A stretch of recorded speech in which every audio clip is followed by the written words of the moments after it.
Chapter 301. Searching for Shelter. Pokémon.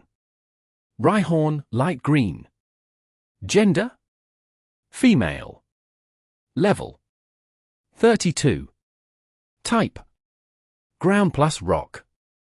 Ability: Rock Head. Held item: None. Egg moves: Crunch, Magnitude. Basic moves: Horn Attack, Tail Whip, Fury Attack, Scary Face, Smack Down, Stomp, Bulldoze, Chip Away, Rock Blast. Learned moves: Snore, Drill Run, Stealth Rock. TM moves: None. These are the details Cain scanned from that group of Rhyhorn, among which this female had the best characteristics and highest level. If Cain had just entered Judgment Island, this Rhyhorn would be an excellent choice in terms of both capacity and strength. However, people continue to progress. Honestly, for the current Cain, this Rhyhorn doesn't meet his expectations. Although a group of level 30 Rhyhorn, even with average qualities, can be quite dangerous due to their numbers. It wasn't worth the risk for this light green quality Rhyhorn, so Cain decided not to bother them and slowly retreated. With his Pokémon still recovering, there was no need to take risks for something of such little value. After moving away, Cain continued forward. What he had just experienced would become the norm for him in the coming days. There were many Pokémon on the prairie, some caught Cain's interest, but upon approaching, he would discover their qualities didn't meet his standards, so he would simply withdraw. In reality, the Pokémon on Judgment Island already have a high level of quality. Outside of it, Cain would hardly find a Pokémon with light green quality. But here, any group of Pokémon of a certain size would at least have one with that quality. Simply, Cain's standards are now higher, so some no longer interest him. However, the day was not entirely fruitless. Cain found a point card among a group of Tauros in the prairie. Although it only had 2 points, at least Cain no longer had to face the discomfort of having only 1 point. He inserts the card into the point device and watches as the number in black and white changes to 3. Could it be that Team Rocket threw these point cards from the sky? If they hid them one by one, how long would it take them? Besides, the wild Pokémon here are high level. If you're not at least captain ranked, coming and going here wouldn't be easy, Cain thought. So, the map fragments that supposedly show the location of the point cards, could they not be simple pieces of paper? Maybe they're data that can be stored in the point device, or a small computer that can communicate with the point cards. Otherwise, how would the device react when approaching a map fragment? Cain pondered as he moved forward. As time passed, the sun began to set on the horizon, painting the sky with a beautiful sunset. After walking all afternoon, Cain finally left the prairie, a relatively safe place. If he only wanted to pass the time waiting for the 7-day judgment to end, this place would be a good shelter. Before leaving, Cain ordered his fully recovered Slowpoke to leave a psychic mark in the area. If he managed to find his subordinates and they didn't want to compete with him, he could bring them here to hide temporarily. However, subordinates without ambition will not receive more resources from Cain in the future. They would not be worth keeping. It was already past 4 in the afternoon. According to the season, the sun would set in about 2 hours. Then, the dangers on Judgment Island would increase exponentially. The Pokémon that come out to hunt at night are much more aggressive than those seen during the day. Ideally, he would find a place near a water source or shelter from wind and rain. If he didn't find one, he would have to settle for spending the night in a big tree. But that would be Cain's last option. After a day of bad luck, Cain finally found something positive as night approached.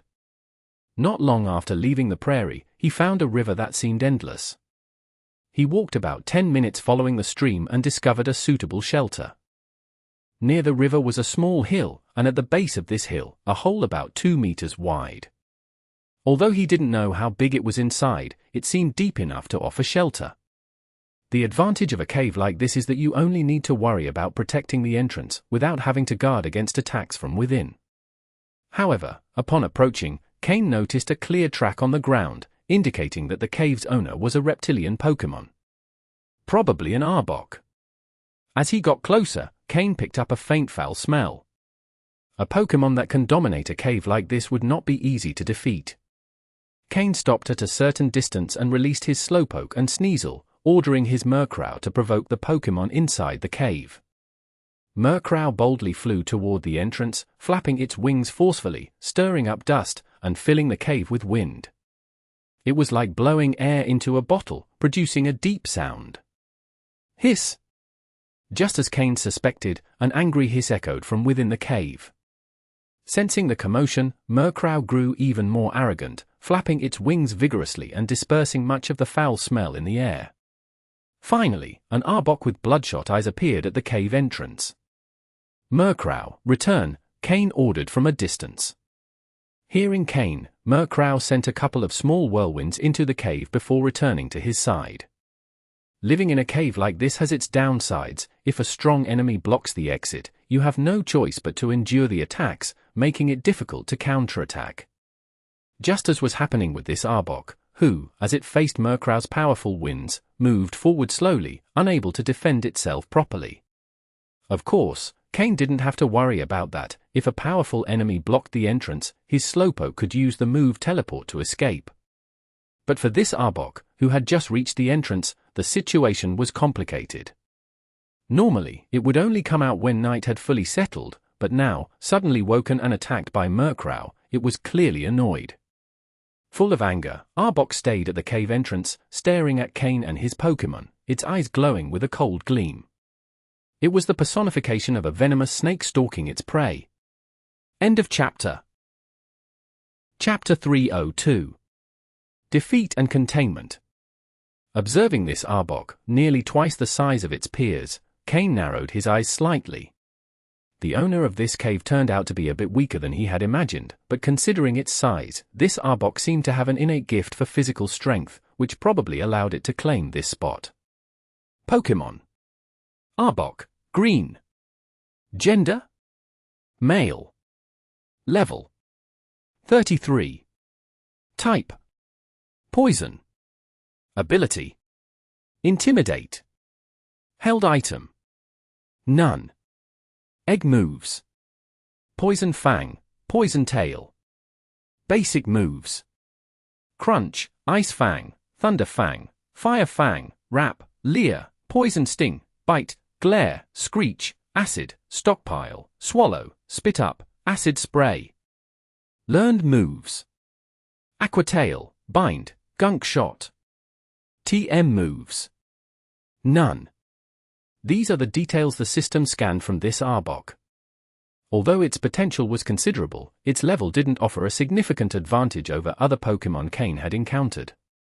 The fact that it could maintain such a territory was quite impressive. Slowpoke, use Calm Mind. Murkrow, you can rest now. Sneasel, use Hone Claws and Agility. Cain ordered. In the next instant, Slowpoke closed its eyes and entered a meditative state.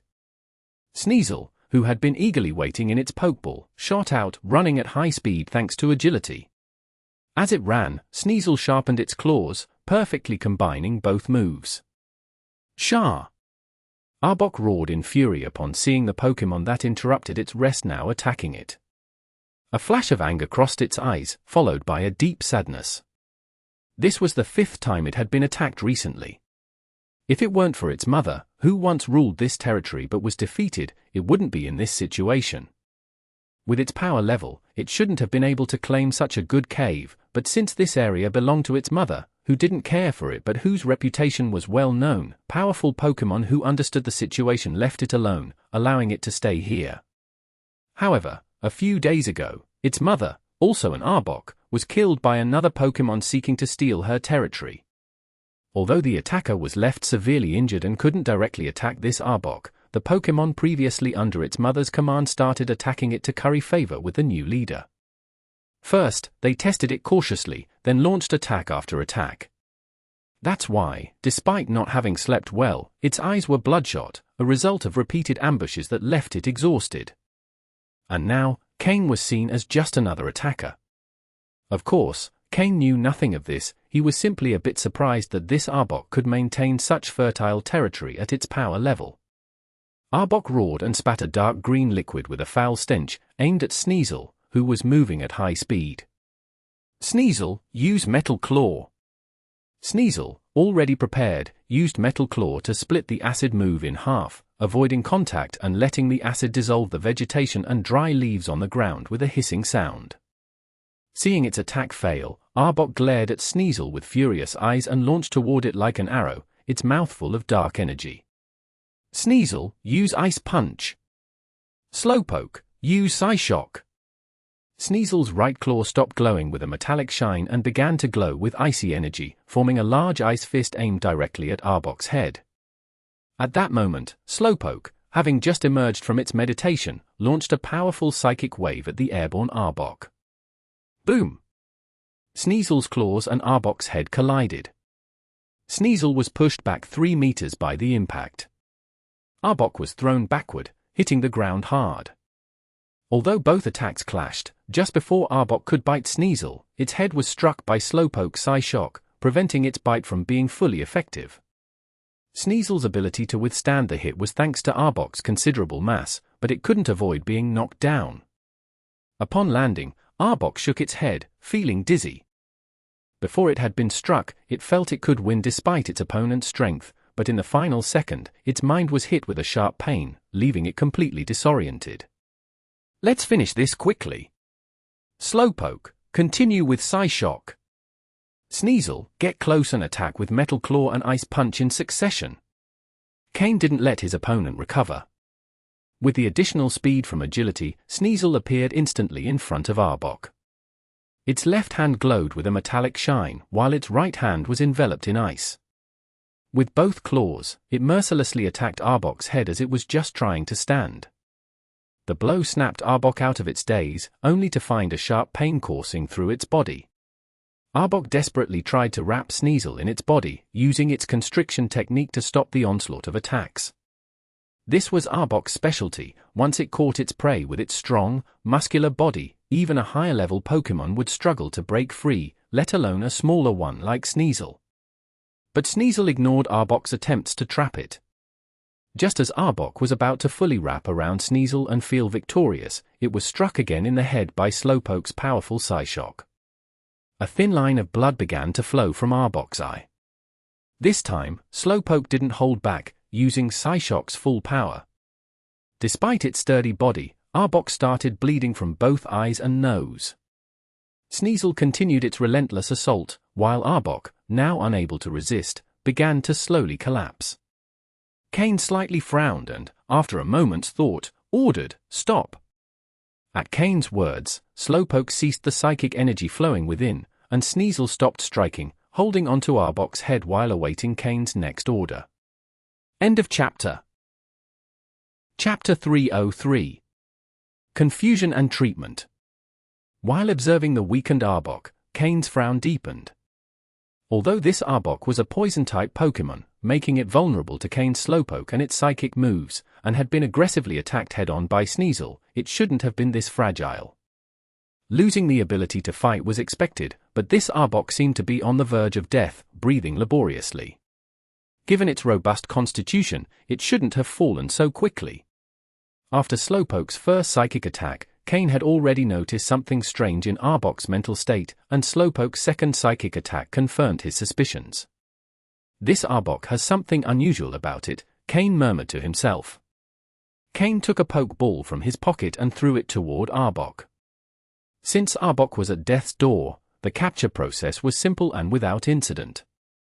The red light on the Pokeball blinked a few times before going out. After capturing Arbok, Cain immediately released it. If he didn't act quickly, Arbok would die in less than half an hour, despite its sturdiness. Cain took out a special pill he had created with the help of the system. This pill was extremely costly, just one of them cost nearly 100,000 Pokédollars. Cain had prepared them on the cargo ship before arriving at Judgment Island. This pill, when ingested by a dying Pokémon, activates various hormones in its body, increasing its vitality. Additionally, it contains a variety of elements that help restore the Pokémon's mental state. In summary, the pill can save a Pokémon's life when it's on the brink of death. Cain had prepared 10 of these pills, spending most of the money he had earned from the Mauville City tournament in Hoenn. They were a vital resource for emergencies. The production cost of these pills was at least 10 times what Cain paid, as their manufacture required the skills of an advanced breeder. On the market, their value could reach between 300,000 and 400,000 Poké dollars, and demand always exceeded supply. Using one of these pills on Arbok pained Cain a bit. In a place like Judgment Island, where supplies are limited, each use of these pills was a significant loss. He could only hope Arbok had some hidden value that could justify the expense. However, if he managed to control this Arbok, it could make his journey across the island much easier. Even if Arbok had no hidden value, Cain believed it was worth trying to save it. After treating its internal injuries, Cain took out a medicinal spray and applied it to Arbok's wounds. While healing its external injuries, Cain noticed something unusual in Arbok's scars. There were scars on its body and tail that were neither deep nor very visible, but upon closer inspection, Cain could see them clearly. System, conduct a detailed scan of this Arbok, Cain ordered mentally. Arbok's scales weren't very hard, they felt somewhat soft to the touch, suggesting it had just shed its skin. However, after shedding, Arbok shouldn't have any old scars. Unless the original wounds were extremely severe and deep, affecting even the new skin. Shortly after, the system completed a detailed scan of Arbok. Unlike simple data gathering, a detailed scan is only possible when the host makes direct contact with the Pokémon. Through microelectric currents in the human body, the system can transmit information to the Pokémon and obtain complete data on its body. Thus, Cain only performed detailed scans on his own Pokémon. A complete set of data appeared before Cain, including the system's preliminary explanation about Arbok's scars. The analysis largely aligned with what Cain had imagined. This Arbok had a resilient body, but it was covered in multiple wounds. Additionally, roughly 1/10 of its muscles were torn or damaged, allowing it to move only due to its natural constitution. If it continued like this, not only would the new injuries affect it, but the accumulation of old wounds would cause internal problems, potentially even diminishing its potential.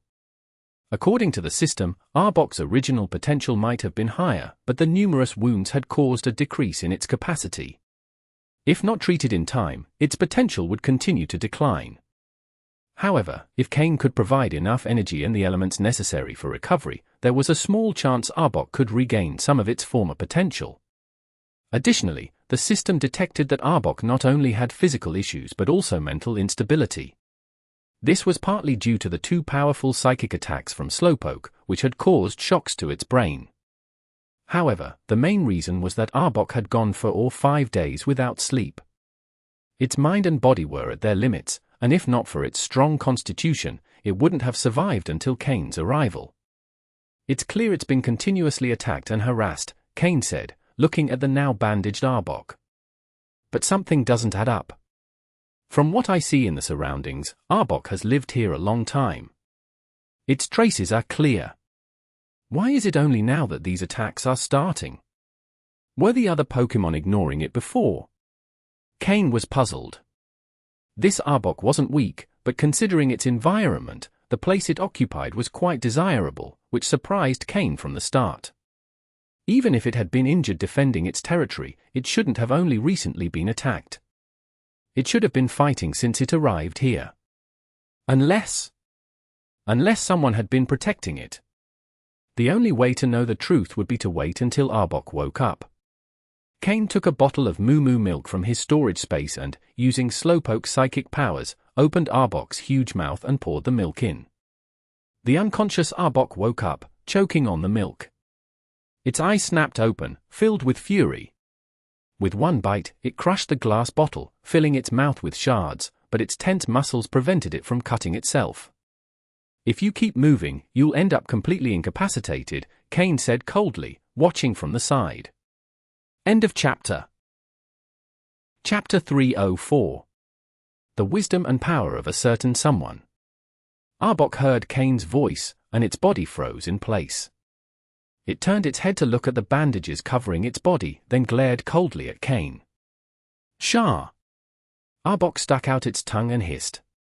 Yadin Slowpoke, who was next to Cain, also called out upon hearing Arbok's hiss, activating telepathy at the same time. Through telepathic communication, Slowpoke quickly understood the entire situation. Then, using telepathy, it connected with Cain and explained everything that Arbok had experienced in detail. Are you saying there was originally a Pokémon that protected you, allowing you to occupy this territory? But recently, that Pokémon was challenged by another and defeated, which led many other Pokémon to provoke you, intending to offer your corpse as a coronation gift to the new king. And that's why you've suffered so many injuries. Cain asked Arbok, looking into its eyes after hearing Slowpoke's explanation. And so, you're saying the Pokémon that protected you was your mother, but she didn't take care of you directly, it's just that others didn't dare attack you because of her presence. Cain took on a strange tone as he said this. Arbok, as a snake-type Pokémon, is actually a cold-blooded creature, and there's hardly any interaction between parent and offspring. Of course, it's not the same as an ordinary snake. Pokémon are quite different. Before Ekans reach adulthood, their parents won't cast them out. However, once they're able to survive on their own, their parents will no longer show mercy. If an Ekans doesn't venture out independently, its parents will stop providing food and protection, leaving it to fend for itself. This Arbok was a special case, as even after reaching adulthood, it continued to receive its mother's protection. It's an undeniable rarity among snake-type Pokémon. Shah! Arbok lifted its head with difficulty and hissed in response to Cain's words. Throughout this time, Slowpoke had been acting as the translator. Are you saying you want revenge on that Pokémon, but not for your mother, rather for the suffering you've endured during this time? Cain, understanding Arbok's words, let out a laugh. An unyielding pride. Though snakes are cold-blooded, Pokémon are not mere animals. Cain's words made Arbok's eyes waver, but it soon reaffirmed its resolve. Whether for avenging its mother or for growing stronger to pay back all the suffering it had endured, both were things Arbok most wanted to do at that moment. Sorry, I can't do that. Cain walked over to a nearby rock and, ignoring the dirt, sat down with a thud.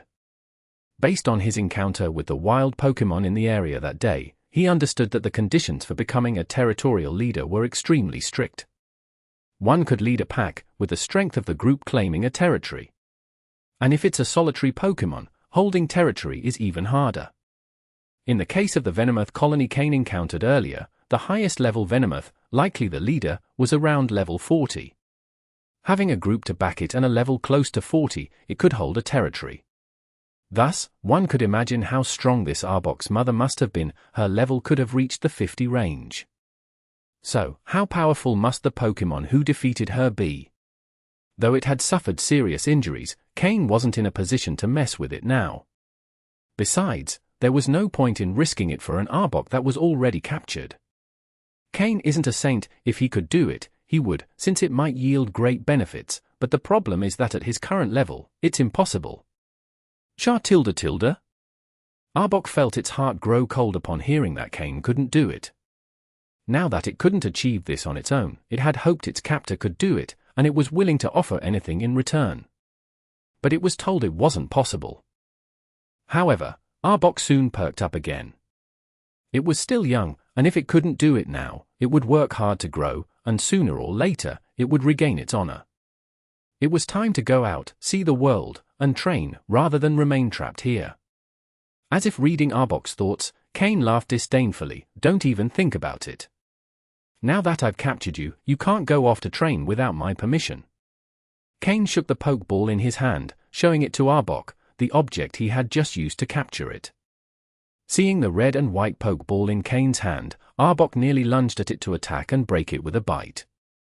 But before it could do anything, the wounds on its body reminded it of how serious its condition was, making it writhe in pain. In addition, Slowpoke, who was next to Cain, and Sneasel, also by his side, were watching it coldly. Any wrong move, and they'd bring it down again. And do you think you're the only one who wants to grow stronger? Don't you think the others want the same? They have the resources of an entire territory. Their growth speed is much greater than yours. Besides, the injuries you suffered earlier have left you in decline, and if you don't receive timely treatment, your condition will only worsen.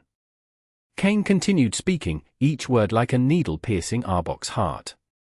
Hearing this, Arbok felt a deep despair. All the passion it had felt began to fade. But, with a smile on his face, Cain looked directly at Arbok, seeing the disappointment, pain, and regret in its eyes. "If you're willing to follow me, I won't stay more than 7 days on this island. During those 7 days, if you follow me and act according to my orders, and tell me everything you know about this place, I'll help you regain your potential, give you the chance to grow stronger, and show you the path to achieve it. Of course, this will only be valid for those 7 days. When they're over, if you want to leave, I'll let you go. By then, you'll probably have regained your potential." As Cain spoke, Arbok's dim eyes began to shine again, as if it saw new hope. "The decision is yours."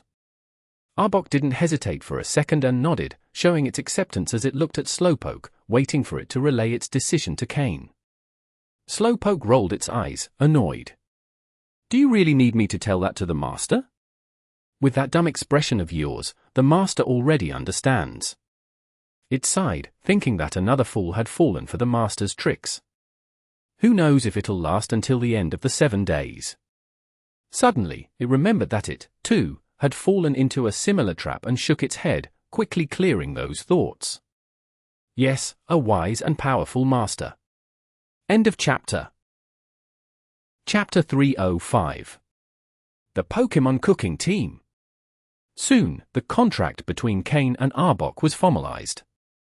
Arbok would work for Cain for 7 days, and during that time, Cain would take care of healing its wounds, restoring its former strength, and teaching it how to become stronger. The witnesses to the agreement were Cain's employees, Slowpoke and Sneasel. Of course, if Arbok disobeyed or did anything against Cain's will, the contract would be terminated immediately. Once Arbok stopped worrying, mentally and physically exhausted, it collapsed on the ground and fell into a deep sleep. Cain returned it to its Pokeball to let it rest well. Before it fell asleep, he gave it a common Pokeblock. Although it wasn't as effective as a specialized one, it was much better than nothing. By that time, the sun was already touching the treetops in the west, and in an hour, night would fall. Cain, accompanied by Slowpoke and the others, entered the cave that once belonged to Arbok. The stench that had previously permeated the place had mostly dissipated, though a bit of the smell remained. The ground was covered with mud, moldy fruits, decaying carcasses, and exposed droppings. The place was truly in a deplorable state. It seems this is how many wild Pokémon live. Already accustomed to Grimer's smell, Cain didn't find it too difficult to tolerate the cave's environment. Though he could withstand it, if he had the choice, Cain would rather not live in a place with that smell. Slowpoke, use water gun and control it with your psychic powers to clean this place. Consider it training for combining your psychic and water abilities, ordered Cain. In an instant, a torrent of water filled the cave, carrying all the trash away with Slowpoke's psychic power. The water, originally a light blue, turned black and murky, filled with waste, which Slowpoke then manipulated to eject from the cave. The place became much cleaner, but the smell lingered, and the damp environment wasn't habitable. Now, Slowpoke, use flamethrower to dry and further clean the cave, Cain continued. Though Slowpoke was less skilled with the flamethrower move, after a few seconds, it managed to release the move. While the strength and size of the flamethrower weren't optimal, it was enough to dry and purify the cave. Soon, the place was thoroughly scorched, even the mud solidified, and the rock walls hardened. However, the temperature inside the cave was now very high, making it difficult to stay inside. Murkrow, fan with your wings. Sneasel, use icy wind to cool the place, but control the temperature, don't cool it too much. Nights in the forest tend to be cold, so it's better to keep the cave somewhat warm. Cain continued assigning tasks to his Pokémon. Then, Cain released Miltank, Skorupi, and the others. Gyarados, upon emerging, immediately dove into the nearby river, and Cain let it enjoy itself. Tropius lay on the ground, a bit inactive due to the lack of sunlight. Fearow was sent to keep watch from above, securing the perimeter. Cain left Tropius and the others in the cave and went out hunting, accompanied by Slowpoke and Skorupi. Though he had a lot of food stored, if conditions permitted, he preferred to hunt directly, as food in the storage space wouldn't spoil and was ideal for emergencies. Near the water, there were both wild Pokémon and wild animals. Cain walked a few minutes along the shore and found a group of mountain goats drinking from the river. Cain signaled to Skorupi. Skorupi understood immediately and burrowed underground. Moments later, its tail emerged among the goats. It quickly released toxins that paralyzed 6 of the goats. Now able to control the venom dosage, Skorupi had rendered them unconscious without killing them. Cain, seeing the goats lifted into the air by Slowpoke's psychic power, couldn't help but smile in resignation. The number of Pokémon in his team was increasing, and so was the amount of food they needed. Though poke blocks were effective, nothing beat the food prepared by Cain. Usually, the Pokémon filled their stomachs with the food Cain prepared, using the poke blocks as a supplement. For other trainers, poke blocks were a luxury food, but for Cain's Pokémon, a reasonable amount was enough. However, nothing was as satisfying as the food their trainer prepared. Of course, Cain's Pokémon didn't skip their daily ration of poke blocks, as these were specially formulated by Cain for their tastes and types, making them a delight in terms of flavor. When the Pokémon saw Cain return with 6 goats, they were immediately excited. Even Tropius, who had been pretending to sleep, opened its eyes wide. It flapped its wings eagerly, flying over to Cain to pick up the goats that Slowpoke was holding with its psychic power and carry them to the cave entrance. Now, the cave was completely clean, with no smell or dirt. Sneasel, after finishing cleaning the cave, approached and began preparing the food. With its ice blades, it skillfully skinned, cleaned, and dismembered the goats. Sneasel worked efficiently, removing all remnants from the goats without damaging the meat. After completing the process, it tossed the clean goats into the air, and Slowpoke caught them with its psychic power, using water gun to wash them. Automatic washer. Once cleaned, the goats were placed on palm leaves prepared by Tropius, where Miltank seasoned them with various ingredients and spices, using her strength to ensure the flavors penetrated the meat well. Then, Cain grilled the meat on his barbecue, while Murkrow used its wings to control the fire under his orders. All the Pokémon worked in perfect harmony. Clearly, it wasn't the first time they collaborated in preparing food, performing each task with speed and efficiency.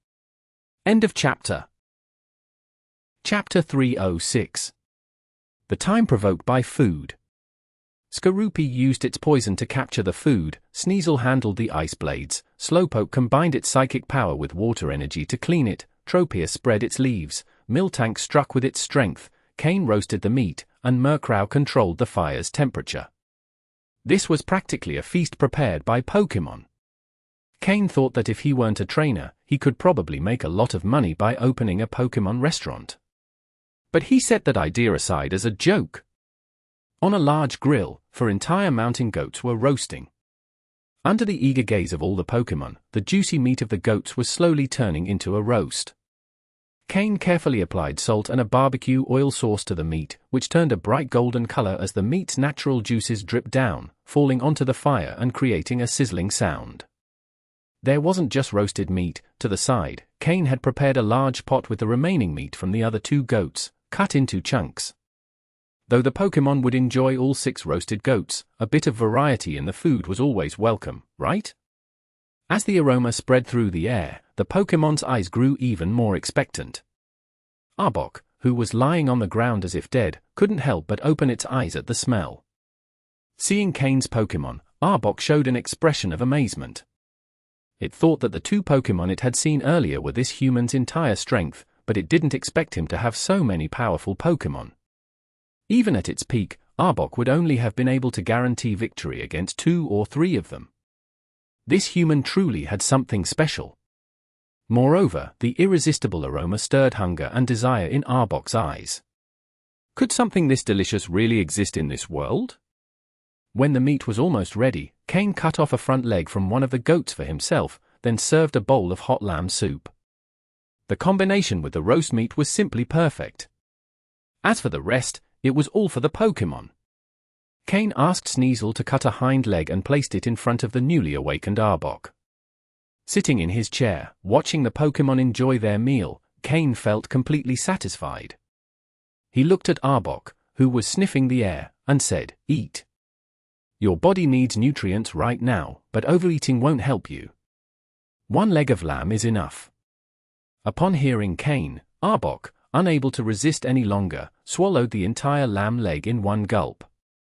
As it tasted the meat, Arbok's eyes widened in surprise as it looked at Cain, astonished.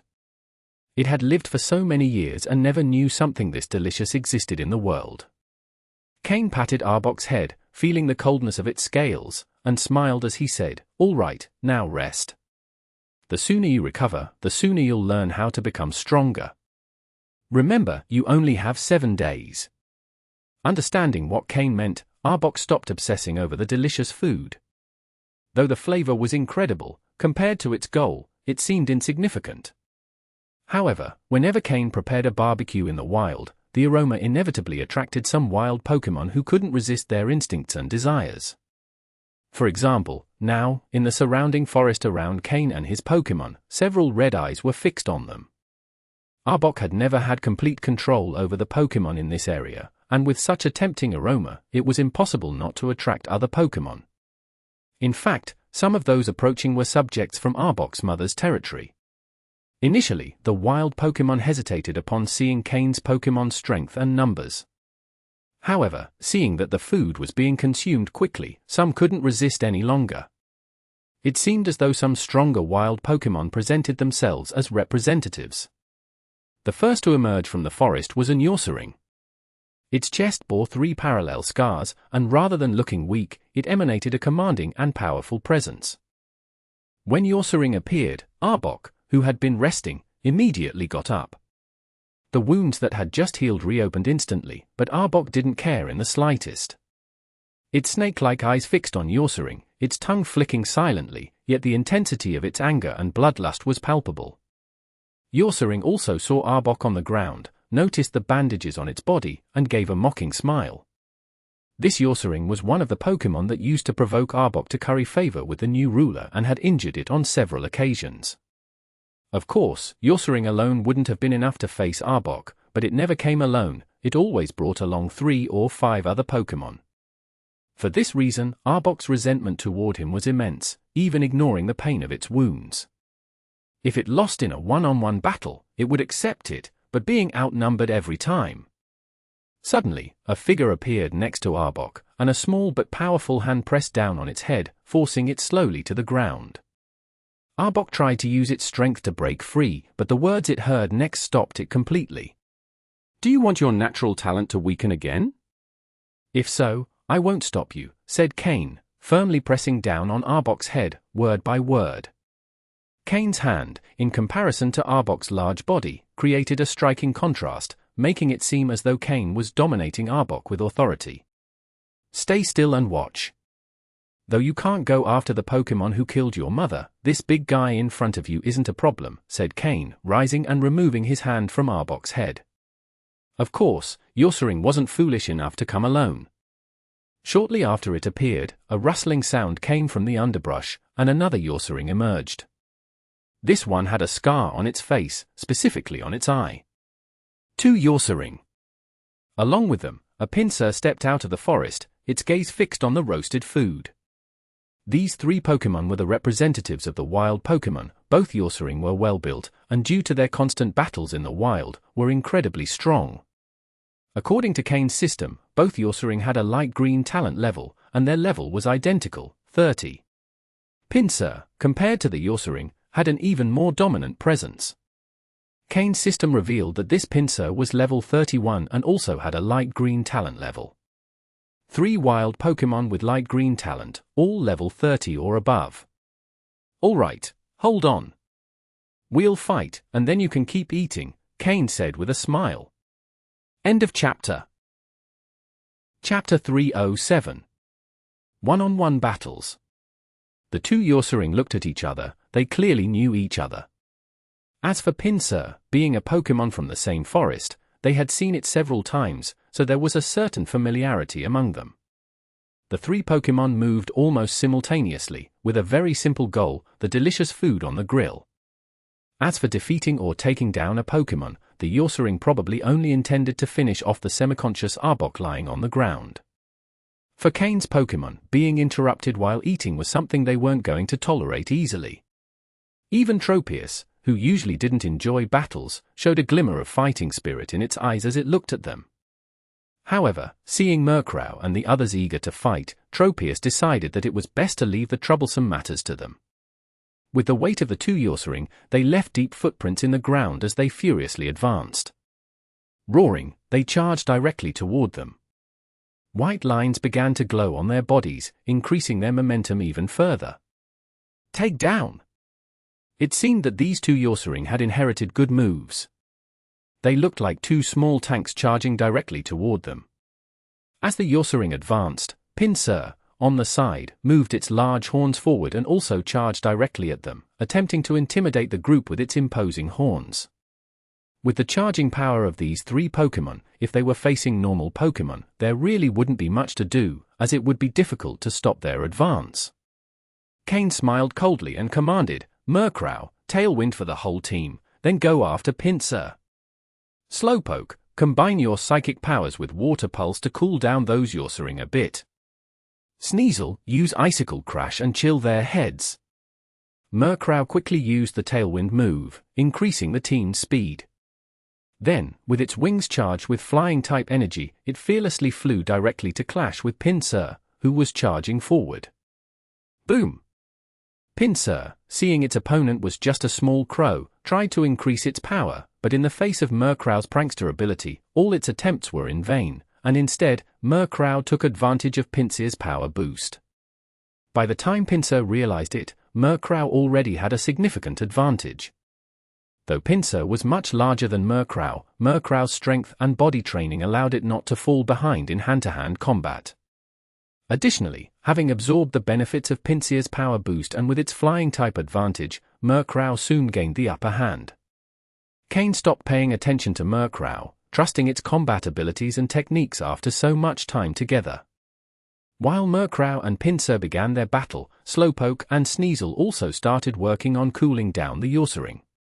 The Yosuring, charging at full speed, paid no attention to Slowpoke's Water Pulse move and just kept advancing with their bodies soaked.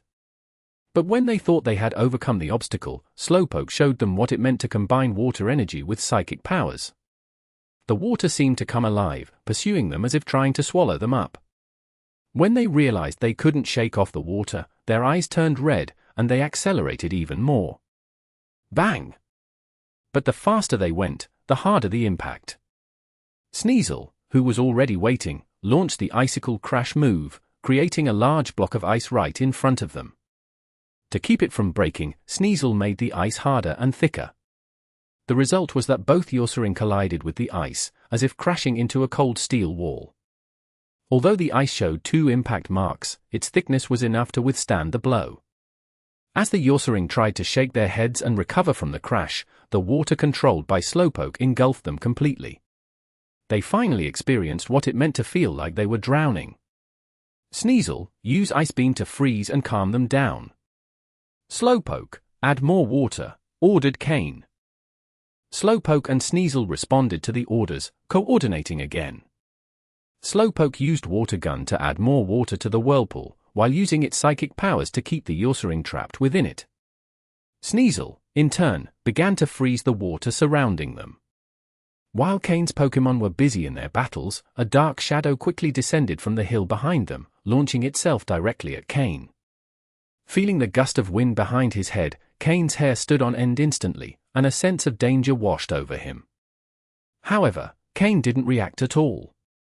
Haunter, who always hid in his shadow, finally found a Pokémon trying to attack Cain. When Haunter stopped it, it discovered that it was a level 30 Golbat. Apparently, it had patiently waited for the moment when Cain's Pokémon were most relaxed to strike. But it didn't expect that such a strong Pokémon was hiding in Cain's shadow. All day, Haunter had remained silent, even in Venomoth's territory, it hadn't appeared. This was because it needed to be constantly by Cain's side, ready for situations like the one that had just occurred. Haunter's patience finally paid off. With a swift tackle, Haunter subdued the Golbat, repeatedly striking its face with the Shadow Ball move. Beside him, Skorupi eagerly watched its teammates battling, having grown to a size of about a meter, similar to a calf. Its blue eyes sparkled, looking at Cain with anticipation. So far, the Pokémon they had encountered on the Isle of Trials were high-level, and Skorupi, being one of the lower-level Pokémon in Cain's team, hadn't had many opportunities to fight. Of course, this was also due to Cain's conscious protection. But now, Skorupi was eager. Cain sighed and, reluctantly, said, "You can take a lap around the forest, but be careful not to attract too many Pokémon. If you find one that's too strong, come back immediately." The battle between Sneasel and Slowpoke against the Yorcering was coming to an end, so even if Skorupi attracted some strong Pokémon, they could handle it now. The fledglings always grow up. Now, Skorupi no longer needed to be treated like a baby. Battles would be its best way to grow. End of chapter. Chapter 308. Cleaning up the aftermath. After receiving Cain's approval, Skorupi let out an excited shout and dove straight into the forest. Immediately, the Pokémon of the forest began to scatter in all directions. Meanwhile, the two Yorcering, who had originally been full of fury, were now completely frozen thanks to the combination of Slowpoke and Sneasel. Inside a massive block of ice, the two Yorcering were trapped. The only thing they could move were their eyes, which occasionally shifted, indicating they were still alive. However, no other part of their bodies could move. One of the Yorcering even showed a pleading expression as it looked at Cain. It wasn't dumb, it understood that this group of Pokémon revolved around this human. Once the Yorcering were frozen, the battle between Murkrow and Pinsir also came to an end. Murkrow, panting, flew in the air, while Pinsir lay lifeless on the ground. Clearly, Murkrow had shown no mercy, completely defeating Pinsir to intimidate the wild Pokémon still watching from the surroundings. The red eyes glowing in the forest began to slowly fade away. Murkrow returned to Cain, and after eating the high-quality poke block Cain had prepared, it perched on Tropius's back to rest. Tropius, lying on the ground, only cast a sidelong glance at Murkrow, showing no reaction. These Pokémon were really getting bolder.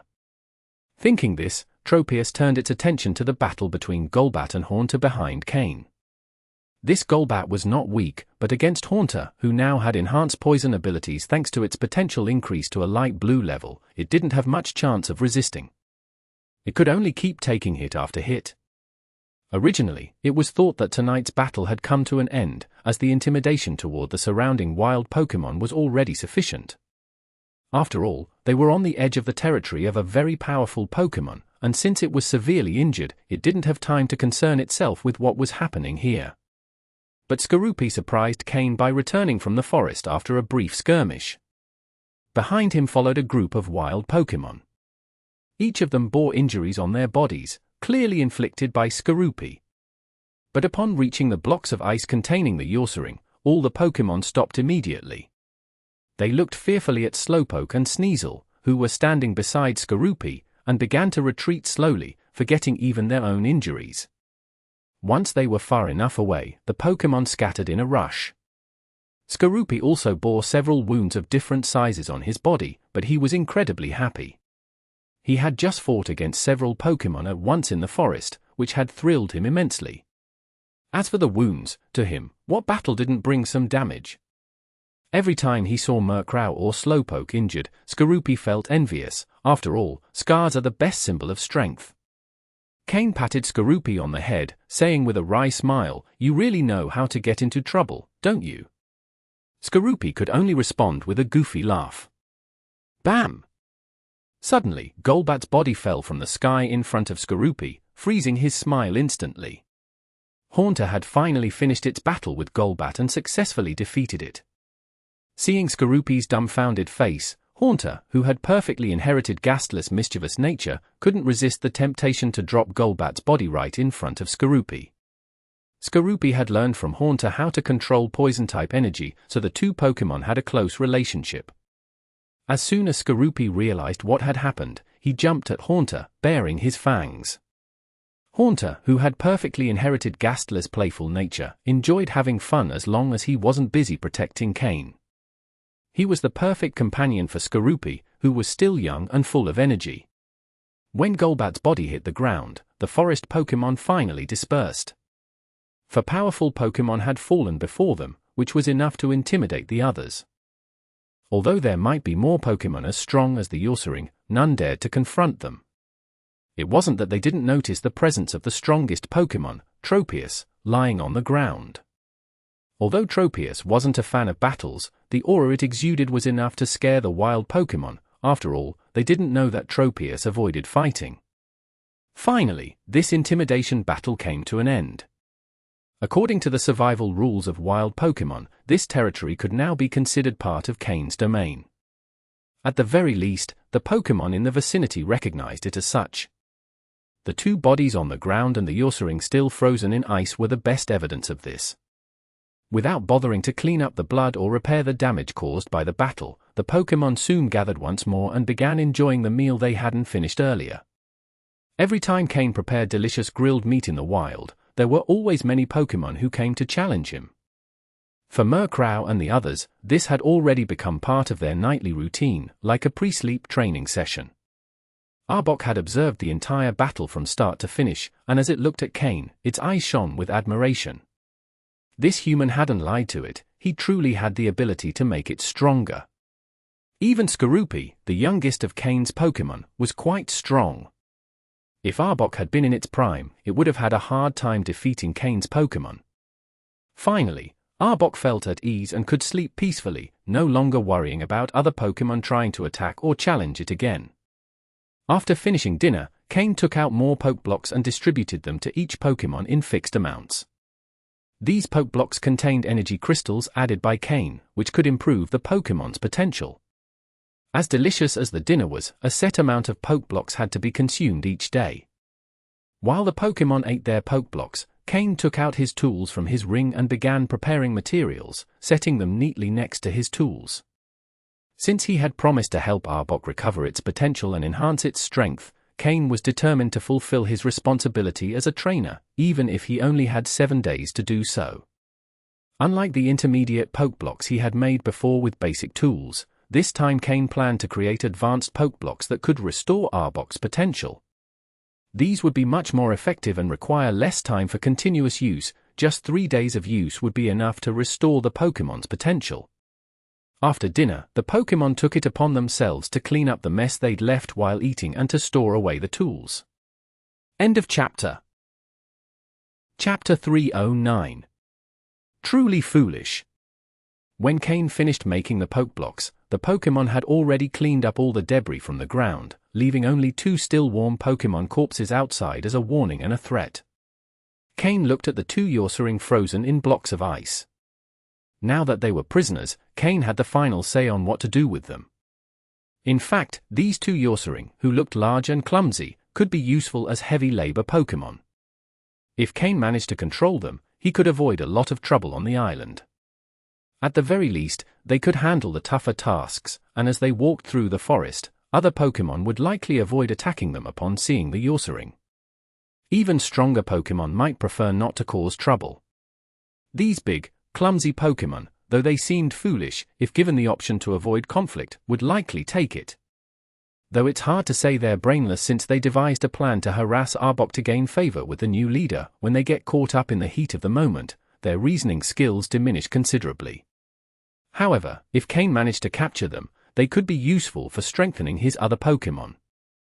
According to the data Cain scanned earlier, the strongest Pokémon among his opponents didn't exceed level 30, and their aptitudes were mediocre. Although these 2 Ursaring also had mediocre aptitudes in Cain's eyes, for his opponents, they were very valuable Pokémon, and at level 30, they could become key assets if captured. Sneasel, get them out of there. Sneasel nodded, condensed ice on its claws, and with a couple of cuts to the large block of ice, freed the Ursaring. The ice split into 2, forming perfect molds of the Ursaring. When the Ursaring emerged, they remained motionless, frozen in place. Seeing their state, Cain let out a laugh. Ha ha ha, Slowpoke, warm them up a bit. Use Flamethrower. Slowpoke, with a glint of mischief in its eyes, launched Flamethrower at them. Roar! The alternation between cold and heat abruptly woke the Ursaring.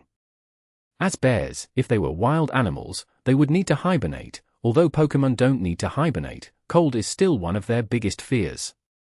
Some of their fur was singed by Slowpoke's flamethrower, but they didn't react, merely shaking themselves free from the ice. Ahem! Cain cleared his throat to remind them of their situation. The two Yorcering, still trembling, looked fearfully at Slowpoke and Sneasel, surprised that two such small Pokémon possessed such overwhelming power. The Yorcering with a scar on its chest roared furiously, attempting to launch another attack, but before it could take a step, the Yorcering with a scar over its eye stopped it. It pointed to the bodies of Pinsir and Golbat lying nearby.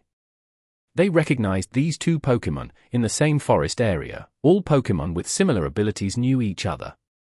They couldn't believe that Pinsir, who attacked alongside them, was now lying on the ground, and that the cunning Golbat was also there. This proved that the enemy's power was far greater than they had imagined. The Yorcering exchanged looks, and it became clear that the one with the scar over its eye was the decision-maker. They began to back away slowly, forcing what they believed to be a natural smile. But before they could take another step, a strong wind blew them back. Turning around, they saw a Murkrow flying behind them, with a mocking expression in its eyes. The Yorcering froze, realizing the gravity of their situation. Things didn't look good. The Yorcering with the scar over its eye, noticing Arbok resting in the distance, had an idea. Thud! The Yorcering with the scar over its eye knelt on the ground, pulling its companion to do the same. What happened next made Cain burst into laughter. Two big, sturdy Yorcering knelt on the ground, begging for mercy. Who said bears are dumb? Cain said with a grin. The Yorcering surrendered under the gaze of Cain's Pokémon. Cain threw two Pokeballs and captured them. There was no resistance, the two Yorcering were captured immediately. When Cain released them again, the Yorcering scratched their heads, unsure of what had just happened. They simply felt as if they had suddenly entered a small space and then returned. Now you're captured in the Pokeballs, you have no chance of escaping. Cain showed the Pokeballs in his hand. But the confused expression on the Yorcering's faces left Cain speechless. Who said they were smart? I take that back. To hide his frustration, Cain explained how the Pokeballs worked. Once they understood, the Yorcering lowered their heads, resigned to their fate. However, the Yorcering with the scar over its eye, while lowering its head, darted its eyes around, thinking Cain didn't notice. Cain shook his head and took out two red pills from his ring, tossing them to them. These are pills I made myself. Take them. The Yorcering swallowed them in unison, and Cain continued. Although these pills have healing properties, their main effect is that they contain several poisons. If you don't follow my orders, without my antidote, the pills will dissolve in your stomach. Do you know what it feels like when your internal organs corrode? Hearing this, the Yorcering reacted, quickly shaking their heads. Then, do you want to experience it? They shook their heads even faster. Heck, if you don't want to, follow my orders. Otherwise, you'll feel it, Cain said in a cold tone that made the Yorcering shiver. Even Gyarados, who was watching from behind, suddenly trembled, looking at Cain with fear, and then, with a sense of relief, at the Yorcering, feeling a sudden sense of superiority. Slowpoke, who had witnessed everything, shook his head. Two dumb bears, and one dumb dragon. Truly foolish. End of chapter. Chapter 310. Discovery of a battle. The real purpose of the pills Cain mentioned was clearly to deceive these two foolish Pokémon, making them believe they had to obey. There was no time to actually make something like that. But he didn't just scare those two Pokémon, Gyarados also looked visibly terrified.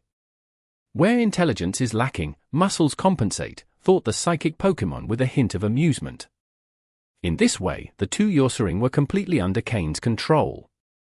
If he told them to go east, they wouldn't dare to go west. If he asked them to carry stones, they would never dig into the ground. And although they had spent a long time frozen and their fur had been singed by Slowpoke's fire, they proved to be extremely efficient at their tasks. Cain gave them names to make things easier. He called the Yorcering with the scar over its eye Bear 1 and the one with the scar on its chest Bear 2. Cain stationed the two Yorcering at the entrance of the cave while he and his Pokémon retreated inside to rest.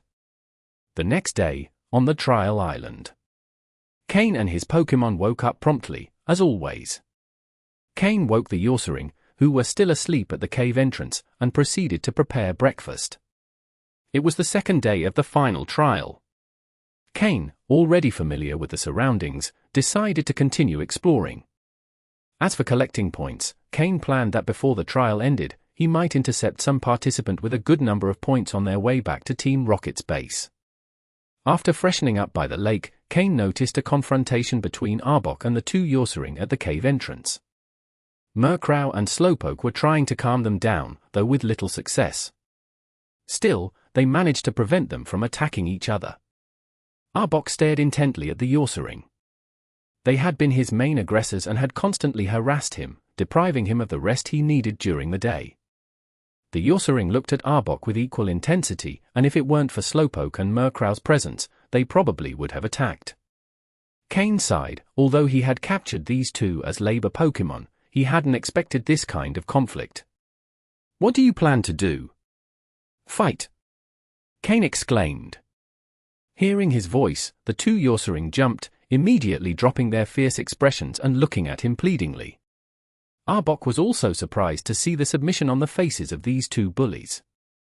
The human's ability to subdue them so completely was truly impressive. Despite Cain's order, there was still some tension between them, but the other Pokémon decided to ignore it. After breakfast, Cain rested while his Pokémon carried out their morning training. For Cain, this final trial had only one goal: to take first place. The difference between first and second place was vast. Getting a starter Pokémon was almost a bonus. What truly interested the higher-ups in Team Rocket was gaining access to resources that would allow them to establish themselves in other regions. While they couldn't operate under the Team Rocket name, they would still have its backing. Being the first to arrive in a region could secure them a high rank once Team Rocket decided to officially invade, making them the ones in charge of that area. This could make them powerful figures, second only to Giovanni. Currently, only one person in Team Rocket had that level of authority. Those in lower ranks only hoped to earn enough merit to rise to a higher position, knowing that if they succeeded, the resources they'd gain would be immense. Cain didn't aspire to that much, nor did he desire too many resources, as he couldn't manage them. He just wanted to grow by leveraging Team Rocket's shadow. Power, in the end, was all that mattered. After cleaning up any traces left behind, Cain had Slowpoke mark the area with a psychic signal before returning all his Pokémon to their Pokeballs. He walked to the river and mounted on Gyarados' head, letting the current carry him along. Cain believed this river was likely connected to the one where he had encountered Slowpoke a few months earlier. In any case, the direction Slowpoke indicated pointed that way too. Gyarados, having witnessed Cain's absolute control over the Ursaring, was now more obedient than ever. Carefully, he followed the current.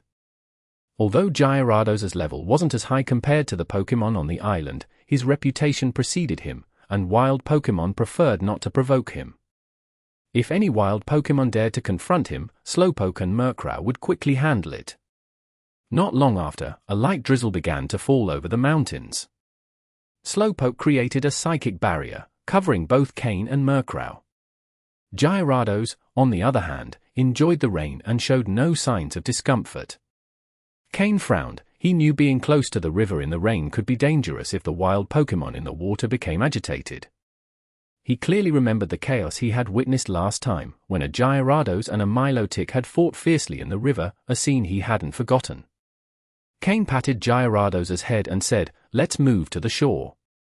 Obediently, Gyarados swam to the shore, allowing Cain to dismount with Slowpoke's help. "Cortilda?" Upon reaching land, Murkrow perched on Cain's shoulder, softly calling for his attention. "You're saying you detected a fight up ahead?" Murkrow nodded, and Slowpoke, his eyes glowing blue, confirmed with a telepathic nod. This made Cain think about the need to improve his psychic skill, aiming to become a basic-level user. If he could master telepathy, he could communicate far more effectively in battle. After receiving confirmation, Cain prepared himself, taking a camouflaged rain cloak from his ring and advancing stealthily. As he got closer, Cain began to hear the sounds of a fight. End of chapter. Chapter 3:11. They are all acquaintances. Test Island. It was drizzling. Cain heard the sounds of a battle and approached slowly, wearing a camouflage raincoat. Slowpoke's psychic ability was applied to his feet, allowing him to walk without making any noise. As he got closer, Cain finally saw a few people in the middle of a fight. The rain made the air very foggy, especially with this kind of light drizzle, making it possible to see only shadows, not people clearly. Cain could see that some people were commanding their Pokémon in battle, but they weren't fighting wild Pokémon, it was a battle between trainers. At about 200 meters away, it was impossible to distinguish anything clearly, so Cain had to move closer. Fortunately, Cain couldn't see the people ahead clearly, and they couldn't see him either. Moreover, they weren't paying attention to the surroundings. At a distance of about 100 meters, Cain, with the help of Slowpoke's psychic ability, managed to hide in a tree. Moving between the branches, he barely reduced the distance to 50 meters. If he tried to get any closer, it would be dangerous. Fortunately, at 50 meters away and with his perception enhanced after awakening his psychic abilities, Cain could make out the situation below. There were 5 people in total, but clearly, 4 were together, and 1 was facing the combined attack of the 4. Although the 4 were attacking one person, that individual managed to defend himself without falling into disadvantage. Each of the 4 trainers controlled 2 Pokémon, while the lone one trained 4. Controlling 4 Pokémon at the same time is a very mentally demanding task for a trainer. It may be feasible for a short time, but the longer it goes on, the more likely an error is to occur. Cain didn't make any moves, he just lay down on the tree, watching. As if to fulfill Cain's wishes, the drizzle began to dissipate, and finally, Cain could see the appearance of the people below. One wouldn't know until they saw, but it was a surprise. To Cain's surprise, he recognized nearly half of the people below. Of the 4 who were together, 1 was someone Sky had pointed out to Cain before the final test began. It was an individual who originally belonged to the Loners group, but on the last night, he had been recruited by Xander. In the last test, he had ranked 8th, and if Cain remembered correctly, his name was Nakojima. Nakojima's 2 Pokémon, Golbat and Raticate, were clearly the strongest of the group of 4. Although Cain didn't remember the names of the other 3, he could recognize that they also belonged to Xander's faction. He hadn't expected the 4 to be so lucky to meet up on this massive test island. And since they belonged to the same faction, there was no dispute about who should lead. Although Nakojima joined on the last day, due to his 8th place ranking, the other 3 recognized him as the leader. 4 people with a total of 8 Pokémon were tangled in a fight with the opponent's 4 Pokémon. And that opponent was also someone Cain knew, or rather, someone he was even more familiar with than the other 4. It was Miyamoto, the same one who had been teleported directly in front of Cain on the first day, where he lost to Murkrow, and Cain captured his Primeape. Miyamoto was one of the main subordinates of a Team Rocket officer specializing in fighting-type Pokémon. His strength was significant, and if he participated in the island test, he had the potential to place in the top 3. However, he had more Pokémon than most on the test island, and in a total battle, probably only Xander could match him. This showed how terrifying those who had entered the test island later were. Even someone relatively weaker could surpass most of the other competitors on the island. If Miyamoto were in peak form, the 4 in front wouldn't be a match for him. But after fighting Cain, he had lost or had 2 of his Pokémon captured, and now he was barely able to handle the 4. He was in a defensive position. Damn it! Damn it! Damn it! If it weren't for that damn Cain, who captured my Primeape, I'd crush their heads with a single blow, Miyamoto cursed as he fought below, unaware that Cain, the very one he cursed, was in a tree right behind him, watching. Primeape was his main Pokémon and also his highest attack power. Now, without Primeape, his team was incomplete. The opponents, shamelessly, used their numerical advantage to wear him down little by little, avoiding direct confrontation. Apart from his Dodrio, a normal and flying-type Pokémon, all his Pokémon had fighting attributes. But the opponents had 3 Golbat, putting him at a disadvantage.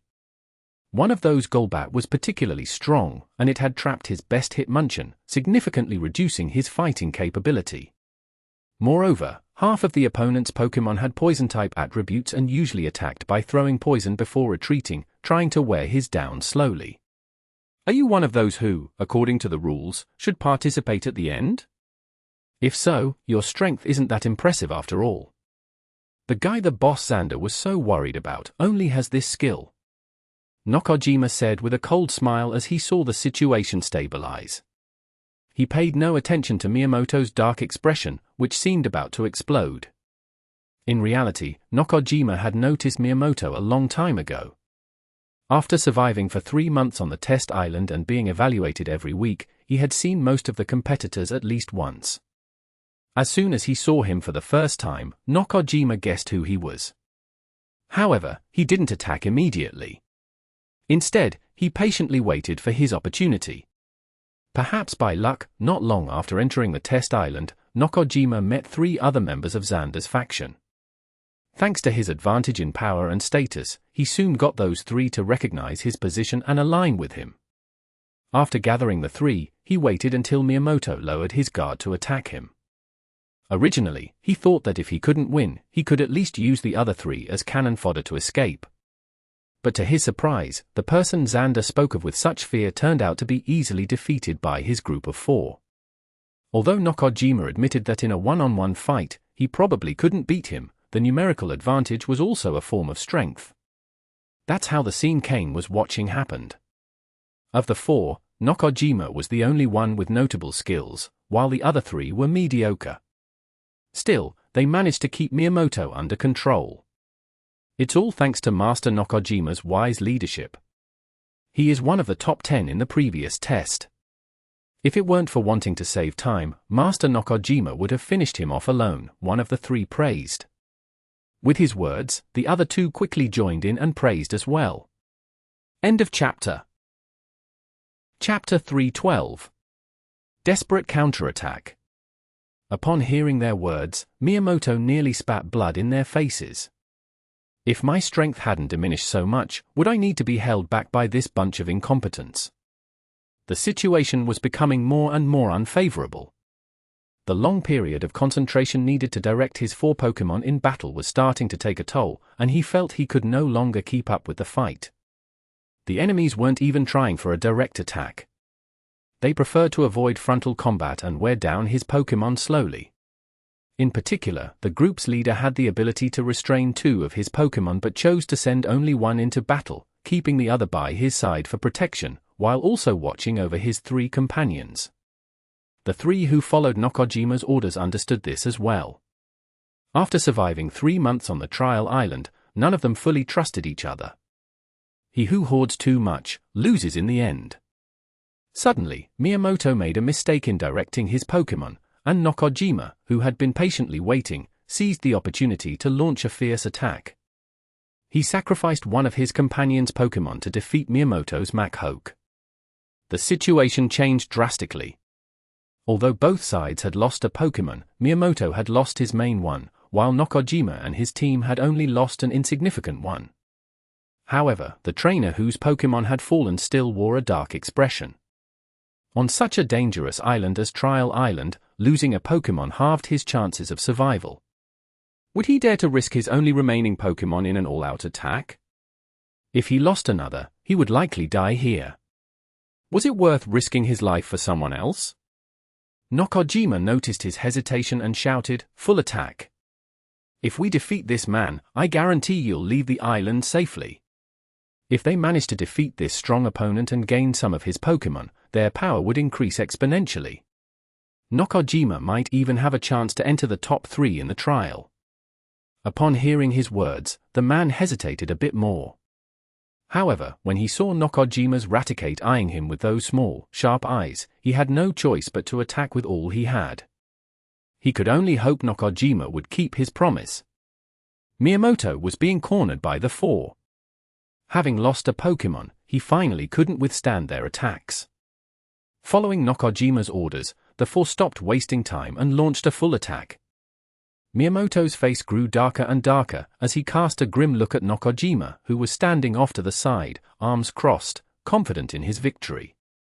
"If I'm going to die, you're not getting out of here either?" Miyamoto decided with fury. Someone who had come this far in Team Rocket couldn't have done so without staining his hands with blood and having a ruthless heart. Hitmonchan, counter! Then, Thunder Punch, attack that Golbat with everything you've got! Miyamoto roared. Hitmonchan's eyes showed a mix of understanding and regret. It knew what its trainer intended with that command. But quickly, a determined look crossed its face. As a Pokémon, its trainer had treated it well, and it had to do what was necessary for him. Hitmonchan endured Golbat's attack, and with the force of the counter move, it shook the enemy Pokémon and then unleashed a powerful punch at Golbat. Golbat and Nakajima were stunned. Miyamoto had completely abandoned defense, and Hitmonchan was clearly willing to sacrifice itself. Anyone could see it. Golbat! Dodge quickly! Nakajima shouted desperately. But it was already too late. Hitmonchan's counter move brought down Golbat, leaving it almost incapacitated. However, Hitmonchan had no intention of letting it escape. It was prepared to give its life to fulfill its trainer's command. Electricity began to violently build up in its left fist, channeling almost all of its energy. Seeing the electric energy in Hitmonchan's fist, Nakajima's expression changed dramatically. "What are you doing? Stop it immediately!" But Miyamoto's other Pokémon wouldn't allow the others to interfere with Hitmonchan. They launched suicide attacks to hold off the other Pokémon. The three following Nakajima's orders had thoughts of their own as well. Nakajima had treated them like cannon fodder, like shields. Now that they finally had a chance to weaken him, they pretended to fight with all their strength, but only they knew how much effort they were actually putting in. Damn it! Raticate, go! With no other choice, Nakajima sent out his Raticate, which had been by his side the entire time, hoping it would arrive in time to save the situation. He then took out a Pokeball and released a Coughing as personal protection. Almost all trainers in the top 10 had 3 Pokémon. 2 were their main ones, and the third was typically much weaker. In Nakajima's case, that weak Pokémon was Coughing. Raticate advanced quickly, but Hitmonchan, who was already charged, wasn't going to be stopped. Its fist transformed into lightning. Boom! It struck the Golbat lying on the ground directly. Electricity surged through its body, dissipating into the ground. Golbat, defeated. A faint smell of cooked meat could even be detected. "I'll kill you. I'll take you with me. Raticate, Hyper Fang!" Nakajima ordered furiously, seeing that Golbat showed no signs of life. But it didn't matter, because when Hitmonchan launched its attack, it had already given up its own life. The final move had drained all of Hitmonchan's energy. Raticate pounced and bit Hitmonchan's neck, killing it instantly. Miyamoto, upon witnessing the scene, showed a brief sadness in his eyes, which quickly transformed into madness. "Dodrio, Mankey! Forget the other Pokémon. Kill that Raticate!" Miyamoto ordered through gritted teeth. With bloodshot eyes, he stared directly at Nakajima. "Even if I die, I won't let you get out of here unscathed. If I manage to kill your 2 main Pokémon, do you think that Coughing can save your life? Sooner or later, you're going down with me." Nakajima, in disbelief, watched as Dodrio and Mankey ignored the other Pokémon and furiously attacked his Raticate. At that moment, he understood what Miyamoto intended. That mad look finally frightened him. Crazy! Crazy! He's absolutely insane! Raticate, return! What are you all waiting for? Don't you see I'm about to kill that bastard's Raticate? Are you really going to let yourselves be manipulated like this?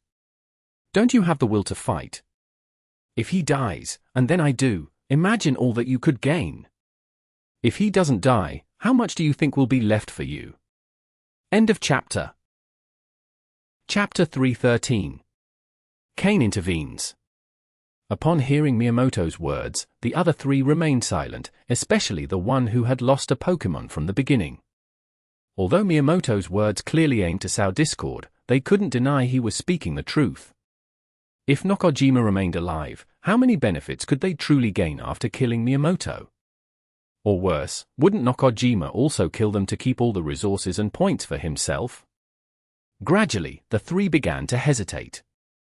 Noticing the change, a sickly, mad smile appeared on Miyamoto's face, while Nokojima's expression darkened. He couldn't deny that Miyamoto's words reflected his innermost thoughts. Eliminating everyone and keeping everything would yield the greatest gain. Damn it! Don't be fooled by him. Attack him with everything you've got. I promise you'll get plenty of benefits if we kill him. But by now, his words held little sway. The other three were no longer putting in much effort, watching as Miyamoto's Dodrio and Mankey cornered Raticate. However, both Dodrio and Mankey were gravely injured, barely hanging on by a thread. Dodrio! Mankey! Deal the final blow to Raticate. Kill it! Ha, ha, ha! I want you to join me in the grave. Miyamoto laughed frenetically, and no one dared mock him anymore. This man was mad, a true member of Team Rocket. Those present felt the true madness of the organization's members. Nokojima's face was grim. Raticate was in mortal danger, there was no escape. Although Miyamoto's Pokémon were on the brink of defeat, he had no time to beat them and was running out of resources. Worse still, the three trainers began to loosen their attacks and slowly approached Nokojima, as if preparing their own escape. The once favorable situation had turned into a disaster. They wanted to drag him to the grave. Madman! He's an absolute madman. Stop! Stop already! If you stop, I swear I'll retreat immediately. I could even help you eliminate these three, guaranteeing your safe departure. Nokojima, desperate, uttered these words. But the worst part was that he said it out loud, in front of everyone. Those words led the other three to make a definitive decision. Without needing to communicate verbally, they all lunged at Nokojima. Perhaps he could have held out a bit longer, finding a way to escape, but in his desperation to save Raticate, he spoke without thinking. And that was his downfall. Knowing someone wanted to kill you was reason enough to act first. 5 Pokémon attacked at once. Nokojima's remaining Pokémon couldn't withstand it. At the same time as his Raticate, it was defeated by the enemy Pokémon. Thus, Nokojima, who had been one of the strongest on Trial Island and a contender in the top 10, lost all his Pokémon and was left at the mercy of his opponents. Raticate's final counterattack killed Miyamoto's Mankey, leaving only the exhausted Dodrio, barely able to stand. The three trainers acted with great coordination, sending their Pokémon to finish off Nokojima as he looked on with a mixture of disbelief and resignation. One of the strongest fighters on Trial Island had been killed by 3 unknowns. Never underestimate anyone on this island. If they've survived this long, it's because they have both intelligence and strength. In truth, Miyamoto's words had merely been the trigger. The three had already planned this for some time. With Nokojima dead, the trust among the three quickly began to crumble. But they didn't attack each other just yet, as Miyamoto was still alive, and with him, their greatest prize. They needed to secure that prize before turning on each other. Without wasting any time, the three prepared to strike at Miyamoto's exhausted Dodrio. The Pokémon was so weak that any of them could finish it off. Meanwhile, Cain, who had been watching everything from a tree, knew this was the perfect moment to act. It had been a spectacle worth watching. Cain reflected. Murkrow, use Tailwind and then attack swiftly. Slowpoke, use Teleport to bring Murkrow with you. Remember, prioritize killing the Pokémon, leave the trainers and Dodrio for now, Cain ordered. Go for the kill. The 2 Pokémon nodded. Slowpoke's eyes gleamed with a blue glow, and in an instant, thanks to its teleport move, they crossed the 50 meters separating them from the 5 combatants. When the foot trainers saw the 2 Pokémon suddenly appear, their faces turned pale. The 3 immediately recognized Cain's Murkrow. It was his starter Pokémon, famous for having defeated Xander on the island. Miyamoto, on the other hand, recognized Slowpoke, the same one that had caused him so much trouble before. But instead of hatred or resentment, his eyes reflected a glimmer of hope and a strong desire to survive. Cain wanted information on all participants in this conflict, and he was the only one who had it. If he was here, then there had to be a chance to live. the resentment for the death of his Pokémon and the capture of his others vanished from his mind. For a member of Team Rocket, the bond with his Pokémon wasn't that important. Otherwise, he never would have sent Hitmonchan on a suicide mission earlier. Life was the most important thing. The three trainers exchanged glances and decided to attack, underestimating Cain since he only had 2 Pokémon. However, they made a grave mistake. Cain's Pokémon were in a different league from Miyamoto's. The only reason the three had been able to hold out against Miyamoto was Nokojima's threat. Without that, they wouldn't have been a match for him or Cain. That's why Nokojima died in vain. The coordination between Murkrow and Slowpoke was the best among all of Cain's Pokémon. They showed no mercy. A group of level 20 to 25 Pokémon, many of them weak to Slowpoke, couldn't last long. In less than 3 minutes, all the enemy Pokémon lay dead on the ground. The 3 trainers, who had tried to flee, were quickly restrained by Slowpoke's psychic power, pressed against the ground. It didn't kill them, as Cain hadn't ordered it. End of chapter. Chapter 3:14. Investigating the situation. When Murkrow and Slowpoke finished dealing with everything, Cain slowly descended, riding on his Tropius. The trees were just too tall, and Cain could only come down thanks to Tropius. Besides, the intimidating effect Tropius had was quite useful, right? The proof was that Miyamoto stared fixedly at Tropius beneath Cain. Although he no longer had any Pokémon left, as a trainer he still had a good eye and could see the terrifying power of that Tropius. It could be said that, aside from the main Pokémon of the officers, he hadn't seen any other Pokémon with such an impressive presence as this Tropius. It was a semi-dragon Pokémon. Although it didn't have the dragon type, its power was still extremely strong. Cain, who had fought him before, had such a powerful Pokémon. Why hadn't he brought it out back then? If he had, Miyamoto would have surrendered immediately. A flying and grass-type Pokémon like Tropius would be the perfect opponent for a fighting type. Miyamoto couldn't help but feel resigned. However, Cain, with his back to Miyamoto, didn't notice his change in expression. But even if he had, he wouldn't have done anything about it. Should he say aloud that Tropius was just there for show, more appealing than effective, and that it didn't even want to fight since Cain couldn't control it?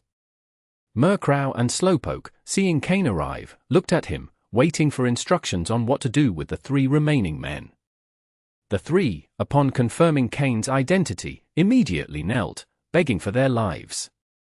Cain glanced at them briefly, paying them no mind, and then turned Tropius toward Miyamoto. Smiling, he said, "We meet again. Seems like you're not in the best shape, huh?" Miyamoto's clothes were in tatters, clearly indicating he hadn't had a good time on Trial Island, and the recent fight had left him even more disheveled.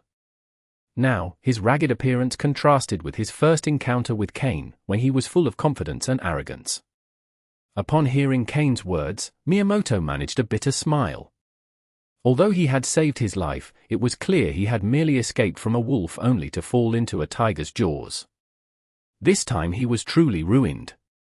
Before seeing Cain riding Tropius, he still had a glimmer of hope, but once he saw Cain, he knew all was lost.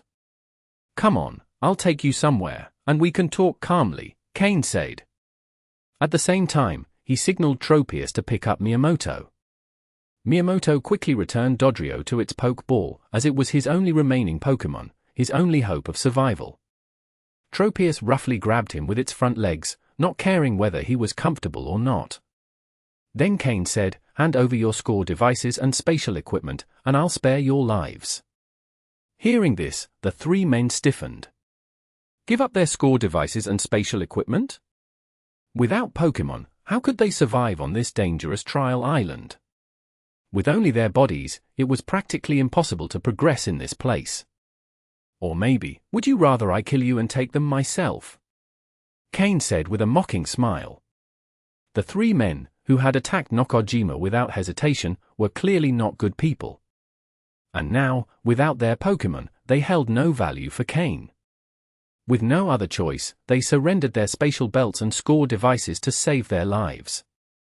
At least this way, they still had a slim chance of survival. If not, they would die on the spot. Slowpoke used its psychic powers to take the items, along with the rocket team belt of Nakajima, who lay dead on the ground, and his score device. Then it teleported next to Cain, while Murkrow returned to perch on his shoulder. Cain simply ignored the three men left behind. Thus, Cain became the true victor, riding Tropius as he slowly vanished along the river. With Tropius's imposing presence, he could be considered one of the strongest Pokémon in that forest. And with the semi-dragon blood in its veins, other strong Pokémon could sense its power. Unless directly provoked, there wasn't much that could stand in its way. After flying a good distance and reaching a relatively safe spot, Cain had Tropius descend. Tropius landed grudgingly and roughly dropped Miyamoto to the ground, making him fall face first. Now even dirtier, Miyamoto had no choice but to bear it. He couldn't even complain about Tropius's roughness. In fact, he had to smile and pretend he didn't mind. Cain and Slowpoke floated down from Tropius, looking at a disheveled Miyamoto. Cain smiled. "Well, now we can talk calmly, right?" Cain said. Miyamoto nodded awkwardly. He still remembered how, when he first met Cain, he had been arrogant, demanding answers to his questions. But now, seeing Murkrow and Slowpoke at Cain's side, and Tropius relaxing behind him, what other choice did he have? Did he want to end up like the three men Cain had left behind, stripped of everything? Wasn't that the same as waiting for death? Seeing Miyamoto's obedient attitude, Cain's smile grew even wider. "So, tell me about your group," Cain said. Miyamoto nodded. In truth, he had an idea of what Cain wanted to know. If he wanted to survive in the future, he might only be able to rely on Cain. With an injured Dodrio, he might not even be able to leave the island on his own. After organizing his thoughts, Miyamoto began to speak. "My name is Miyamoto. I'm a member of a group participating in this trial island competition.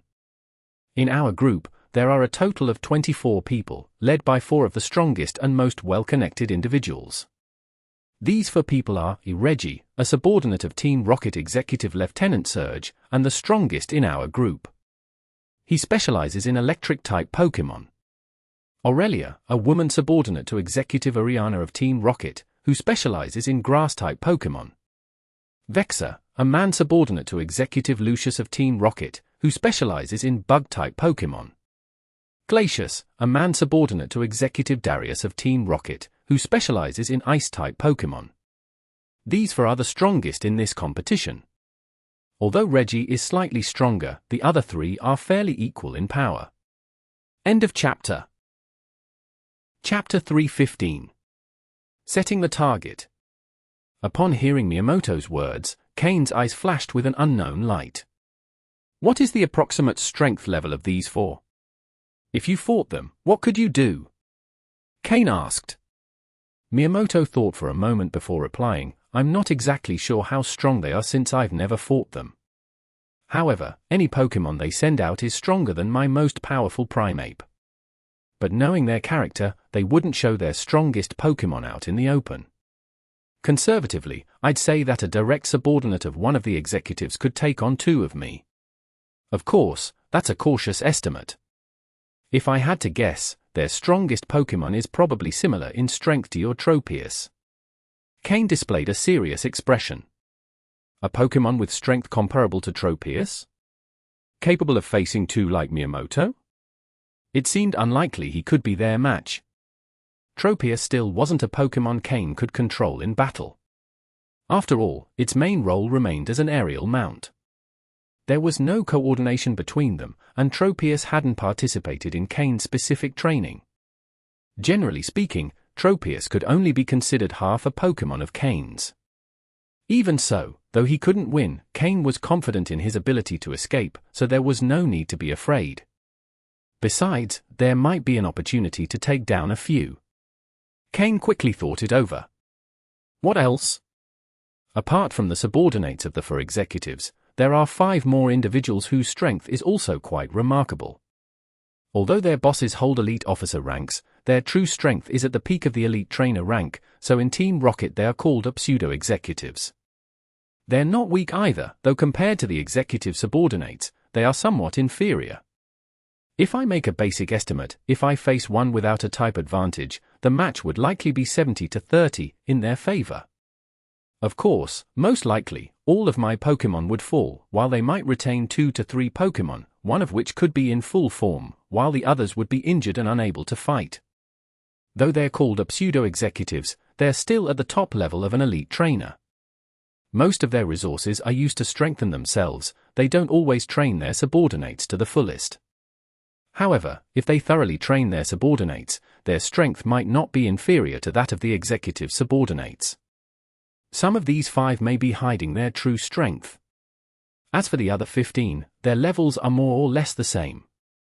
I'd be in the middle of the group. Miyamoto explained everything he knew straightforwardly. After all, they weren't allies, but rivals. If Cain managed to defeat or eliminate any of them, Miyamoto would be satisfied. The reason he hadn't answered Cain before was out of pride, but now, in such a vulnerable position, relying on Cain's mood to survive, he had no choice but to answer everything asked. After hearing this, Cain first looked at his Slowpoke. When he asked Miyamoto the questions, he had already instructed Slowpoke to monitor his mind with psychic powers. If it detected any disturbance or unusual behavior, it was to eliminate him immediately. Slowpoke shook its head toward Cain, indicating there were no issues. Only then could Cain trust his words. But not completely, he would trust only 70%. He didn't believe that among the subordinates of the regular officers, no one was hiding their strength, nor that the subordinates of the executives only had that level of power. Perhaps that's what they openly displayed, but what about what they hid? Cain still remembered his first battle against Xander when he had that purple pill as his trump card. So at least the 5 with a background similar to Xander's should also have something like that, right? And those of even higher rank, wouldn't they also have some form of protection? The officers didn't train them primarily for this trial, it just happened that this was a good opportunity to demonstrate their usefulness. Training them isn't something that could be achieved in just a few months. To have stronger subordinates in the future, they surely provided survival methods. Only it's unknown what they are. However, he could ignore the other officers' subordinates, but he wouldn't let go of the one who tested him before his return. Since he couldn't go after the executive or the officer at the moment, he would temporarily assign this matter to that subordinate. Cain considered himself a very vengeful person. Although he didn't know who it was, nor had Umbra given him any clues. Cain could only speculate. First, Cain ruled out Surge. He's known for his explosive temper in Team Rocket, and he's clearly not the type of person to do something like that. If it really had been Surge, Cain doubted he'd have left Vermilion City, and not even Umbra could have stopped him. Then, Cain ruled out Ariana. A month ago, Cain saw her fight Price personally at Lake of Rage in the Johto region, and she was under pressure the entire time. Though there was no news of her death, her strength surely suffered great damage. She wouldn't have time to worry about him now. So that left 2 people, Lucius and Darius. Cain had never interacted with these 2 in his previous life, he'd only heard of some of their events. So he couldn't guess which one it was. Therefore, he would temporarily focus his target on the subordinates of these 2. However, compared to Ice-type Pokémon, Cain thought it would be better to choose Vexor, who was skilled in using Bug-type Pokémon, as his first target. Thus, Cain's first target would be Vexor. As for whether he could defeat him, he'd only know by trying. His thoughts cleared in seconds, and Cain refocused his gaze on Miyamoto. How to deal with him was a complicated problem. If he followed his previous life's character, he would surely kill him immediately, but now Cain was different. His enemies were clearly stronger than him at this point, so if he could gain a few good allies, his chances of success would be greater. But pretending that a person like this would submit with just a few words was obviously not possible. Even if he knelt and surrendered immediately, Cain would still hesitate to trust him. As Cain thought, Miyamoto was also reflecting.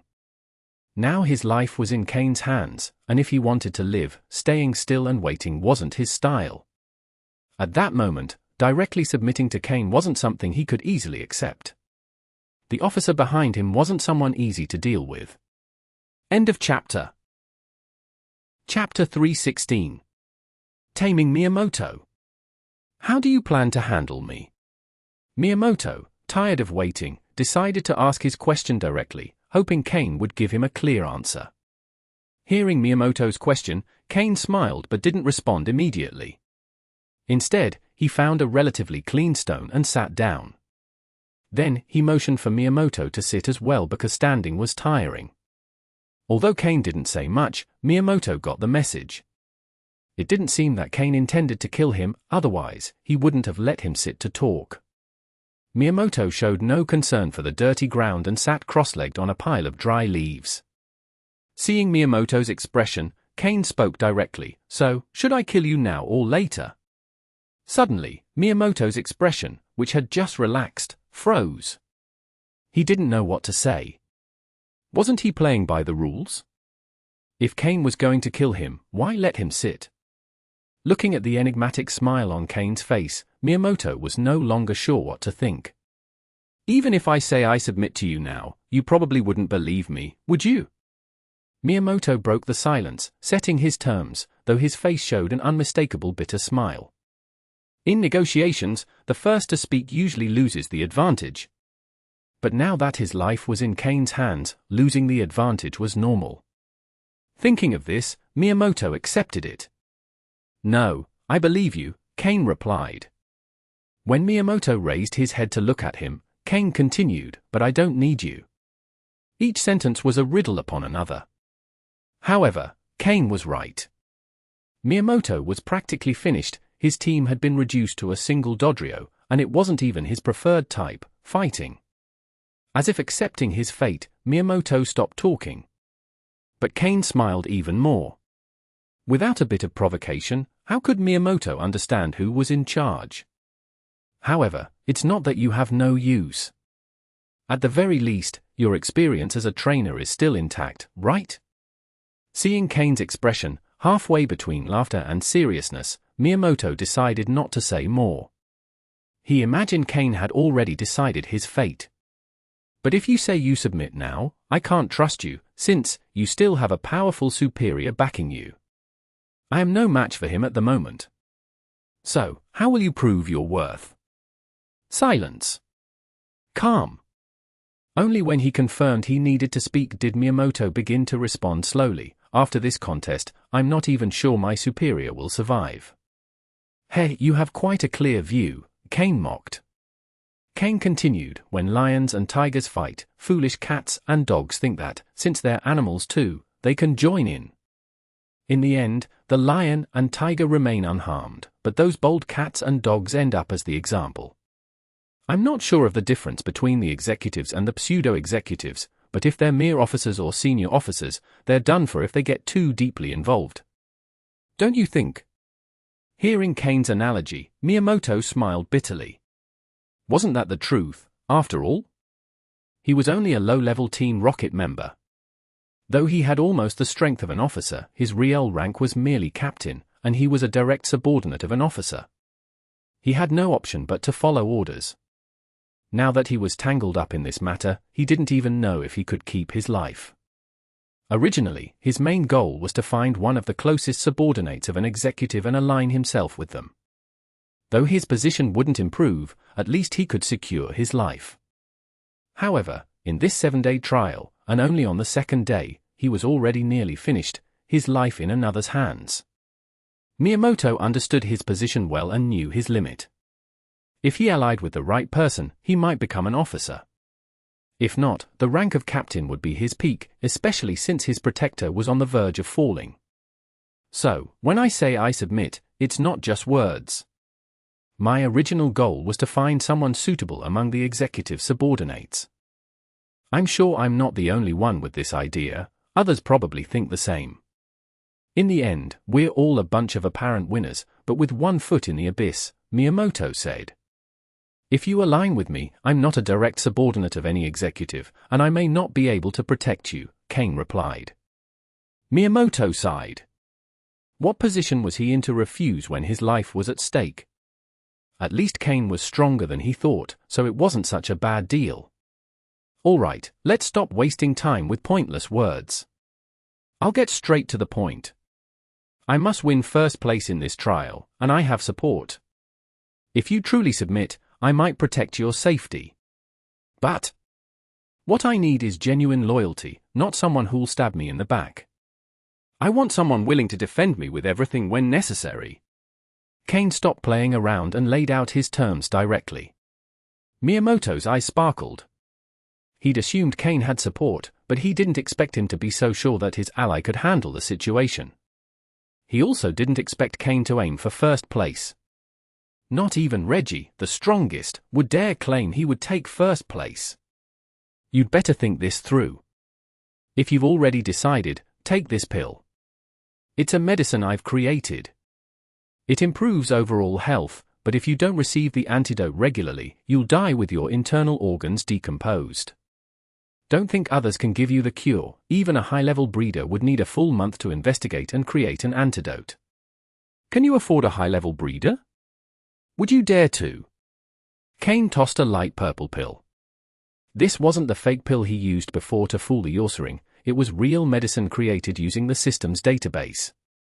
And there's one more thing you should know, my goal, in addition to first place, is to kill one of those for executive subordinates. If you take the pill, you'll have to follow my orders. Holding the pill, Miyamoto felt it as heavy as gold. However, he didn't hesitate.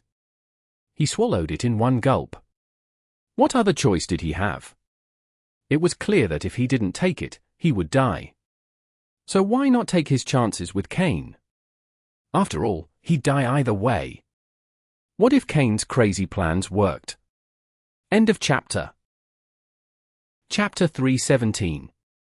A bunch of empty words. When he saw Miyamoto swallow the pill without hesitation, Cain nodded in satisfaction. Miyamoto was a smart person. This was evident from the things he had said and done earlier. He was someone who clearly understood his position. He didn't have grand ambitions. His goal was probably just survival, and becoming stronger was the most effective way to achieve that. Moreover, in the recent fight against the other four, he'd shown himself to be someone who fought without hesitation. If he truly lost his chance at survival, he would bite off the largest piece of flesh from the enemy without a second thought. A smart person, someone who understood his position, willing to risk his life, and who only wanted to survive. With so many qualities combined, he was a pretty decent subordinate. Of course, as long as he had enough loyalty. Based on how he betrayed his officer without hesitation, his loyalty was questionable. However, he was also a man who valued his life, and now that Cain held his fate in his hands, as long as he didn't send him on a suicide mission, there wouldn't be a problem for the time being. As for how to handle him after leaving the island, that would be seen later. I like dealing with smart people. Bring out your Dodrio. If I don't treat it, I doubt it will last until tomorrow, Cain said. Miyamoto looked at him and, without hesitation, took out Dodrio's Pokeball and let it out. Dodrio could barely stand. Of its 3 heads, only one could move normally, the other 2 hung limp, and one of them couldn't even open its eyes.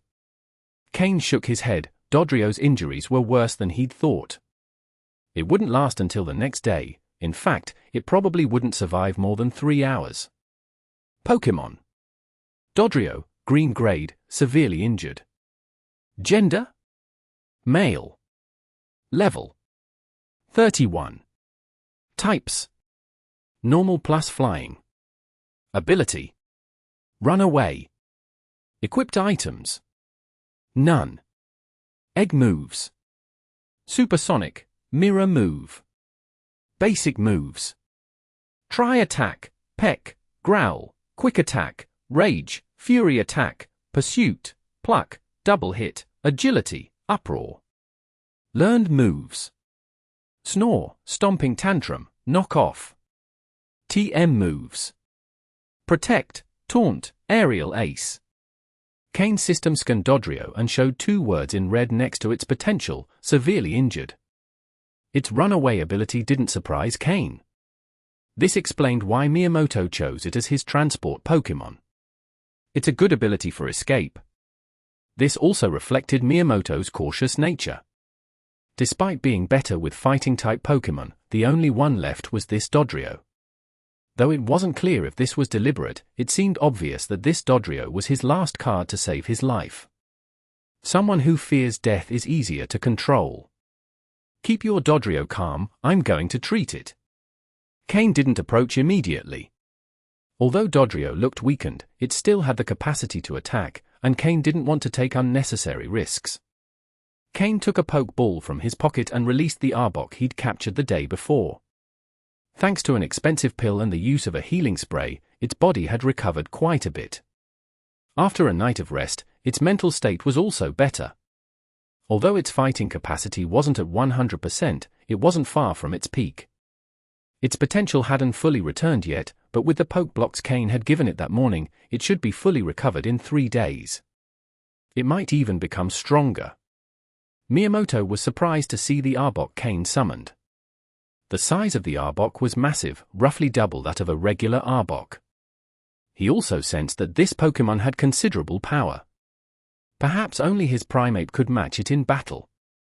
He looked at Cain's other Pokémon, Slowpoke, Murkrow, Tropius. Maybe he really could face those for monsters. He didn't know why Cain had brought out Arbok. Miyamoto obediently approached Dodrio. Seeing his Pokémon so injured, he didn't feel particularly sad, just defeated. He recalled the days he'd served under the Team Rocket officer, full of arrogance. He couldn't believe that after only 1 day on the trial island, he'd ended up like this. He placed his hand on Dodrio's back, stroking its disheveled feathers, keeping it calm. Feeling his trainer's intent, Dodrio, which was gathering its energy, almost collapsed immediately. You could see how serious its injuries were. Arbok, bind them, Cain said calmly. Arbok obeyed without hesitation. Its respect for Cain had grown due to his ability to heal it. Cain stopped it before it did anything too strong. Not too tight, just keep them bound. Miyamoto went rigid. He thought Cain had summoned Arbok for some important reason, but now it was clear that it was just to bind them. What was he planning? Not daring to move, Miyamoto calmed the frightened Dodrio while they were wrapped up by Arbok. Once bound, they could only move their eyes. Cain shrugged and said with a smile, "No offense, but I'm concerned that when I treat Dodrio, the pain might make it lose control, and I'm not strong enough to restrain it." Miyamoto felt speechless. Was Cain afraid of Dodrio or more of him? He understood that Cain still didn't trust him, which was reasonable. The more cautious he was, the more Miyamoto was convinced that Cain really planned to face off against one of the executive subordinates. Unable to move or resist, Miyamoto decided to stay still. In turn, Miyamoto used words to soothe Dodrio, which was still restless. Once Arbok confirmed everything was secure, Cain put on gloves and took out his toolkit. Under Miyamoto's watchful eye, Cain disinfected Dodrio's wounds, applied healing medicines, realigned and splintered the broken bones, and finally asked Miyamoto to open Dodrio's mouth to give it one of the same pills he'd given Arbok, one that could save its life. End of chapter. Chapter 318. Primeape's Return. Witnessing the entire series of Cain's actions firsthand, Miyamoto's eyes grew brighter. He wasn't a fool and could see that Cain was using specialized skills as a breeder to treat Pokémon. So, could what he said before about the pill he gave also be true? Miyamoto was feeling a great internal excitement. However, what surprised Miyamoto the most was, could there be an advanced breeder behind Cain? With his experience, he could recognize what Cain had given to Dodrio. Was he an advanced breeder from Team Rocket or some other organization? Now he was beginning to believe that what Cain said about having significant backing might be true. In that case, would it really be a disadvantage to follow Cain? Following those for monsters was just for the backing of their mentors and their growth potential. But now, comparing them, Cain not only had potential but also a solid foundation no less than theirs. Additionally, with the skills Cain had shown, he was at least an intermediate-level breeder, so reaching an advanced level was just a matter of time given his youth. Looking at it this way, was Cain's potential even greater than that of those four? A great prospect. Miyamoto, who was already 19, didn't mind that Cain was younger. Was age really an issue? In this world, what mattered was strength. With enough strength, even at 18 one could become an elite member or even a champion. Cain was indeed intentionally showing off his breeder skills in front of Miyamoto, aiming to earn his loyalty more effectively. Judging by the results, it seemed the strategy was working well. After finishing the treatment, Cain had Arbok loosen its grip. Cain, removing his gloves, said, "I've done what I can. Let it rest for a while, and there shouldn't be any major issues, but don't expect it to be able to fight for the next 2 days." Miyamoto nodded and returned Dodrio to its Pokeball. His face showed resignation. He knew Dodrio wouldn't be able to fight for now, but how would he survive in the coming days? He couldn't rely solely on Cain's protection, as that would make him seem useless. Cain would have no reason to keep him and would prefer to ditch a burden immediately. As he was thinking this, Cain tossed him a Pokeball. "This is your Primeape. It's a hothead. I considered killing it, but it seemed to have some value, so I let it live. Consider yourself lucky." Miyamoto looked at the Pokeball in his hand and, through its window, saw his Primeape inside. His face lit up with joy. He hadn't expected that after losing 3 Pokémon, he would get back his trump card. If he had to choose, he probably would have done the same. Not a bad deal. He immediately called out his Primeape. As soon as it emerged, Primeape wanted to attack Cain. Seeing this, Slowpoke and Murkrow quickly approached Cain, while Arbok, who had just retreated, raised its head and looked coldly at Miyamoto and his Primeape. If they made even the slightest move, Cain's 3 Pokémon would attack immediately. "Primeape, don't be impulsive. From now on, he's one of us. Show respect to Mr. Cain," said Miyamoto quickly, stopping his hot-tempered Primeape. Miyamoto had already started to change how he addressed Cain. Primeape looked at his trainer with curiosity and then at Cain, as if asking, "Really?"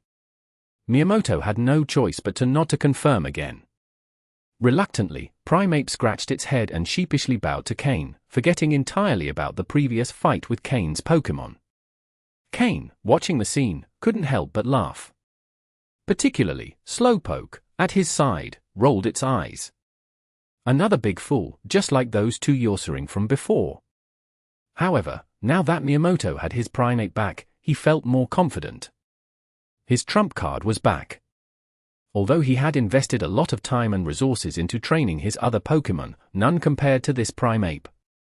He had put much more effort into it than any other. As for other Pokémon, there were plenty on the trial island, he would simply capture some more. Although he wouldn't have time to build rapport or battle styles, he didn't need them to do much. Just to distract the opponent's Pokémon. "Thank you, sir." Miyamoto, however, didn't let his excitement over getting Primeape back go to his head. After a moment of joy, he quickly thanked Cain. Now, he wasn't only under Cain's protection, his very life was in Cain's hands. It was better to behave obediently. At the very least, returning Primeape showed that Cain had plenty of character. He didn't fear betrayal or disobedience. He had certain leadership qualities. "Get ready, we'll be leaving soon." "Let's see if we can find someone else," Cain said. Miyamoto immediately nodded, taking Primeape to the river to wash up. Meanwhile, Cain took out the 4 belts from the Team Rocket members and the 4 score devices he had obtained earlier. First, he transferred all the points from the 4 men's devices to his own. Nakashima was ranked 8th in the last trial, so his device had 5 points. However, it seemed he'd been lucky in obtaining additional score cards or in stealing points from others, as his device showed a total of 8 points. The other 3 were ranked between 20th and 50th, and each had 2 points. After transferring all the points to his device, Cain now had a total of 17 points, which wasn't bad at all. When Miyamoto returned, he saw Cain transferring points. After a moment of thought, he took out his own scoring device, which showed 10 points. Viper had great respect for them, and each of their devices started with 10 points, equivalent to the top 3 on the trial island. Cain looked at his device and waved his hand.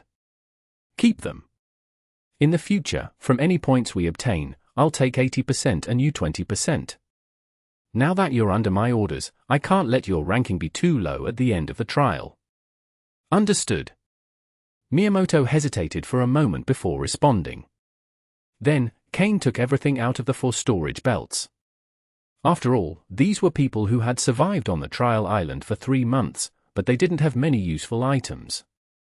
Most of them traded any valuable items they obtained for things that boosted their combat ability. Take a look to see if there's anything useful for you, and make sure to clean up this area, Cain said to Miyamoto as he took some daily use items.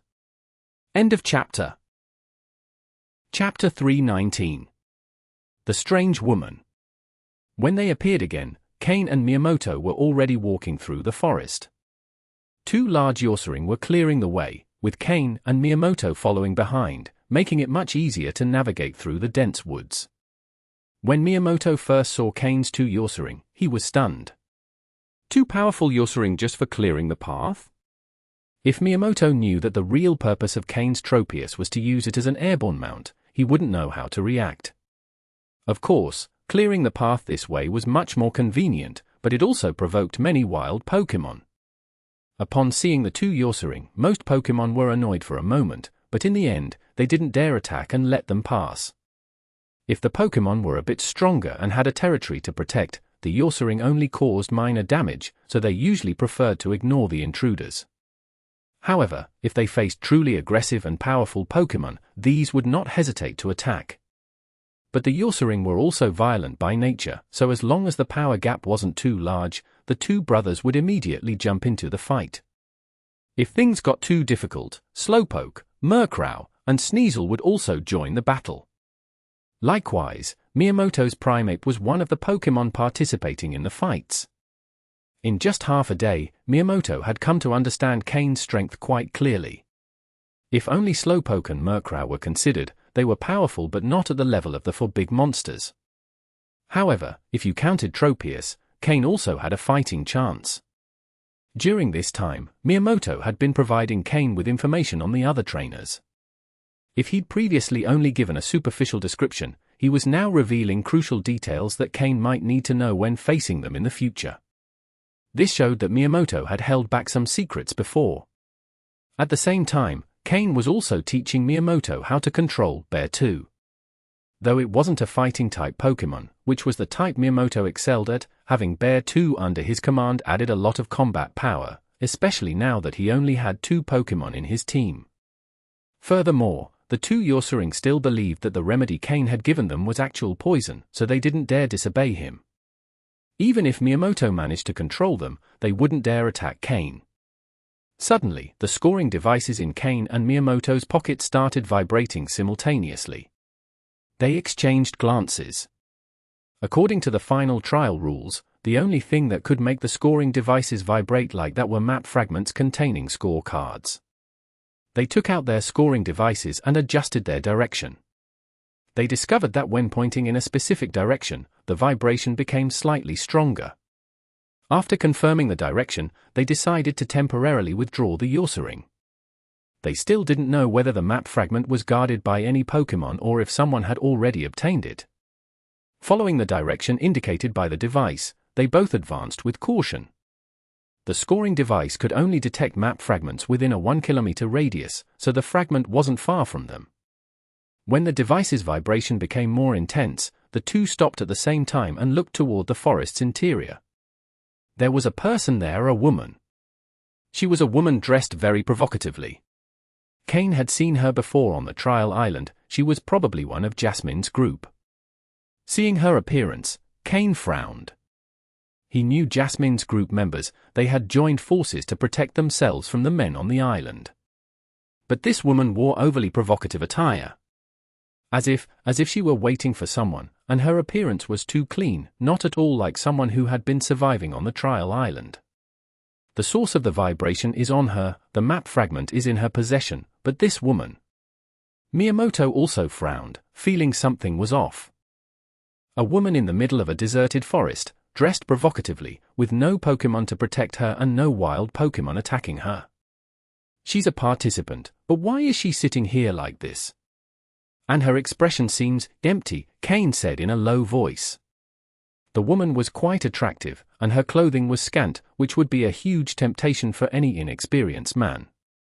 But Cain wasn't just anyone, he had been a Team Rocket senior officer candidate in his previous life and had seen all sorts of women. And Miyamoto, at 19, had already had all the experiences a young man should, so the woman didn't have much of an effect on them. Could she be controlled by a Pokémon? Miyamoto suggested. Slowpoke, check, ordered Cain. However, after a quick scan with its psychic powers, Slowpoke shook its head, indicating there was no trace of abnormal energy. The woman was in full possession of her own consciousness. No matter, I'll go take a look, said Miyamoto, gritting his teeth and preparing to approach. In uncertain situations, it was the subordinate's role to go out and check things first. Cain didn't stop him, but he couldn't shake the feeling that there was something strange about this woman.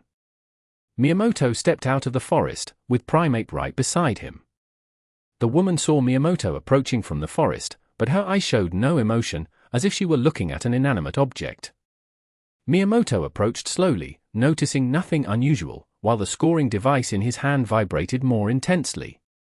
The map fragment was on her. So why was she sitting there, unmoving? Waiting for whom? A target? It was a trap. Cain, thinking quickly, finally understood why something had felt off. It was the classic hunter's tactic. Leaving the most tempting bait in a fixed spot and patiently waiting for the prey to approach, only to suddenly attack and capture it in one swift strike. If it had only been a scoring device, perhaps no one would risk approaching, but an apparently defenseless, scantily clad woman would be irresistible for an inexperienced man, especially with the constant lure of the map fragment. Sure enough, after Miyamoto approached the woman, an Ariados suddenly appeared from a tree. Then, from the other side of the forest, a Scyther rushed out. Both Pokémon moved quickly, and their target was Miyamoto, who was getting close to the woman. Sensing danger, Miyamoto became fully alert, rolling swiftly on the ground, ignoring the small stones that scraped his body. End of chapter. Chapter 320. The Deadly Maniac. Miyamoto quickly rolled across the ground to dodge Ariados' surprise attack, while Primeape blocked Scyther's assault. However, the impact pushed him back a certain distance. Cain didn't approach immediately, as he noticed that the woman sitting there hadn't moved at all, nor had her expression changed, indicating this wasn't the first time something like this had happened. But why did that woman obey so willingly? Wasn't she one of Jasmine's subordinates? Cain couldn't understand. One of the attackers was an Ariados, and the other a Scyther, clearly not Jasmine's Pokémon. So, whose could they be? It wasn't long before the person Cain suspected appeared. His face bore a wicked smile, accompanied by a parasect, as he slowly emerged from the forest. Seeing Miyamoto, who was a bit disheveled after dodging the attack, his smile grew even wider. Isn't this Miyamoto? Why so scruffy? Are you interested in this woman? I'll give her to you. Ha ha ha, he said, letting out an uncontrollable laugh. Hearing his voice, the woman who had previously been motionless showed an expression of fear and dread. Paul, of course, it's you, you twisted maniac. How are you still alive? Miyamoto retorted, brushing the dirt from his face and gritting his teeth. Well, if you're not dead, why would I be? I've got to help the great Vexor secure first place. Paul responded smugly. You're a degenerate. This whole thing is clearly your doing. This woman, did you put her in this state? And you deliberately put a map fragment on her to lure others, Miyamoto accused. Upon identifying the one behind all this, Miyamoto understood the situation of the woman before him, provocatively dressed but with no emotional reaction. Paul clicked his tongue and replied, Bah, what do you know? This woman is quite smart. She knew she wouldn't survive on the trial island and wanted to find a protector. When she heard that we newcomers were pretty strong, she approached me on her own. I didn't force her. Miyamoto moved slowly, seeking shelter behind Primeape. From the moment you appeared, I knew what this pervert had done. Have you broken her limbs and are torturing her bit by bit? Miyamoto asked disdainfully. No, no, no. That's not torture. This is called sacrificing for art. Get it? You guys, who only know about battles and fighting, have no idea what art is. She came to me seeking protection, so, of course, I had the right to use everything she had. It's such a wonderful find that I couldn't help myself. Ha ha ha, he said, his expression growing more deranged and his behavior bolder. Judging by your satisfaction, it seems you've eliminated quite a few people using this trap, haven't you? Miyamoto said. Eliminate? Such an ugly word. This is a search for material, you understand? But, honestly, everyone who fell for it was trash. I didn't even feel like collecting anything, and none of them were women. But luckily, you've arrived. Ha ha ha. Paul shouted with a maniacal laugh. You're a damn psychopath. Killing is killing, why make this so creepy? Anyone who can stand you must have a mind of steel or be just as depraved, Miyamoto replied, a chill running down his spine. He had killed many people and seen countless corpses, but he had never understood how someone could so enjoy mutilating their victims' limbs, torturing them to death, and then collecting the parts he liked as trophies. That woman was truly naive, willingly presenting herself as a victim. She didn't know that seeking protection from a stranger could lead to her being viewed as nothing more than prey and eliminated. But now there was no time to worry about others because that maniac's gaze was already on him. Paul's eyes wandered shamelessly over Miyamoto's body, and anyone who didn't know him might think he had other intentions. However, Miyamoto knew it was something even more revolting, a man thinking about how to keep a part of your body. A man like you would be an excellent trophy for my collection. Come on. Call out your Pokémon. Yesterday on the plane, if it hadn't been for that person's presence, I'd have already attacked. That whole plane full of people so valuable to collect made me feel so excited. Paul exclaimed with madness. I don't understand how someone like Vexor could have a lunatic like you as a subordinate. Doesn't he worry you'll disgust him to death? Miyamoto replied in disgust. But Paul wasn't offended by Miyamoto's insults, on the contrary, he seemed delighted to hear such words.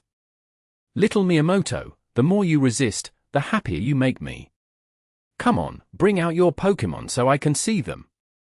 Paul said, laughing like a madman, clearly enjoying the moment. Miyamoto didn't bring out more Pokémon, while Paul's 3 insect Pokémon approached. Miyamoto wore a tense expression. If he had any Pokémon available, he would have already smashed that scoundrel. Realizing Miyamoto's situation, Paul's face changed, and he said, Don't tell me you've already exhausted all your Pokémon, and only that Primeape remains. Miyamoto remained silent, saying nothing, but his face was dark with anger. Paul became even angrier. Stupid idiot! Have you already run out of Pokémon after only a day here? How useless can you be? And you still dare to speak to me like that? With only one Pokémon, you have no chance of resisting. I'm even losing interest in collecting you. Thank your entire family for not wanting to collect me. Miyamoto shouted in his mind. Do you think that just because I only have one Pokémon left, I'm cornered? They're just damn insects, Miyamoto replied with disdain. Paul responded with a laugh. Ha ha ha.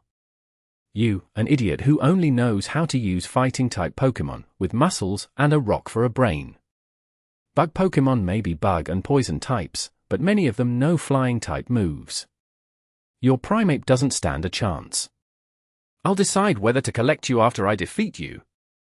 Scyther, use Wing Attack on Primeape. Ariados, use String Shot to slow him down. Paul ordered, impatient. Scyther and Ariados moved almost simultaneously.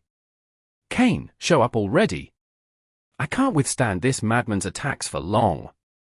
Miyamoto shouted urgently in his mind as he saw the enemy Pokémon approaching. Yosuring, use Slash on Scyther. Miyamoto ordered, trying to buy some time. Having no other choice to relieve the pressure, Miyamoto had to call out the Yosuring that Cain had recently given him. End of chapter. Chapter 321. Pokémon Elimination. Still had an Yosuring hidden? Although it looks like you just caught it. So, are you saying all your Pokémon have really died? Seeing Miyamoto's yossering, rather than getting angry, Paul seemed to have calmed some of his original rage.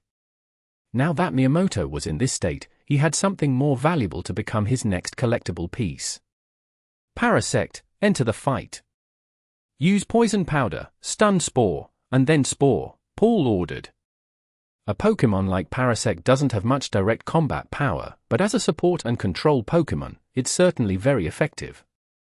With just these few commands, Paul was already testing the patience of any other Pokémon. Miyamoto, seeing that Paul had called Parasect, was even more at a disadvantage, barely holding on.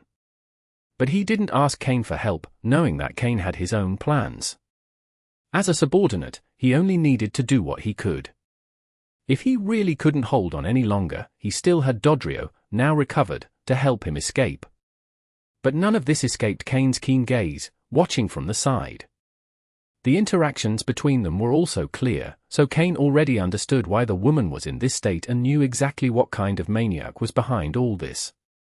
Vexor, I hope you're one of the subordinates of the person testing me, so I'll have yet another reason to eliminate you, Cain thought to himself.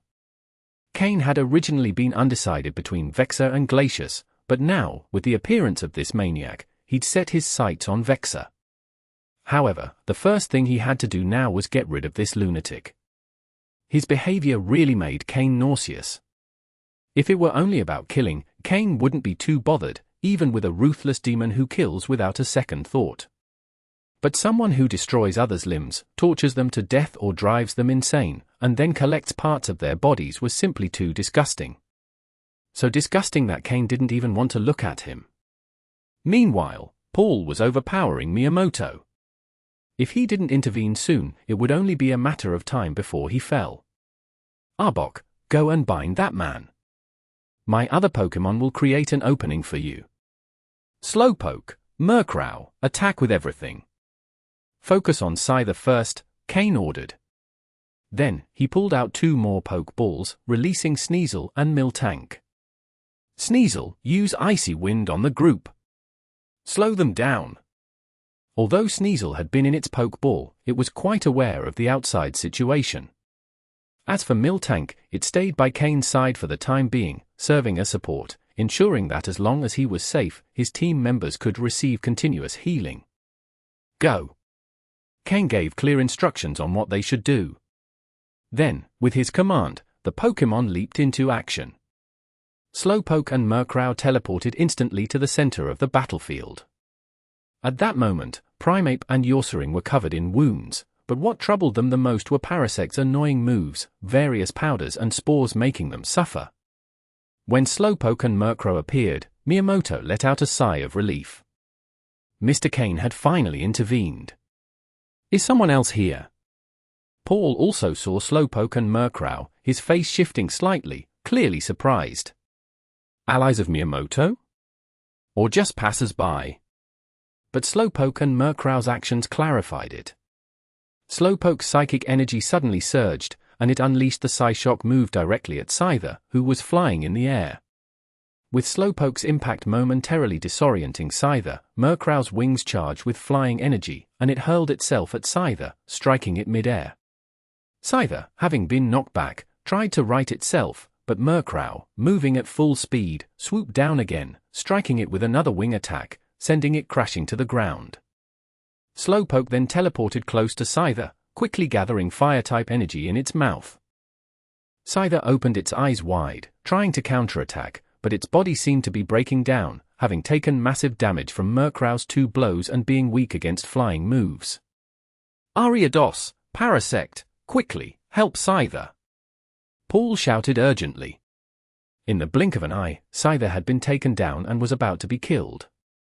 Ariados and Parasect tried to move but were blocked by Primeape and Yossering, who were fighting with all their might. At that moment, Sneasel finally reached the battlefield and unleashed Icy Wind on the 4 Pokémon. This slowed all the Pokémon down and also caused them some damage. Small layers of ice could be seen forming on their bodies. Just then, Slowpoke's flamethrower move completed, spraying directly onto Scyther's face at close range. When the flamethrower move ended, there was a large burned hole in the ground, and Scyther lay there, lifeless and unrecognizable. Scyther! Damn it! Who the hell are you? Paul looked around frantically but saw no one. In a matter of seconds, the situation, which had been in his favor, had changed drastically. Scyther was defeated, and Ariados and Parasect were trapped by Miyamoto's Pokémon. To top it all off, a massive Arbok emerged from the underbrush and quickly launched itself at Paul. Not knowing who was behind sending Pokémon non-stop, Paul had to throw 2 more Pokeballs to defend himself. However, his main Pokémon were the 3 already in battle. The ones he released now were strong but not on par with the other 3. A Beedrill and a Ledibur appeared at Paul's side. However, Slowpoke and Murkrow, having finished their fight, didn't stop. Seeing Paul's 2 new Pokémon, Slowpoke quickly teleported and used the Zen Headbutt move to knock down Beedrill. Beedrill, being Bug and Poison type, took Slowpoke's direct hit and had no chance to counterattack, immediately losing its ability to fight. Meanwhile, Ledibur was struck down and dragged into a fight by Murkrow with the Wing Attack move. It didn't seem like it could hold on for long. Paul's face turned from red to black and then pale in an instant. His trembling right hand pulled out his last Pokeball. Before he could throw it, Arbok, who had been targeting Paul the entire time, got right next to him and wrapped around him. Arbok's cold, slippery scales touched Paul's skin, making him shiver completely. A sense of imminent death surrounded him entirely. End of chapter. Chapter 322. Cain subdues Paul. Paul hadn't yet thrown his last Pokeball when Arbok had already wrapped around him. However, Arbok didn't kill him, as Cain hadn't ordered it, but its large snake head, much bigger than Paul's, was very close to his face, staring intently at him. As for Parasect and Ariados, they were initially pinned down by Yorsering and Primeape, unable to break free, and then Sneasel joined in. Immediately, the disadvantage shifted to an advantage with many against few. Although Primeape and Yorsering sustained numerous injuries, these 2 Pokémon have violent temperaments. There was no way they would allow themselves to be completely subdued, and now it was their turn to dominate other Pokémon, releasing all their energy at once. Moreover, Parasect, a Pokémon specialized in support battles, was quickly overwhelmed by Primeape. At that moment, Cain slowly stepped out of the forest. Although Slowpoke and the others' attack had lasted only a few seconds, it was enough to completely change the situation. Paul finally caught sight of Cain, and his pupils instantly contracted, a name surfaced in his mind. Cain! He barely managed to say the name before being interrupted by Arbok. How dare a captive directly call out the name of the great Cain? Upon hearing his words, Cain looked at him in slight surprise and then smiled mysteriously. He turned to Miltank beside him and said, "Miltank, give them Heal Bell one more time." Obeying Cain's command, Miltank nodded and began emitting a melodious sound from its mouth. The negative conditions affecting Primeape and Yorsering, heavily impacted by Parasect's powders, disappeared entirely. Meanwhile, after dealing with the Beedrill that had appeared a moment earlier, Slowpoke used Psyshock to assist Murkrow in defeating the Ledibur in front of it. Then, Slowpoke and Murkrow joined Sneasel's side in the battle. Originally, the 3 against 2 already gave them an advantage. Now, with Slowpoke and Murkrow joining, it became a crushing victory. 2 Pokémon lay directly on the ground, showing no signs of life. Thus, all of Paul's Pokémon were finally defeated or eliminated. "Miltank, give milk to Primeape and Yorsering," Cain ordered. Upon hearing this, Miltank pulled out 2 bottles of milk and tossed them to Primeape and Yorsering. As for Sneasel and the others, they had taken almost no damage, so it wasn't necessary. Cain didn't need to give many instructions on how Slowpoke and the others should fight, but they chose their moves well and coordinated perfectly with other Pokémon. This showed that the synergy among the Pokémon was increasing rapidly, and autonomous combat ability was the direction Cain was training them towards. In the future, as the number of Pokémon grows, if they can make necessary decisions on their own, it could reduce the chances of Cain making mistakes. Furthermore, the deeper the Pokémon's understanding of battles and their abilities, the more it will benefit them in future fights. It might not be immediately noticeable, but over time, it would become increasingly evident. Especially in large battles between armies of Pokémon, could a trainer really direct every single Pokémon? Often, everything depends on the Pokemon's combat awareness and their sense of timing. Ursaring, already familiar with Miltank's milk, drank a bottle in one go and let out a satisfied burp. Primeape, likewise, received permission from Miyamoto, his trainer, to down its milk in one gulp. You could clearly see the level of control the trainer had over these two Pokemon. It was then that Cain had the opportunity to take a close look at this perverted dead man, as Miyamoto called him, a pervert also in Cain's mind, Paul. It seems you know me too. Am I that famous now? Cain asked with a smile. After tidying up, Miyamoto ran over with his two Pokemon and respectfully stood by Cain's side, adopting the demeanor of a subordinate. Paul didn't respond directly to Cain's question. Instead, he looked at Miyamoto in surprise, then at Cain, saying incredulously, "Miyamoto is your subordinate." A direct subordinate of an officer becoming the subordinate of a trial participant. Miyamoto! Do you understand what you're doing and what you could face? Hearing this, Miyamoto showed no change in expression, but he was already cursing inwardly. Of course I know what I'm facing. But can I resist right now? My life is still in his hands. However, seeming to be someone subordinate, especially someone so strong, didn't seem so unacceptable. At least, even if he didn't think much about it, his life wouldn't be in danger. Thinking this, Miyamoto replied, "Paul, do you know what it means to be a wise person who knows how to adapt to circumstances? Haven't you seen the power of the great Cain? This is just the tip of the iceberg." A subtle, well-delivered compliment. However, Cain didn't get carried away and continued to ask, "Do you recognize me for the same reason Miyamoto does?" Paul almost blurted out, "Of course," but held back in time. Looking into Cain's eyes, he felt as if he were in front of a snake far scarier than Arbok, causing him to tremble uncontrollably. No, not exactly. Before coming here, a superior collectively briefed us on the trial participants. But I thought, on a small test island like this, there wouldn't be anyone strong, so I didn't even bother collecting information. But then, the great Vexor told me that if I ran into Cain, the great Cain, I should. Paul trailed off. Vexor! Cain heard that name again, and his eyes gleamed with a cold light. So it was him. His intuition had been correct after all. Are you one of Vexor's subordinates? Cain continued asking. Well, more or less. Actually, the person behind me has already become one of the officers supporting Vexor, a subordinate of the great Lucius, so I was ordered to help Vexor secure first place in this trial. If he succeeded, his power would increase once more, and he could become a ranked officer. And I would also find a bigger refuge. Paul continued, in fact, even though many officers are participating in this trial, not all of them are like the person behind Miyamoto, brainless and eager to fight. Can a simple officer get involved in battles among elite officers and executives?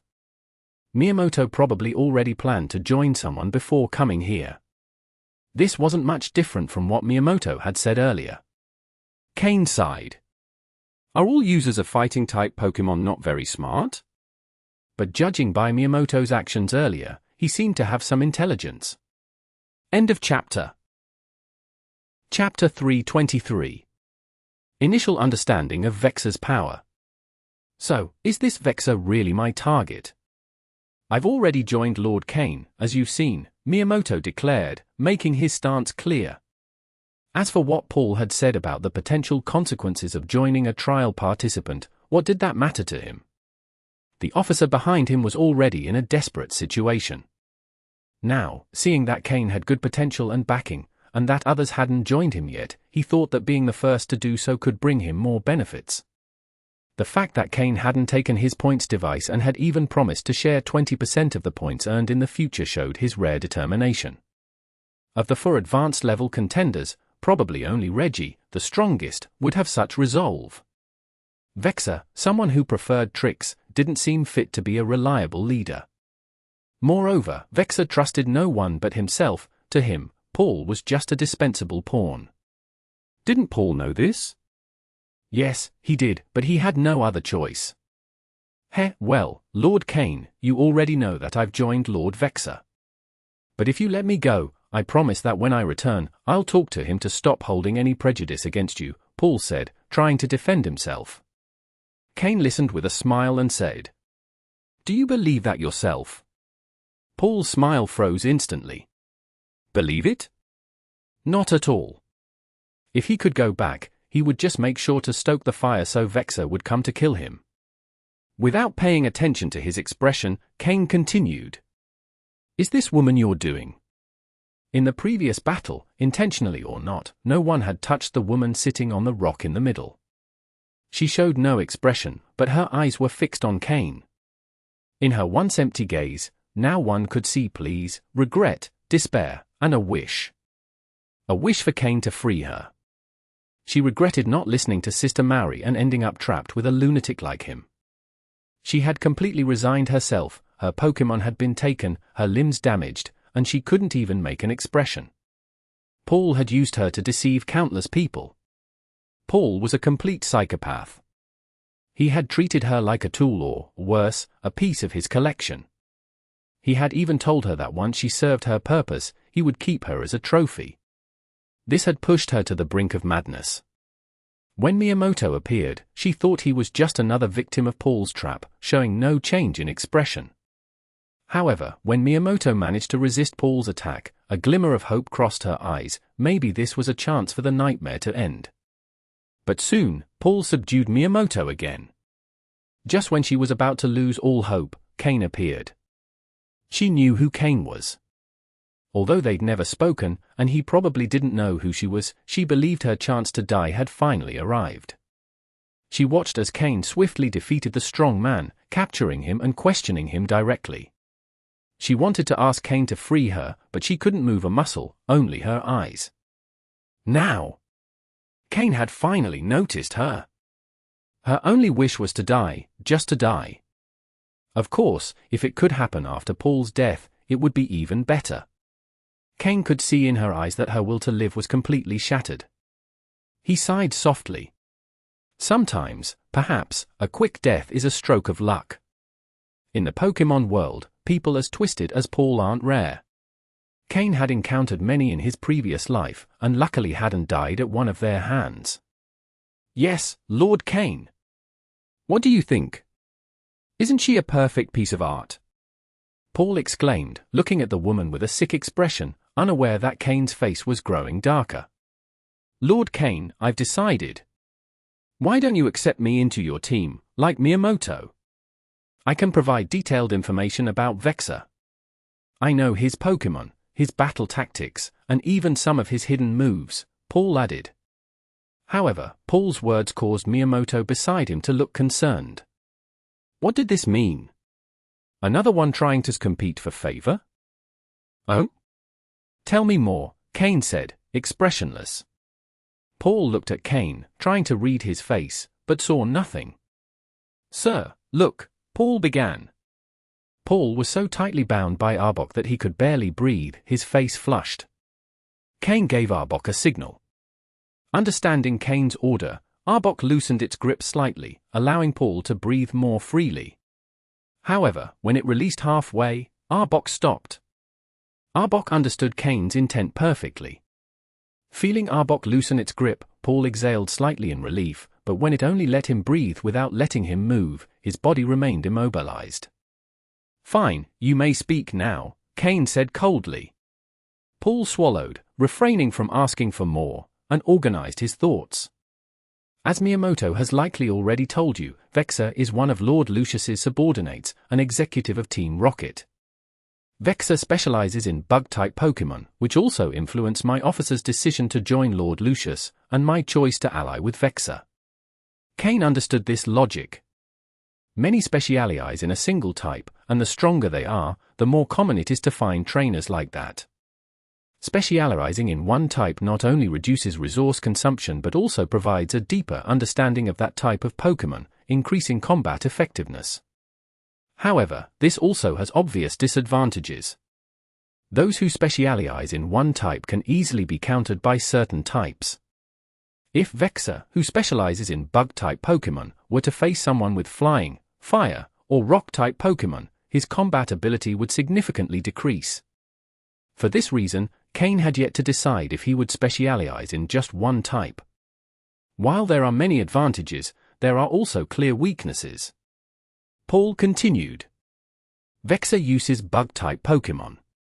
His Pokémon include a Beedrill of initial superior quality, a Butterfree of high superior quality, a Scyther of high superior quality, a Pinsir of high superior quality, an Ariados of mid-high quality, and another that is not Bug-type, a Golduck of initial superior quality, for defensive purposes. Superior quality is the blue quality scanned by the system, and high quality is the green quality. From what Paul said, one could get a general idea of Vexor's power. The lowest quality Pokémon was a green quality Ariados, and there were two with light blue quality. Cain finally understood the extent of resources accessible with an executive-level leader's backing. End of chapter. Chapter 324. Unfortunate person. Is there anything else? Cain continued to ask. Next, Paul explained to Cain his main combat techniques and the tactics he might employ in various situations. Additionally, to win Cain's favor, he even revealed Vexor's interests and little-known habits. Paul told everything he knew without leaving out any details. As a follower, it must be said that he really had deep knowledge and had sold out Vexor without any reservation. That's about it. I know some of his escape methods, it's likely a one-time use enhancement item, but I don't have specific details, he never mentioned them. Don't worry, Lord Cain, there are many things I can't tell all at once, but if you allow me to stay by your side, you'll have a great advantage when you face him next time. Paul talked until his mouth went dry. Although much of what Paul said was useful to Cain. Cain nodded to indicate he understood. When Paul thought he might survive, Cain said, "All right, thank you. Arbok, take care of him." Wait, why? Why? I've told you everything, I swear I haven't lied at all. Besides, compared to Miyamoto, I think I'm a bit stronger. Even though my Pokémon have died, there are many bug-type Pokémon in the forest. If you let me capture one or two, I'll recover quickly.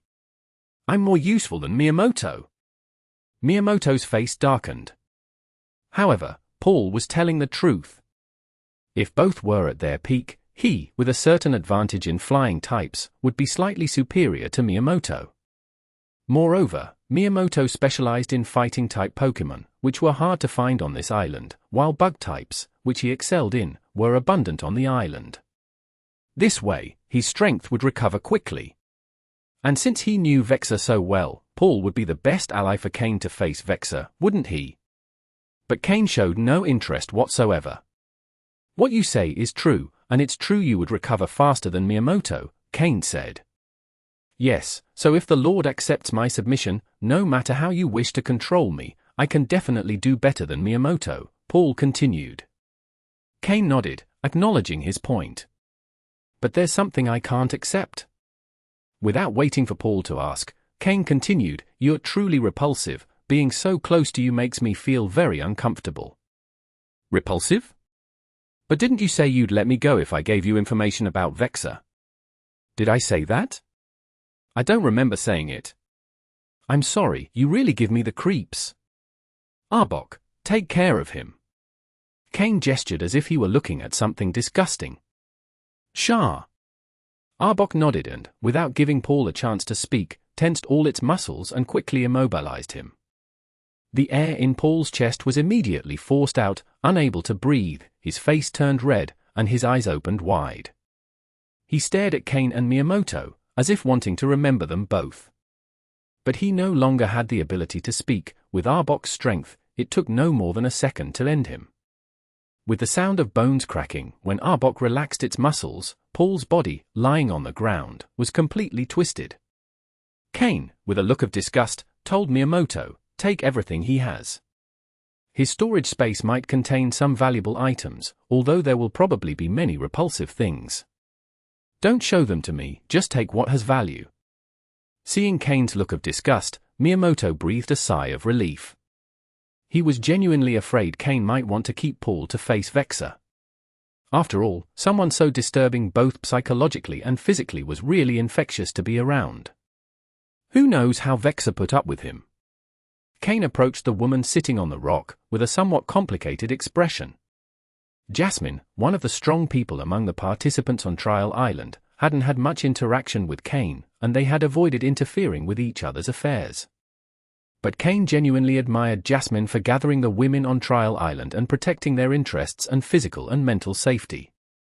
If it weren't for Jasmine's presence, most women and girls without strength on Trial Island could only have survived by selling their bodies in exchange for protection from the stronger ones.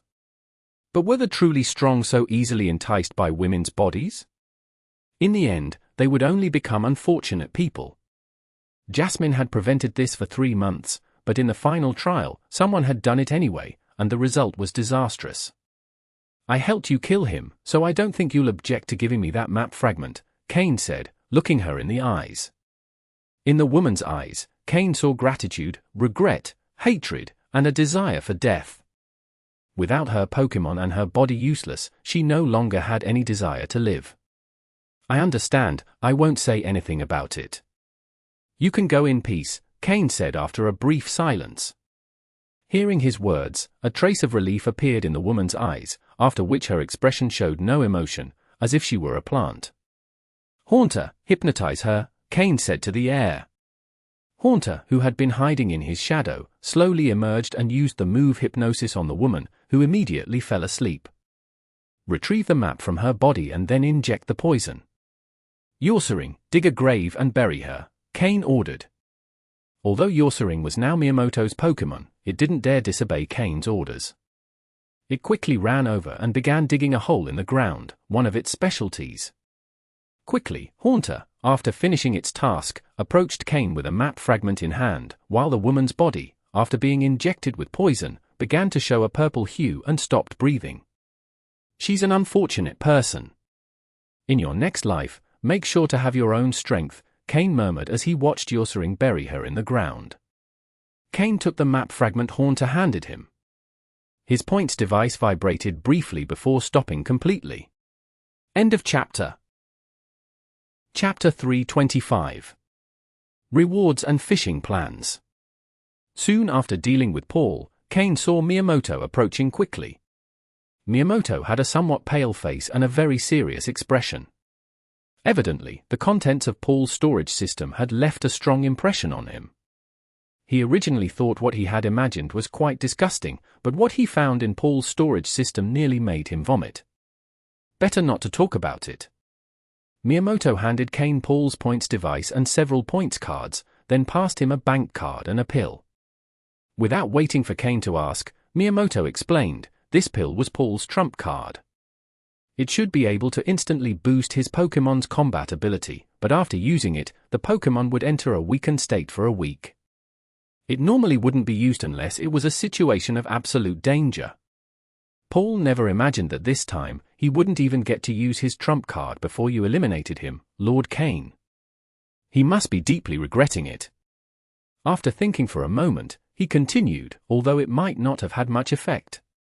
The power gap was too great. He probably had a chance to use it, but at that moment, his remaining 2 Pokémon weren't strong enough, so it would have been a waste. Paul's strongest Pokémon were his Scyther and Ariados. Cain nodded, he already knew that information. Although this pill was not the same color as the one Xander used, its effect was likely similar. Paul, throughout his career, had probably captured many others. In his points device, there were 30 points in total.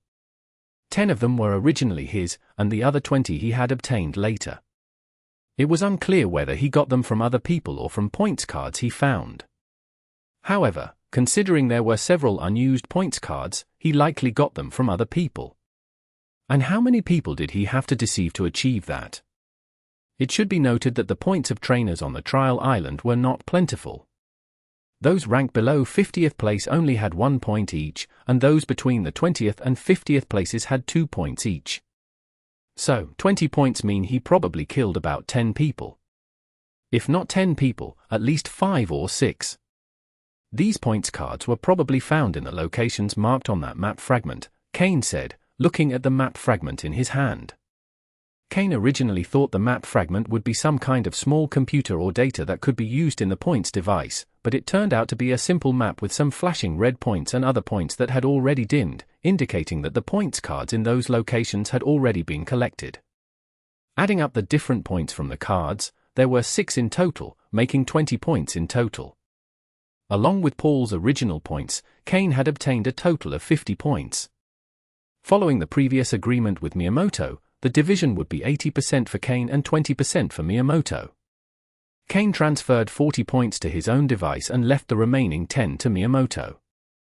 Miyamoto didn't show any displeasure, in fact, he even seemed satisfied. After joining Cain, he didn't expect to earn more points. He only hoped to keep his original 10 points, which would allow him to pass the trial when it ended.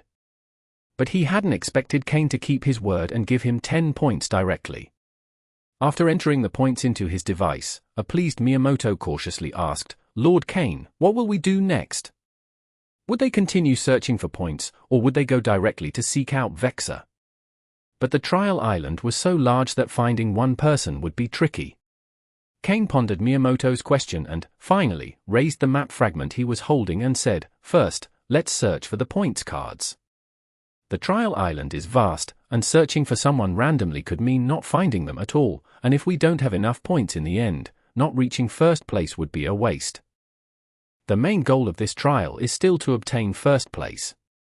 Besides, while we search for the points cards, we might find some interesting Pokémon to help you regain your strength. If we then fight against Vexor and he has any allies, you'll be the one to handle them." "Yes. Don't worry, sir. If I can recover at least 80% of my strength, I can handle 5 of the elite officer's subordinates. It doesn't matter if my Pokémon are defeated afterward," Miyamoto replied loyally. He was truly on the same boat as Cain now. If Cain failed or was defeated, Miyamoto would be in serious trouble. Among the strong ones, there probably wouldn't be anyone willing to accept him. Cain looked deeply at Miyamoto. He didn't see anything suspicious in his eyes. He seemed sincere, though who knows how many ideas he might have in mind.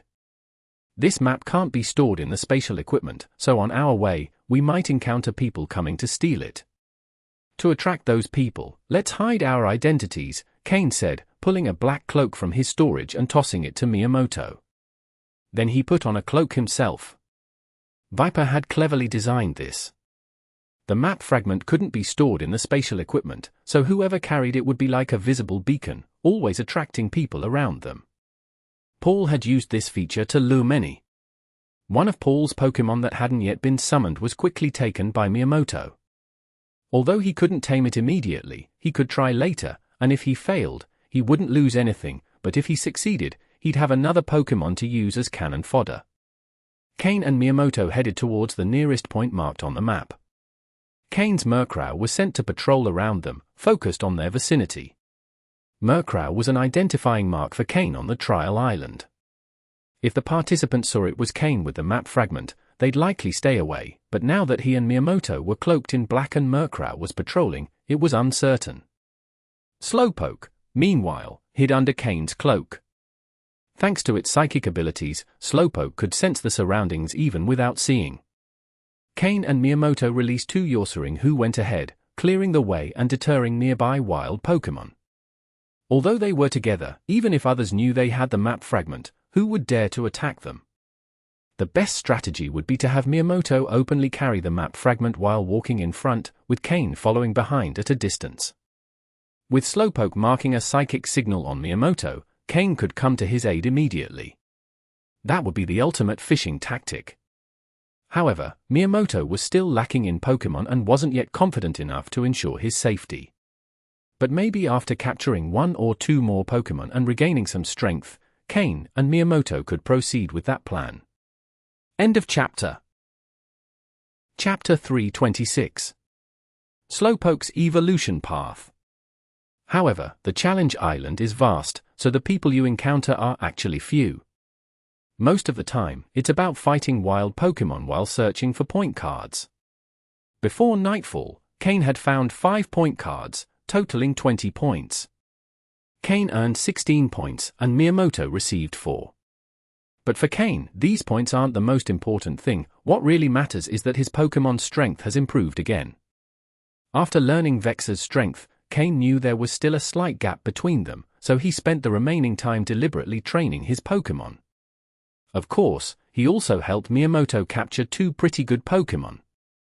One was a level 27 Mankey with green aptitude, which they encountered while searching for the second point card.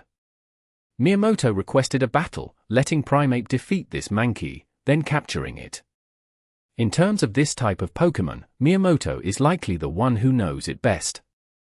It only needs to level up once more to complete its evolution. When that happens, Miyamoto's strength will increase again. Additionally, having a green aptitude is quite acceptable and even considered relatively rare on Challenge Island. Then there was a level 30 Graveler with a light green aptitude, which they also found while searching for the point card. Miyamoto was impressed by its defensive capability and current combat power. He believes that in the next phase, collaborating with Cain, his Pokémon can serve as the frontline defense to absorb damage, since he noticed that Cain didn't have a tank Pokémon up front. So he voluntarily chose to take that role. In this way, as Cain's Pokémon improved in strength, Miyamoto's strength was also gradually recovering. The day ended quickly. At night, while Cain prepared food for his Pokémon and organized training tasks, Miyamoto went off to a corner to fully capture his two new Pokémon.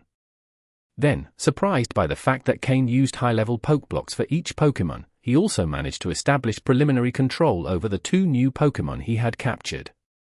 That night, each of them released a Pokémon to keep watch while they slept outdoors in the forest. Day 3. In the morning, Cain, along with Miyamoto, continued the path of training Pokémon while searching for point cards at the same time. Yesterday, in half a day, they found 5 point cards. Paul had previously obtained 6 in total, and now only 7 red points were still flashing on the map. So it appears there aren't many point cards marked on a single map. Also, the areas of Challenge Island covered by these map fragments aren't very large. Cain estimates that, if he compares the size of Challenge Island to the size of this map, there are likely about 50 map fragments on the entire island, if not more. Then, if each map fragment can yield between 50 and 60 points. Let's say each map could have 60 points at best, and there are 50 maps in total. That would be 3,000 points. So many? When Cain made this calculation, he was also a bit surprised. This is probably only a conservative estimate. Of course, it's not possible for all map fragments on Challenge Island to be found, surely about half remain undiscovered, given that it's a vast area with few people. So, would that be around 1,500 points? If we add the points from everyone in the challenge, it probably wouldn't total more than 500. In total, there would be around 2,000 points. Therefore, if someone wants to ensure they get first place, they only need to obtain 1,000 points to be 100% certain of the top spot, with no significant margin of error. How many points does Cain have in total now? Adding up all the points, he has a total of 73, which means he hasn't even reached 1/10 of his goal. However, if he finds all the point cards on the map fragment in his hand, he should be able to reach at least 1/10 of the target. Therefore, the quickest way to get more points is actually by taking out other people. Of course, it's not about eliminating the weak, it's best to eliminate someone like Paul, one of the most recent entrants in the challenge. These competitors are strong, and after 2 days of participation, they've surely accumulated quite a few points. If he can eliminate these individuals, his rate of point acquisition will increase significantly. But blindly searching isn't the solution, so Cain decides to first find all the point cards on this map and then begin his fishing plan with Miyamoto. Yesterday, when searching for point cards, Cain intentionally looked for those in the forest. So today, all the point cards they're searching for are either in the river or near the river bank. Cain led Miyamoto back to that familiar river. Cain released Gyarados. With him, finding point cards in the water would be much easier. An hour later, Slowpoke defeated the last Seeking and obtained a 5-point card that was abandoned in its nest.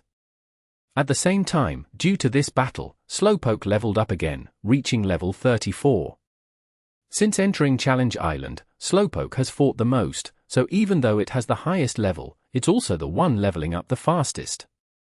Cain left all those Seeking on the shore without paying them any further attention, and continued moving along the river with Miyamoto. Just as they were halfway along, Cain noticed some Shellder lying on a part of the riverbank. When Cain and his team approached, the 3 Shellder on the riverbank were staring intently at the Slowpoke beside Cain, as if they had seen something amusing. And Slowpoke also seemed somewhat puzzled.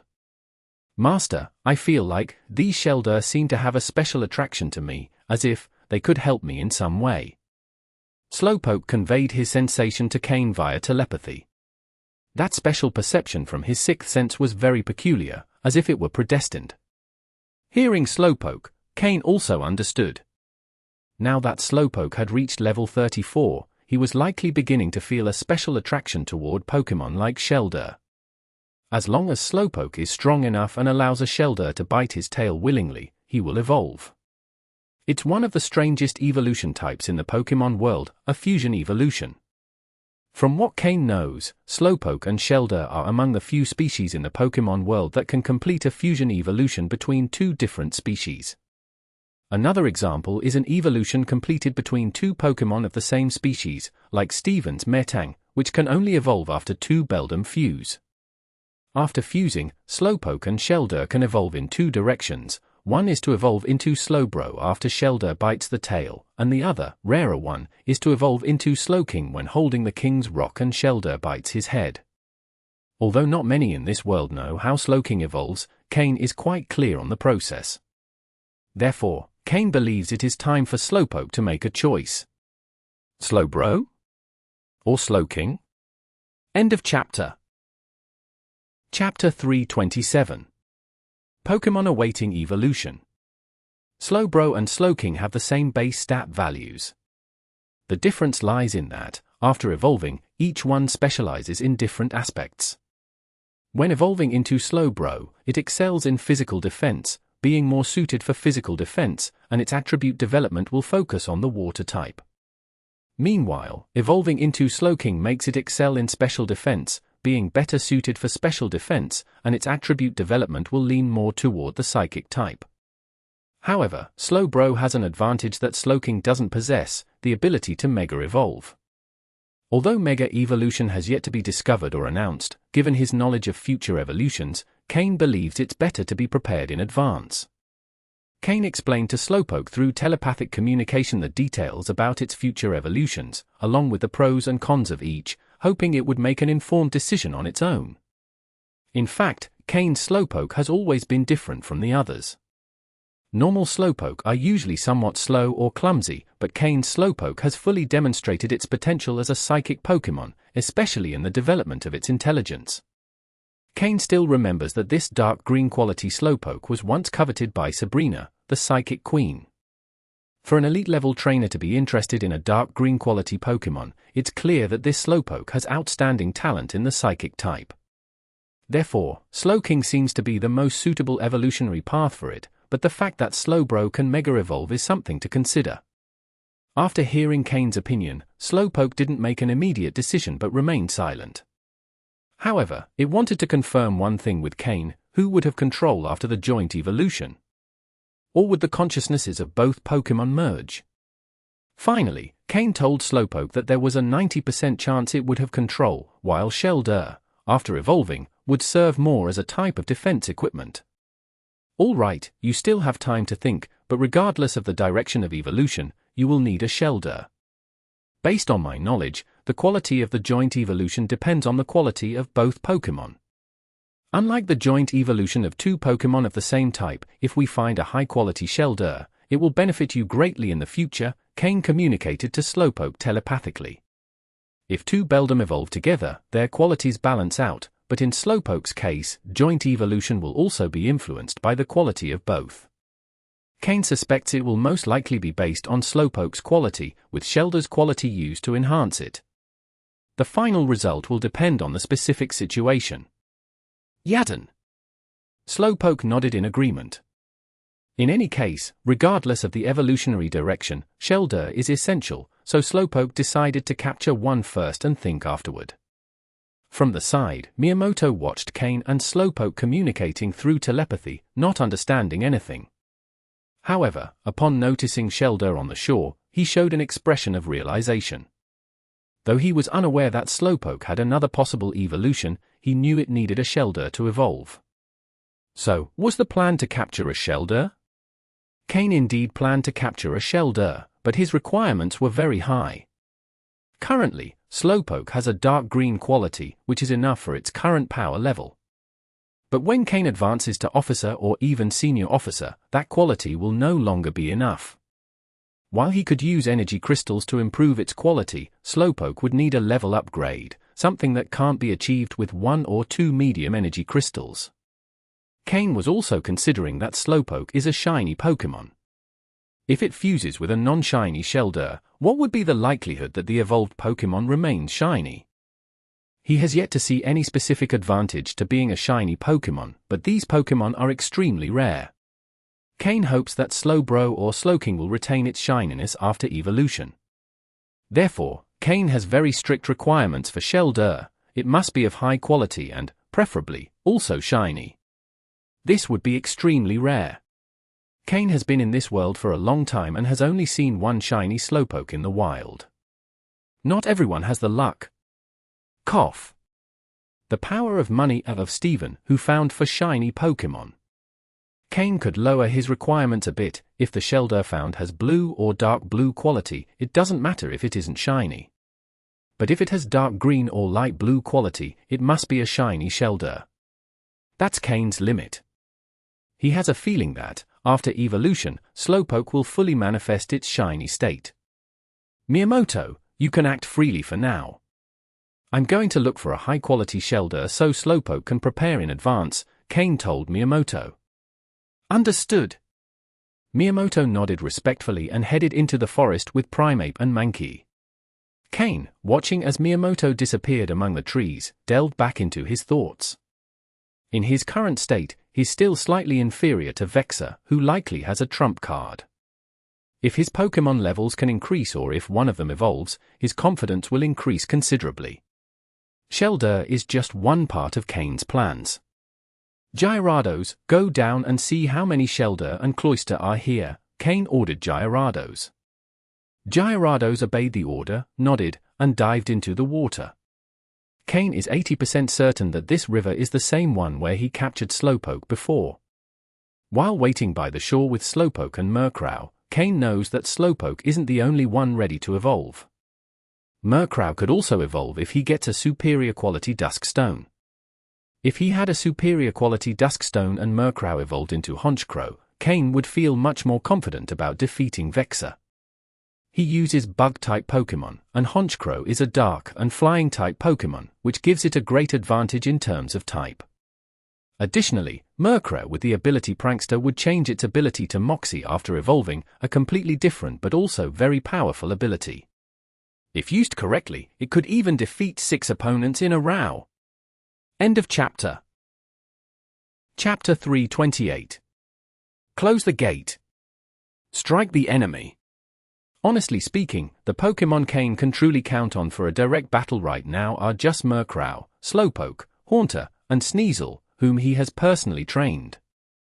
Though Skorupi also counts, its current strength is still insufficient, and on Challenge Island, it cannot play a significant role. Miltank, being a support Pokémon, doesn't fight often, and her current level has lagged a bit behind. Then there's the newly captured Arbok, which seems to be in good condition. If it can recover its potential, it could also be a fairly useful Pokémon for immediate battles. However, this clearly shows that Cain lacks a Pokémon that can ensure a decisive victory in a single move. Slowpoke is the strongest, but without having evolved, it's still missing that extra edge.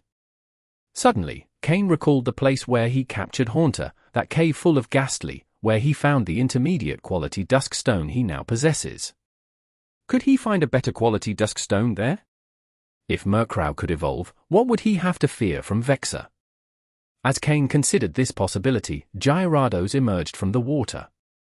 As soon as it appeared, Slowpoke communicated with it telepathically, relaying everything it had discovered. You're saying the riverbed is practically Shellder territory, and it's full of them? And also, there are 3 fairly strong Cloyster among them. Cain confirmed. Gyarados nodded immediately. When it entered Shellder territory, it got quite a scare. Luckily, it escaped quickly, otherwise, they might have caught it. However, being a Gyarados, other water-type Pokémon have a certain fear of it. So, when it escaped, they didn't pursue it too insistently. Seeing Gyarados nod again, Cain murmured, "At least 100 Shellder. I hope there's one with good potential. Let's catch one as a backup option first, and if it doesn't work out, we'll buy one at a good price after leaving Challenge Island." If Shellder has good potential and the trainer is patient enough, evolving it into Cloyster could also be quite useful. The nickname Cloyster the Dragon Slayer isn't just for show. The Ice-type is very effective against Dragon-type Pokémon. If it can learn the move Shell Smash before evolving into Cloyster, then it has the potential to face Dragon-type Pokémon.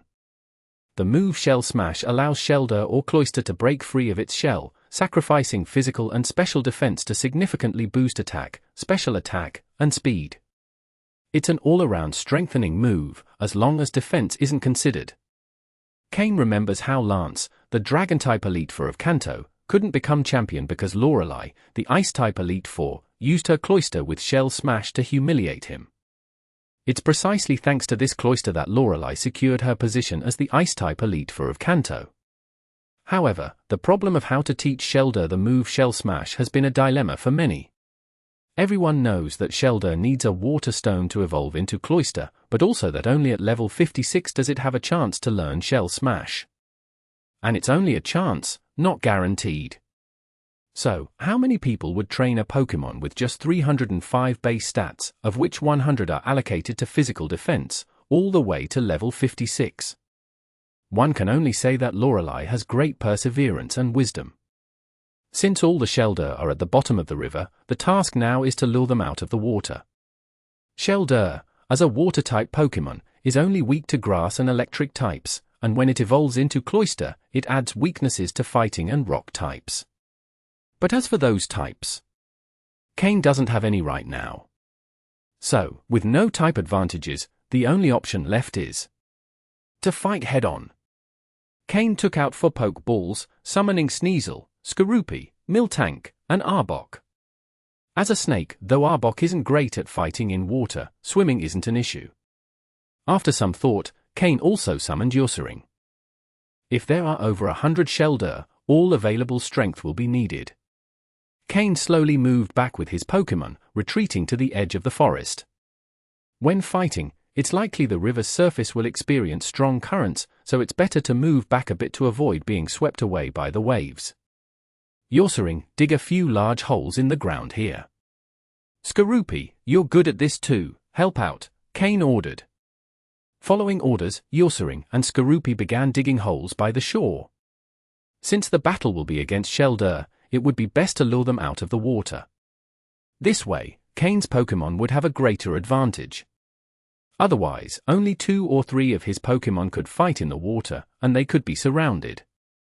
Slowpoke, enter a calm mind state. Murkrow, use Tailwind.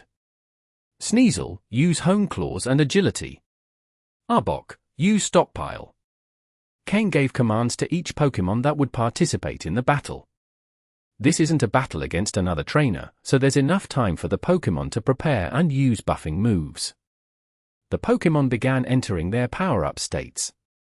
Murkrow, after Tailwind, used Snatch on Arbok and Sneasel. Cain continued. Murkrow doesn't have moves to enhance its state, but with Snatch, it can steal its teammates' boosts and apply them to itself. The Pokémon are used to this and allow it without issue. When Yossering and Skorupi finished digging a large pit, the power-up moves were almost done as well. Alright, that should be enough. Let's start. Gyarados, go into the water and flush them out. Slowpoke, fill that pit with water so they think it's also part of their battleground. Slowpoke acted immediately, but Gyarados looked a bit worried. So many Shellder and Cloyster were intimidating, it was afraid it might not make it back. But seeing Cain's stern gaze, it shuddered slightly and quickly dove in. When Gyarados submerged, it was greeted by an enthusiastic welcome from the Shellder before it even got close. We let you go once, and you still dare to come back. Do you really think we're afraid of you just because you're a Gyarados? If you were a group, maybe, but you're alone. You're asking for trouble. And then the following happened: a Gyarados quickly burst out of the water, not stopping, flying toward the shore using its flying-type abilities. The Shellder that followed it fell into the pond that had formed by the shore. They're coming. Sneasel, use Icicle Crash to block their way back. Let's close the gate and strike the enemy. Cain smiled. End of chapter. Chapter 329. Capture of Shellder. The moment Sneasel, charged with Ice-type energy, received the command, 3 massive ice pillars fell between the pond and the river, blocking the Shellder from easily returning. Murkrow, Haunter. Use Hidden Power on the pond with all your strength. The rest of the Pokémon, cover every direction, don't let any Shellder escape. Let's try to capture them all at once. Cain ordered. Murkrow quickly formed a bright yellow sphere brimming with electric-type energy. Meanwhile, Haunter condensed a dark green sphere between its hands, representing the plant-type power, equally capable of inflicting significant damage to the Shellder. The Shellder, realizing they'd been trapped, desperately tried to leave the pond. However, around the pond, Slowpoke, Sneasel, Skorupi, and Arbok were on guard.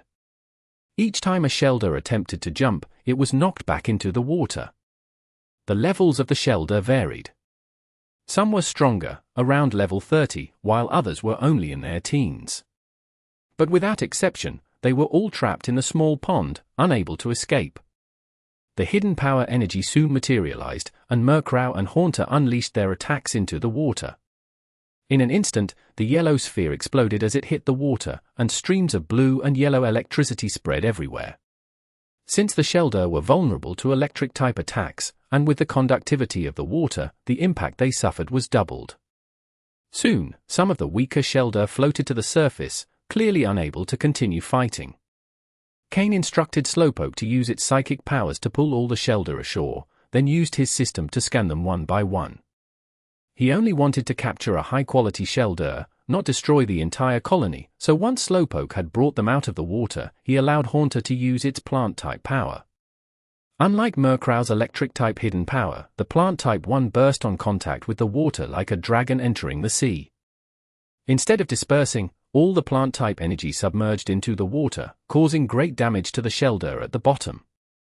After 2 hidden power attacks, the remaining Shellder also floated to the surface. Slowpoke, ever vigilant, pulled them out of the water. Anyway, they wouldn't be able to move for a while, so there was no danger in leaving them on the shore. Cain gave them a quick look, pulled out a Pokeball, and captured a green-quality Shellder. Although it wasn't the blue-quality Shellder he desired, a green-quality Pokémon was still quite valuable. After leaving Challenge Island, he could sell it at the Hunters Guild. The mass hunting of large Pokémon groups is the fastest way to earn rewards. Although the number of Shellder here didn't constitute a large group, the Pokémon on Challenge Island generally had higher quality. So while green-quality Pokémon are rare, they aren't extremely uncommon. After dealing with the Shellder in this pond, Cain hadn't yet obtained the high-quality Pokémon he desired. The whole operation took less than a minute, starting from when Gyarados emerged from the water, but even so, it was incredibly fast. With 20 Shellder captured each time, if everything went smoothly, after 7 or 8 attempts, Cain could clear out nearly all the Shellder in the area. Gyarados, go again. Sneasel, melt those ice blocks, Cain ordered.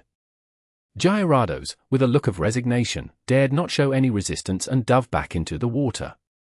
It knew very well what it was about to face. The Shellder below would probably be even angrier, as their companions who chased after them hadn't returned. Ignoring Gyarados, Sneasel approached the ice pillars, extended its claw, and touched them. Soon, the ice-type energy it shared began to be absorbed, and without that energy to sustain them, the ice blocks quickly melted into water. This ability to absorb and release ice-type energy was something Sneasel had recently learned, inspired by Haunter. Although the types were different, Haunter could recover the poison-type energy it released, so Cain wondered if other Pokémon could also recover the energy they released. Thus, Sneasel became Cain's first test subject. At first, although it was a challenge, Sneasel, with its strong talent for the ice-type, soon grasped the trick and learned to reclaim the ice-type energy it had released. This not only reduced energy loss but also helped Pokémon train their energy control. After Sneasel mastered this ability, Cain began attempting to teach it to his other Pokémon. Once everyone learns, their endurance for long battles will improve significantly, and their energy control will also increase greatly. The water's surface calmed, and the Pokémon stood silently on the shore, waiting. Sneasel had accumulated its Ice-type energy to a critical point. As soon as Gyarados drew the Shellder to the pond, it could quickly seal off their escape route.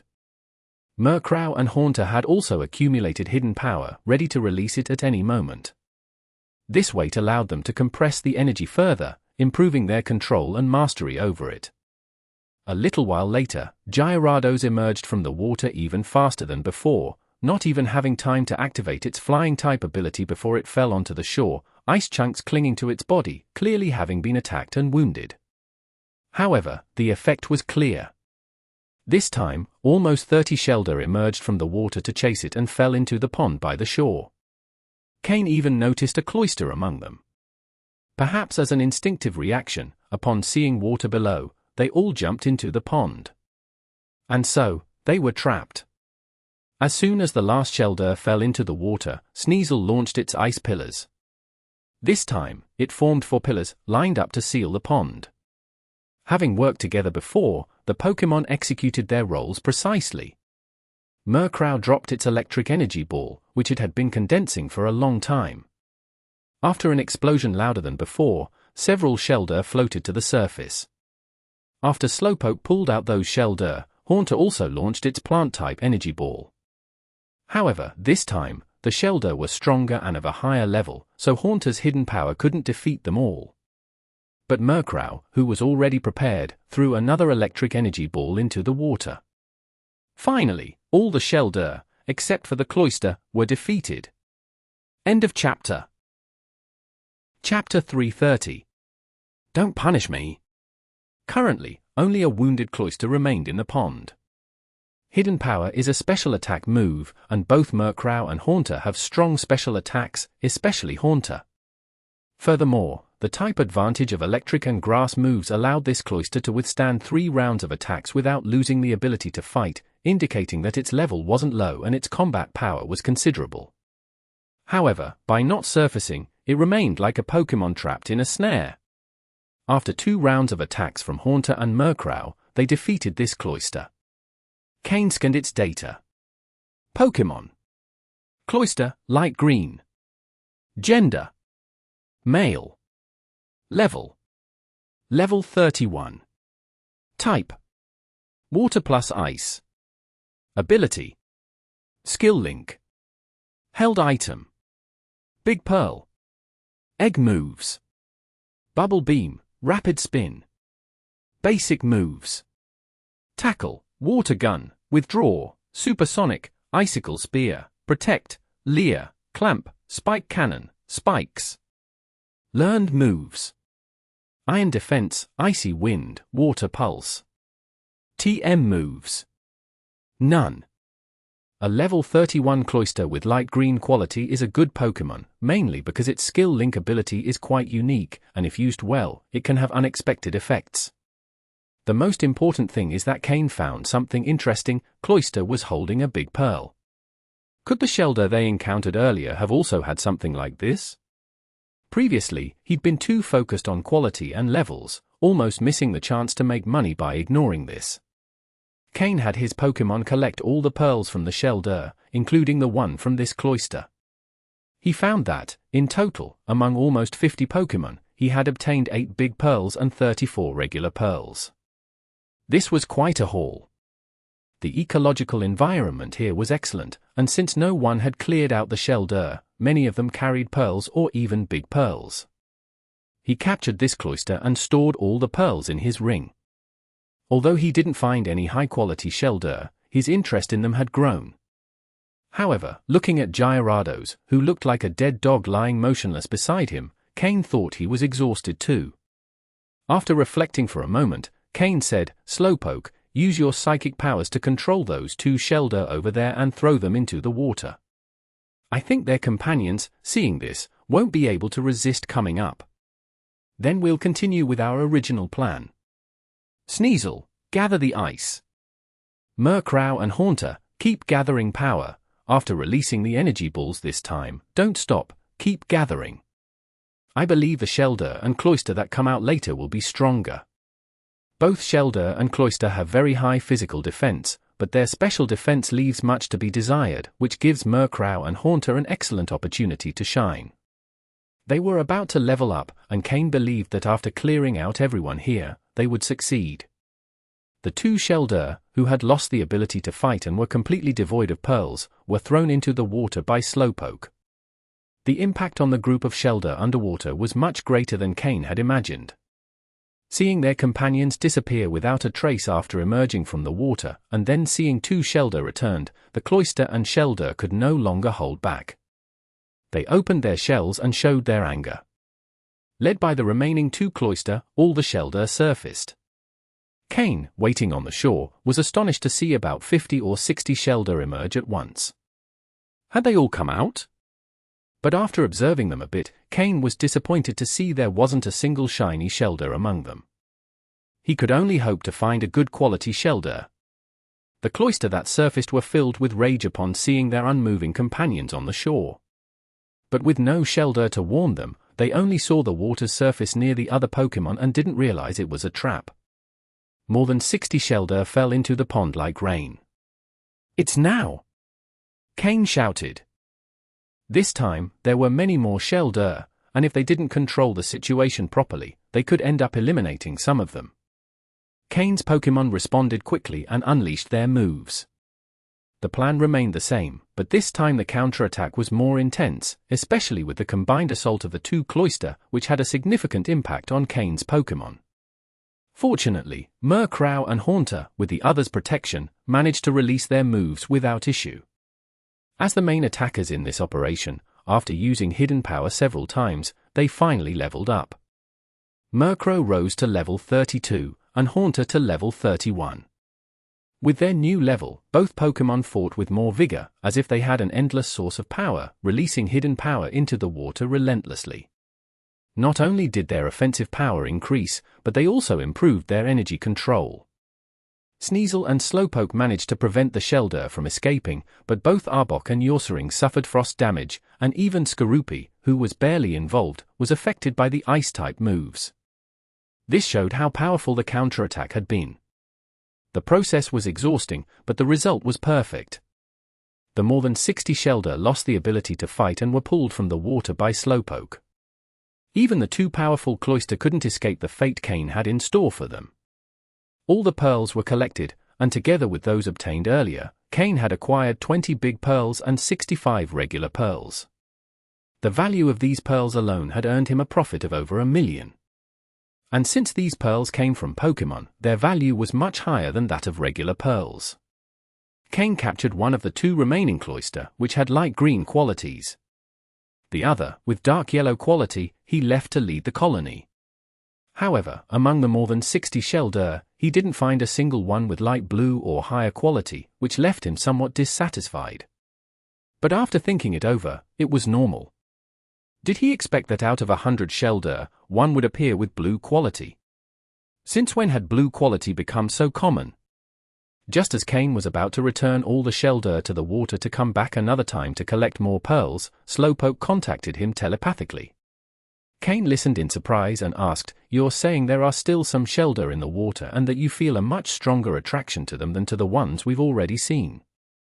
Slowpoke nodded. Its psychic sixth sense was telling it so. "All right, let's check it out. I'll change my equipment," Cain said as he pulled out his diving gear from his storage space. Then he gave a kick to Gyarados, who was still pretending to be dead beside him, and grumbled, "Get up already. There are no more Shellder. Stop faking it and take me down to look. If you keep lying there, I'll punish you." Upon hearing this, Gyarados trembled and quickly stood up, looking at him with pleading eyes. "Don't punish me." End of chapter. Chapter 331. Shellder's surprising quality. After diving into the water, Cain realized there were more Pokémon than he had imagined. Slowpoke stayed close to Cain, while Cain held onto something on Gyarados' head, which could have been a horn or something similar, as they swam towards the bottom where the Shellder colony resided. He activated the system with all its functions, scanning the surroundings. As they approached the muddy bottom where the Shelders lived, Cain discovered something special. Surprising data appeared before him. Pokémon. Shellder, blue. Gender? Male. Level 5. Type: water. Ability: shell armor. Held item: none. Egg moves: Bubble Beam, Water Pulse, Aqua Ring, Mud Shot. Basic moves: Tackle, Water Gun, Withdraw. Learned moves: Iron Defense. TM moves: none. A Shellder with blue level quality. It was the first time in this life that Cain had seen a wild Pokémon with a blue level quality. It had remained hidden underwater without emerging. It was probably due to its low level, and its companions instinctively protected it. Shellder looked at the Slowpoke next to Cain with curiosity, its large eyes shining, as if it were thinking. Slowpoke, using its telepathy ability, connected with Cain to communicate what was happening. Slowpoke, is this the Pokémon you mentioned? Cain asked. Yes. Slowpoke nodded. That special attraction between different species was unique, though it didn't know exactly why. With such a low level, capturing the Shellder wouldn't be difficult, especially with Slowpoke's presence, whose invisible allure was working. Shellder, unaware of what had happened to its companions, was quickly captured with a Pokeball. Satisfied, Cain returned to the shore, where the Shelders lay incapacitated. He ordered his Pokémon to return them to the water. He had achieved his goal perfectly. Although Shellder wasn't a shiny Pokémon, its quality was good enough to not need that trait. Perhaps, if he was lucky, Slowpoke could evolve into a Slowking and maintain that quality. The most important thing was that this blue quality Shellder had extremely high value, even if it was a common Pokémon. Cain even considered training Shellder to a high level, maybe up to 50 or 60, teaching it Shell Smash, and then evolving it with a Water Stone. A Cloyster of that caliber might even have the power to defeat Dragon-type Pokémon. However, that idea was soon dismissed. Training a weak Shellder up to level 60 would require time and resources that Cain couldn't afford at the moment. Besides, Cain already had Sneasel as his Ice-type Pokémon, and Sneasel's skills in that type were impressive. Eventually, it might also have the power to defeat Dragon-type Pokémon. Not to mention that before evolving, Shellder was only a Water type. Although Cloyster would gain the Ice type upon evolution, who could guarantee that its skill in that type would be strong? What if it turned out to be a Cloyster specialized in Water-type moves? What made Cloyster truly strong for Cain was its ability as an Ice-type Pokémon after evolution. Therefore, training this Shellder wasn't worth it, as it offered no guarantees. It was better to keep it for when the time came to evolve Slowpoke. Perhaps this could enhance Slowpoke's quality to an extraordinary level, thus strengthening an already formidable Pokémon. He stored Shellder's Pokeball in a secure pocket and watched as his Pokémon returned all the Shelders to the water. After completing everything, Cain sat to wait for a while until Miyamoto, who had been training on his own, returned. He didn't ask about Cain's results. As a subordinate, he knew he shouldn't ask. After Cain looted the entire Shellder colony, the Pokémon in the area were frightened, so there were no more incidents while searching for the point cards. Besides, Miyamoto didn't have much skill with Water-type Pokémon, so he didn't attempt to capture more Pokémon. Once they found all the points marked on the map fragment, this fragment lost most of its usefulness, remaining only as a reference for the area. With the 7 point cards Cain found, he added a total of 27 points, which surprised him. Those 27 points brought Cain to a total of 100 points. Miyamoto also received a good number of points. If Cain needed a few more points to secure first place, he could ask Miyamoto for all his points. After all, among the top ranks, it was possible to bring a few extra people from the trial island. Cain could secure a place for Miyamoto, and he would have no objections. So, even though the points were in Miyamoto's possession, Cain considered them his for now. The search for point cards in the waters made the morning pass quickly. Then they lit a fire on the shore to cook. After eating, as they walked a bit further, Slowpoke communicated with Cain through telepathy. "Master, I can now detect the location of the coordinates I left earlier. I can now use teleport, although transporting many people will consume more energy." Slowpoke's childlike voice resonated in Cain's mind. Could Slowpoke now use teleport? Cain's eyes sparkled. After thinking for a moment, Cain called Miyamoto. "Yes?" Miyamoto responded. "We're going to separate for a while. I feel that searching for points together isn't as efficient. It's better to split up and look for map fragments separately. If you encounter anyone, deal with them. The goal is to gather as many points as possible.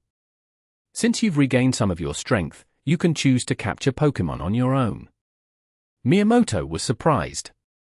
"Free to act alone?" "Understood. But regarding what I'm carrying with me, don't worry. That poison takes a month to take effect. If you can leave the island, there will be no problem. If you don't make it, the antidote wouldn't serve you anyway." Cain understood his concern.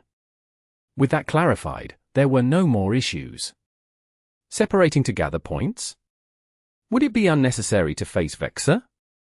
I'll place a telepathic mark on you. As long as you stay on the island and aren't in a special space, I'll be able to find you. Yes. I'll help the master get more points. End of chapter. Chapter 332. Revenge against Golduck. Understanding Cain's intentions, Miyamoto didn't hesitate. His life was in Cain's hands, and he had no intention of betraying him. To him, Cain's potential was quite promising. If he managed to secure first place in the trial, following him would ensure he'd be valued. At that point, becoming an officer would only be the beginning. So, Cain and Miyamoto parted ways, each going off to search for points on their own. This way, efficiency could increase, though security would decrease considerably. When Miyamoto disappeared completely into the forest, Cain gathered all his Pokémon. "Let's go, Slowpoke, let's check the situation over there," Cain said. "Yadin." Slowpoke's psychic energy began to flow intensely. Due to the long distance, it needed more time to fix the location and accumulate enough psychic energy to perform teleport. Cain extended his hand, placing it on Slowpoke's back, synchronizing the small amount of psychic power he had with his Pokémons to minimize the effort needed for teleport. This time, Slowpoke needed 10 seconds to prepare. With a powerful surge of psychic energy, Cain and Slowpoke disappeared from the spot. When Cain opened his eyes again, the first thing he did was release Murkrow and Sneasel to ensure safety before observing his surroundings. He realized they were in a dark cave, whose entrance was covered by a waterfall. Indeed, they had returned to the cave where Cain captured Slowpoke. Yadin tilde. Slowpoke seemed exhausted. Teleporting such a long distance, while carrying another person, had nearly depleted all its psychic energy. If it hadn't grown recently, it would likely have passed out immediately. "Slowpoke, meditate and recover," Cain said as he gave it some poke blocks. Slowpoke nodded and closed its eyes to begin meditating. In fact, completely exhausting its psychic energy and then training in this state would help Slowpoke grow faster. Murkrow and Sneasel didn't move, remaining alert to protect Slowpoke. Although theoretically, there shouldn't be any wild Pokémon in the area, they acted instinctively. After waiting silently for half an hour, Slowpoke finished its meditation and regained some energy. "All set, Slowpoke has recovered." "Let's go," Cain said. Slowpoke took one last nostalgic look at the cave before using its psychic powers to leave with Cain. Now, Cain was sure that the nearby lake was connected to the river they had followed earlier. "Remember the Golduck we encountered last time?" Cain asked Murkrow and Slowpoke with a smile. Back then, Cain had just captured Slowpoke. While they were walking along the river, they accidentally entered the territory of a level 38 Golduck, who emerged from the water to attack them. Only thanks to Murkrow's Protect and Slowpoke's Teleport did they manage to escape with their lives. At that time, they all vowed to return for revenge.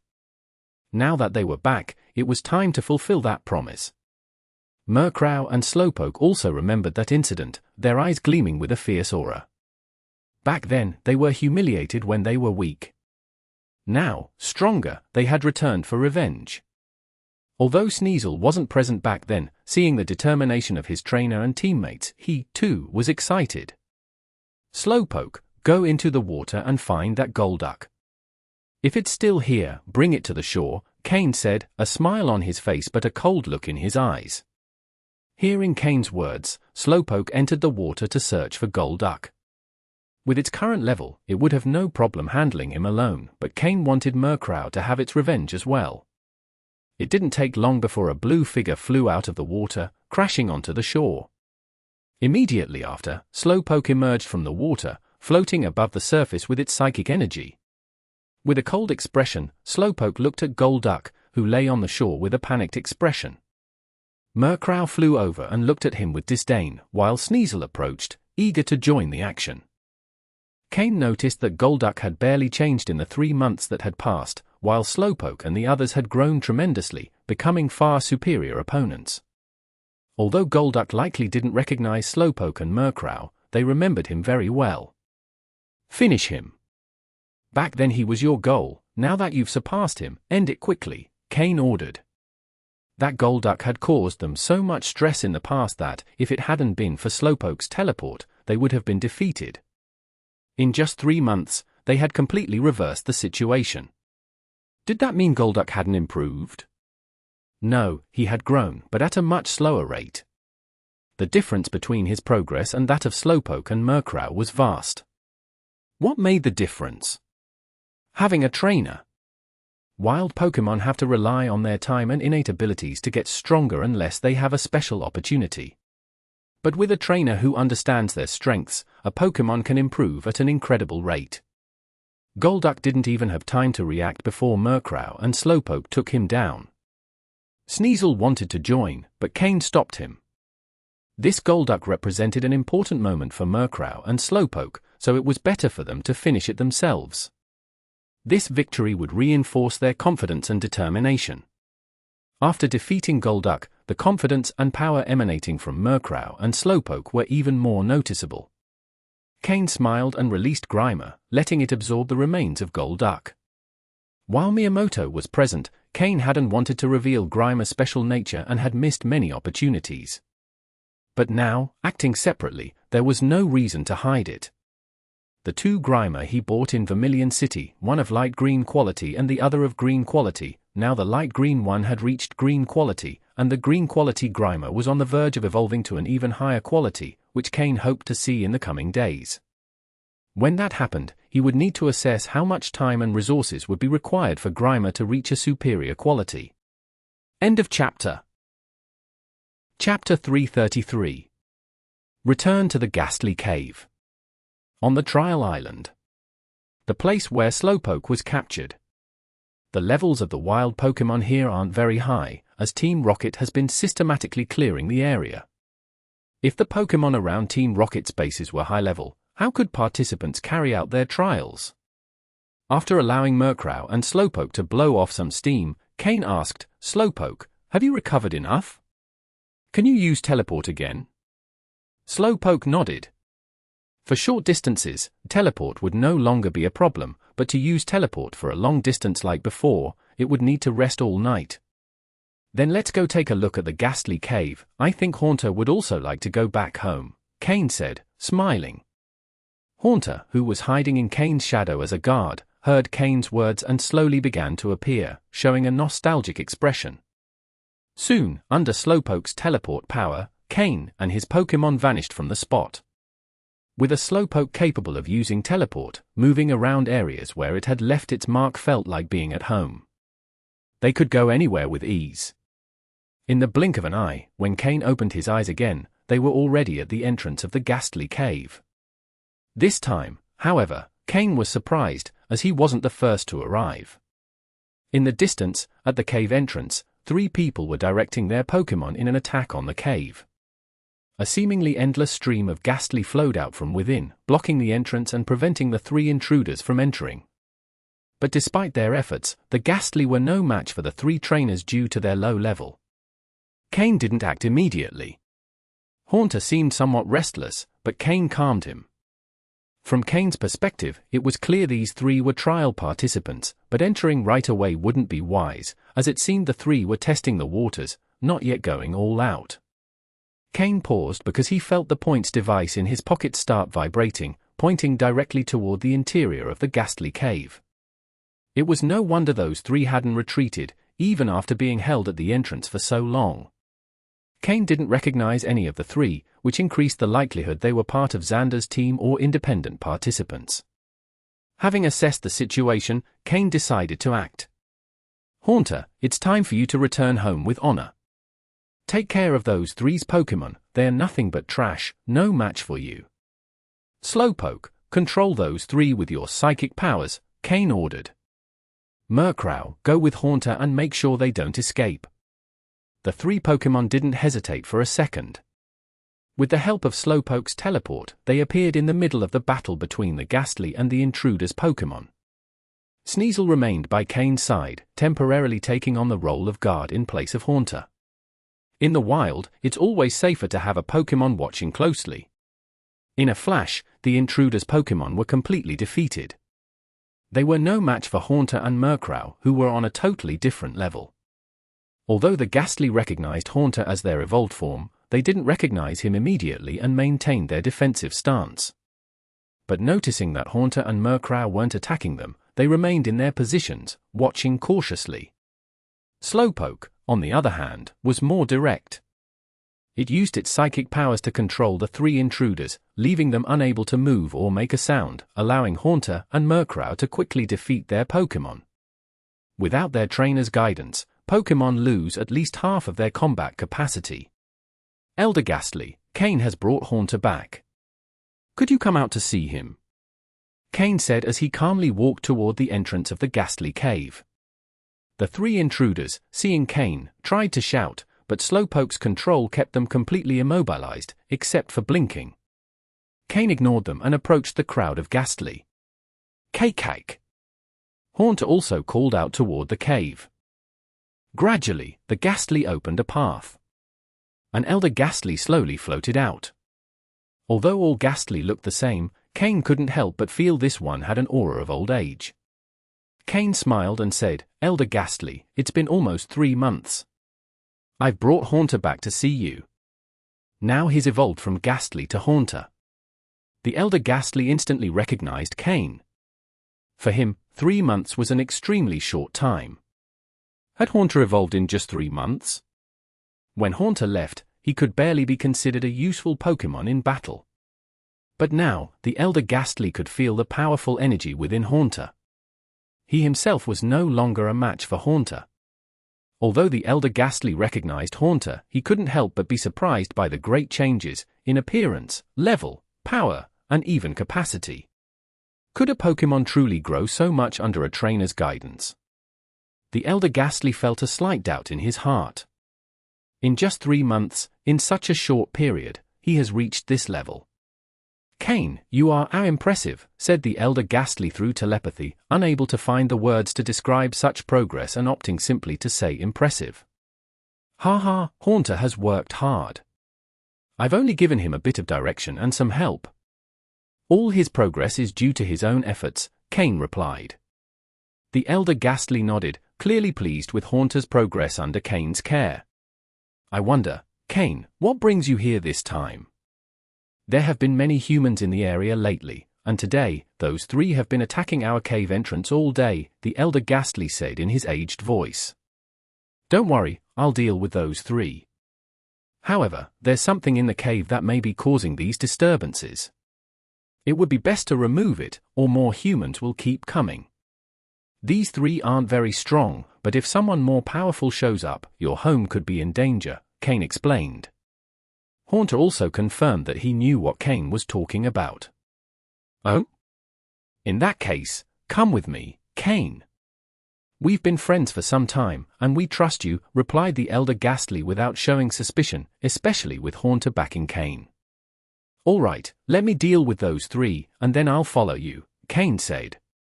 "Slowpoke, finish those three off and make sure there's no trace left. I'm sure the Gastly clan would prefer not to be disturbed." After ordering the elimination of the intruders, Cain followed the elder Gastly into the cave, with Haunter and Murkrow at his side. Slowpoke, once it finished disposing of the bodies, would teleport back to join Cain. End of chapter. Chapter 334. The Black Stone Pillar. It's a map fragment that looks like this.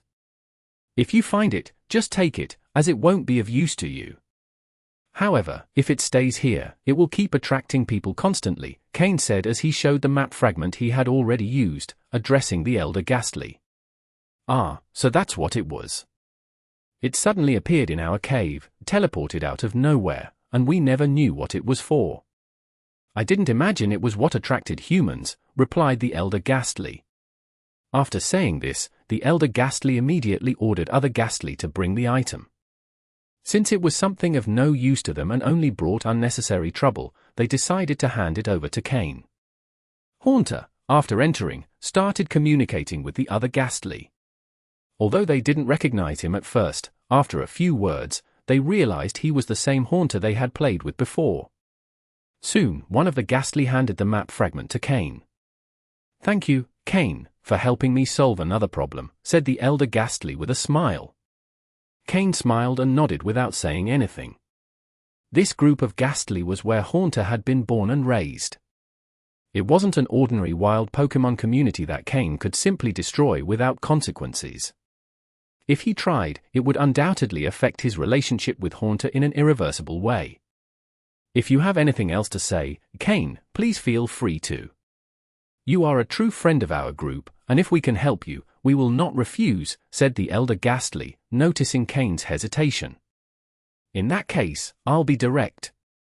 Last time I was here, I saw the stone pillar at the back of the cave that constantly releases ghost energy. Although I can't fully understand it yet, there's something I need, and I might find it there." "Oh? You mean our ghost energy pillar," said the elder Gastly, hesitating. That pillar was closely tied to the survival of their entire group. Without the ghost-type energy the pillar provided, how could so many Gastly survive? "Don't worry. I don't intend to explore everything the pillar hides right now. I just need to search for something specific that might be there," Cain explained.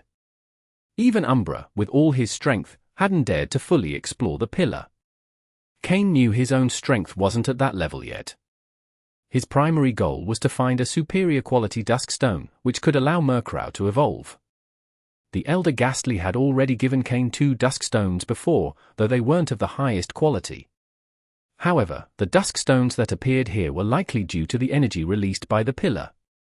If the pillar generated low-quality dusk stones, could there be one of better quality inside? If he didn't have to face an opponent like Vexor, Cain probably wouldn't be doing this. But if he wanted to defeat Vexor, he needed a bit more power. If he managed to find a superior quality dusk stone and Murkrow evolved, everything would be different. KK tilde. At that moment, Haunter, after finishing playing, floated over to Cain and also encouraged him. Haunter knew why Cain was here and trusted he wouldn't harm the pillar. The truth was that the Gastly in this cave couldn't stop Cain, and Haunter, who knew Cain's strength well, understood Cain was mostly being polite. The elder Gastly looked at Cain, then at Haunter, and finally sighed. "All right. If this child also trusts you so much, and you've helped us on more than one occasion, refusing would be rude." Although the elder Gastly was older, his experience remained intact. The other Pokémon next to Cain made a strong impression on him, especially the small pink Pokémon, which, though it looked adorable, possessed immense power that disturbed the elder Gastly. If he insisted on not letting Cain explore, could they really stop him? The elder Gastly thought not. So, it would be best to maintain the good relationship. After all, Haunter was one of the key members of Cain's team. His group and Cain were connected like family in a sense. The Gastly cave was as complex as ever. Under the elder Gastly's guidance, they soon reached the deep pit filled with ghost energy. In the center of the massive cavern was a stone pillar about 2 meters high. Although the place was empty, dense ghost energy flowed freely. Sometimes, energy this dense can backfire if a Pokémon doesn't have the capacity to absorb it. That's what was happening to the Gastly. They could only absorb the energy dispersed throughout the cave, allowing them to survive and develop. But for Haunter, this was no longer a problem. Drawn by the intense ghost energy, he immediately darted into the center of the cavern. The elder Gastly could only smile helplessly from the entrance, unable to go further. Cain didn't feel any pressure. Slowpoke had created a psychic barrier that protected him from the ghost energy.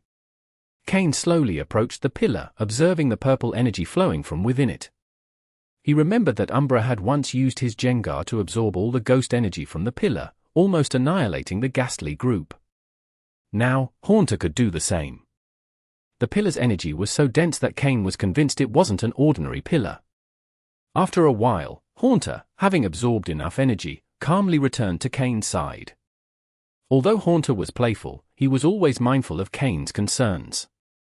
Slowpoke, Murkrow, Sneasel, and Haunter stood by Cain, watching as the purple ghost energy floated from the pillar. Could this be similar to the dark holes that emitted energy crystals on Nameless Island? Cain wondered suddenly. Nameless Island had something similar, although there the crystals were formed due to an underground river, while here it was all pure energy. Slowpoke, can you sense something inside the pillar? Cain asked. Slowpoke closed its eyes, extending its psychic power toward the pillar. Cain placed his hand on Slowpoke's back, linking his limited psychic energy with Slowpoke's. In this way, what Slowpoke saw, Cain would also be able to see. End of chapter. Chapter 335. The Mysterious Pokémon. The stone pillar was filled with ghost-type energy, which clashed with Slowpoke's psychic energy, creating substantial resistance.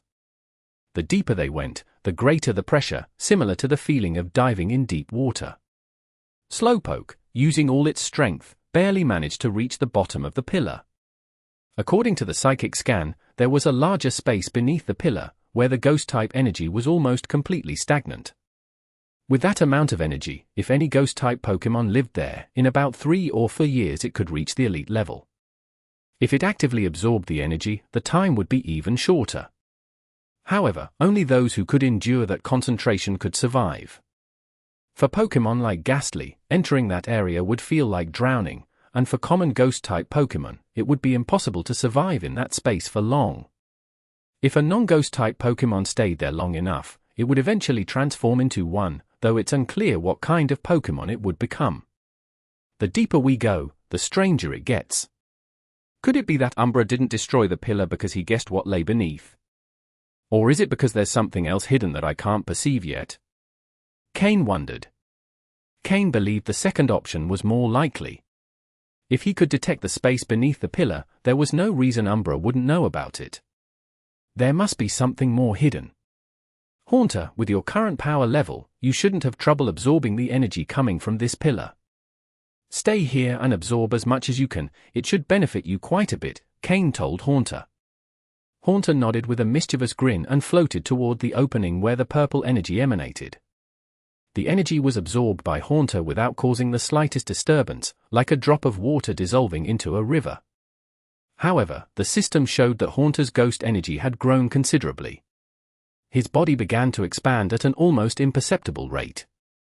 Cain decided to continue his exploration and called Sneasel and Murkrow back to their Pokeballs, leaving only Slowpoke with him. Slowpoke, create a small psychic barrier, just large enough to cover us. And if the situation gets complicated, be prepared to teleport us back, Cain instructed seriously. Slowpoke responded with a firm nod. Cain placed his hand on Slowpoke's back, and they both instantly vanished from the spot. Upon reaching the underground space beneath the pillar, Cain noticed it wasn't completely dark as he had expected. On the walls of the space were small lights, like pearls glowing softly. Slowpoke created a psychic energy barrier around them, shielding them from the dense ghost-type energy. Cain and Slowpoke began to walk, but the energy's density made each step feel like trudging through a swamp. Cain decided to head toward the wall of the space, trying to investigate little by little. A path that would normally have taken only a few seconds took them almost 8 minutes. By then, Slowpoke's face was visibly pale, reaching the limit of its endurance. Just before retreating, Cain extended his hand and took a handful of soil from the wall. They vanished from the underground space. Moments after their disappearance, an ethereal sound echoed through the space, and a dark figure appeared in the spot where Cain and Slowpoke had been. It seemed to be examining the marks Cain had left on the wall, but no emotion could be discerned from the sound. Cain, however, was unaware of this fact. When they returned near the pillar, about 10 minutes had passed since they descended. Slowpoke collapsed onto the ground, exhausted. The effort of moving in a space so dense with ghost-type energy had completely drained it. Cain quickly gave Slowpoke some poke blocks to help it recover and encouraged it to enter a meditative state to speed up its recovery. Though the underground space didn't seem large, with their movement speed, Cain knew it wouldn't be possible to explore it fully in just 1 or 2 visits. Fortunately, they hadn't encountered any extremely strong Pokémon. Haunter continued absorbing the pillar's energy, undisturbed by what was happening below. In the 10 minutes that had passed, Haunter had shown a visible change. He had expanded. Cain temporarily ignored Haunter and looked at the black soil in his hand. That soil. Cain's eyes narrowed, surprised by what he had discovered. End of chapter. Chapter 336. Appearance of the mysterious Pokémon. Name: unknown soil. Function: one of the materials for forming the Dusk Stone. Cain stared in amazement at the black soil in his hands. To the touch, it felt slightly soft, not much different from regular mud, except that it was a bit wetter. But was this soil truly one of the materials for creating a Dusk Stone? In the space beneath that stone pillar, how much of this soil might be embedded in the walls? Had this soil always been like this, or perhaps had the dense ghost-type energy present for so long transformed it? Cain leaned towards the idea that the soil had absorbed the ghost-type energy over time, becoming what it was now. This could also explain why in this Gastly cave, the ancient Gastly had been able to discover the Dusk Stone. He squeezed the soil in his hand, which soon compacted into a single block. If I press this soil and place it in the opening of this stone pillar, would it turn into a Dusk Stone after some time? Cain murmured curiously. It seemed possible, but he had no idea how long it would take. The walls of that cave are covered with this soil. Could there already be some Dusk Stones formed? With this thought, Cain felt a surge of excitement. How many Dusk Stones might there be? Would he become rich? If it weren't for Slowpoke needing to recover energy, Cain would have rushed back down. Controlling his excitement, Cain turned his gaze toward Haunter, who was absorbing energy. Haunter, already quite sizable, now appeared even larger. Cain slowly furrowed his brows. Sometimes, more energy isn't always a good thing. How had Xander absorbed the energy back then? And it seemed it hadn't been affected in the same way. Haunter, slow down the rate at which you're absorbing energy. Try to compress it as much as you can. Right now, all you're achieving is increasing your size without any other benefits, Cain told Haunter. Upon hearing Cain's words, Haunter immediately opened his eyes. He looked at his current form and, indeed, his body had grown considerably. Previously, Haunter had been fully immersed in the pleasure of the rapid energy increase, unaware of his physical changes. With Cain's warning, Haunter stopped intentionally absorbing energy and began to compress it within his body. At first, compressing the energy wasn't easy. Slowly, he compressed the ghost-type energy within his body, as if trying to compress a gas into a liquid. Although his current power didn't allow him to compress the energy to that extent, he managed to reduce the spaces between the energy particles. Gradually, Haunter began to control the rate at which his body grew, and after half an hour, his size stabilized. Even as he absorbed more energy, he didn't continue growing. After another half hour, Haunter's body began to shrink slightly. The energy within him was now being compressed, and by absorbing more, it no longer caused his size to increase. Cain closely observed the changes in Haunter. He noticed that Haunter's body, previously blurry due to its size, was now becoming more solid, as if it was transforming into something tangible. If he keeps up this pace of change, in a few months, Haunter might evolve into Gengar, Cain thought, watching Haunter's transformation. He wasn't wrong, Haunter's body was starting to become more solid, showing signs of evolving into Gengar. However, at this current pace, it would take several months of continuous absorption and compression for it to happen. After an hour, Slowpoke opened his eyes, waking from his meditation. "How are you feeling, Slowpoke? Have you regained enough energy?" Cain asked, seeing Slowpoke awaken. "Yadin. If so, let's go back down. This time, let's teleport directly to the wall," Cain said. The first time they used teleport, they aimed at a general area, but now they knew the place better and could move directly to the wall. With a flash of psychic power, Cain and Slowpoke vanished next to the stone pillar. Haunter, busy compressing his energy, watched them depart. They appeared by the cave wall, and this time Cain didn't explore further. He pulled a shovel from his ring and started digging directly into the wall. A pile of black soil slowly began to accumulate at his feet. However, after digging about 5 centimeters deep, the wall of soil started to harden, making it difficult to progress. Sometimes, as he dug, he could only extract small fragments of rock. Far from frustrated, Cain felt even more excited. This soil has already solidified, which means the deeper layers are probably turning into dusk stones, Cain thought. But due to the hardness of the wall, each strike of the shovel echoed louder. Eventually, it sounded as if he was striking a stone. Ting! A clear, sharp sound came from the tip of the shovel, and Cain rejoiced. He had found a rock. Hopefully, it was a dusk stone. He struck the shovel with all his strength, and this time the sound confirmed he had truly hit a rock. Yadin! Slowpoke tugged at Cain's pants, having noticed something strange. Slowpoke, wait a bit longer. I just want to get a dusk stone to complete our goal, said Cain, unaware of the true reason behind Slowpoke's warning. Slowpoke, to conserve energy, hadn't used telepathy, so Cain misinterpreted the situation. Crack! Crack! With another strike of the shovel, a spark appeared, and a rock the size of his palm fell to the ground. With quick reflexes, Cain caught it in his hand. The rock wasn't very smooth, and even the broken part had sharp edges, giving Cain the sensation of holding a blade. Meeyis!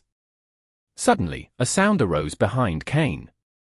In an instant, Cain froze, feeling as if something had appeared directly behind him, as if it had passed through Slowpoke's psychic barrier without causing any change.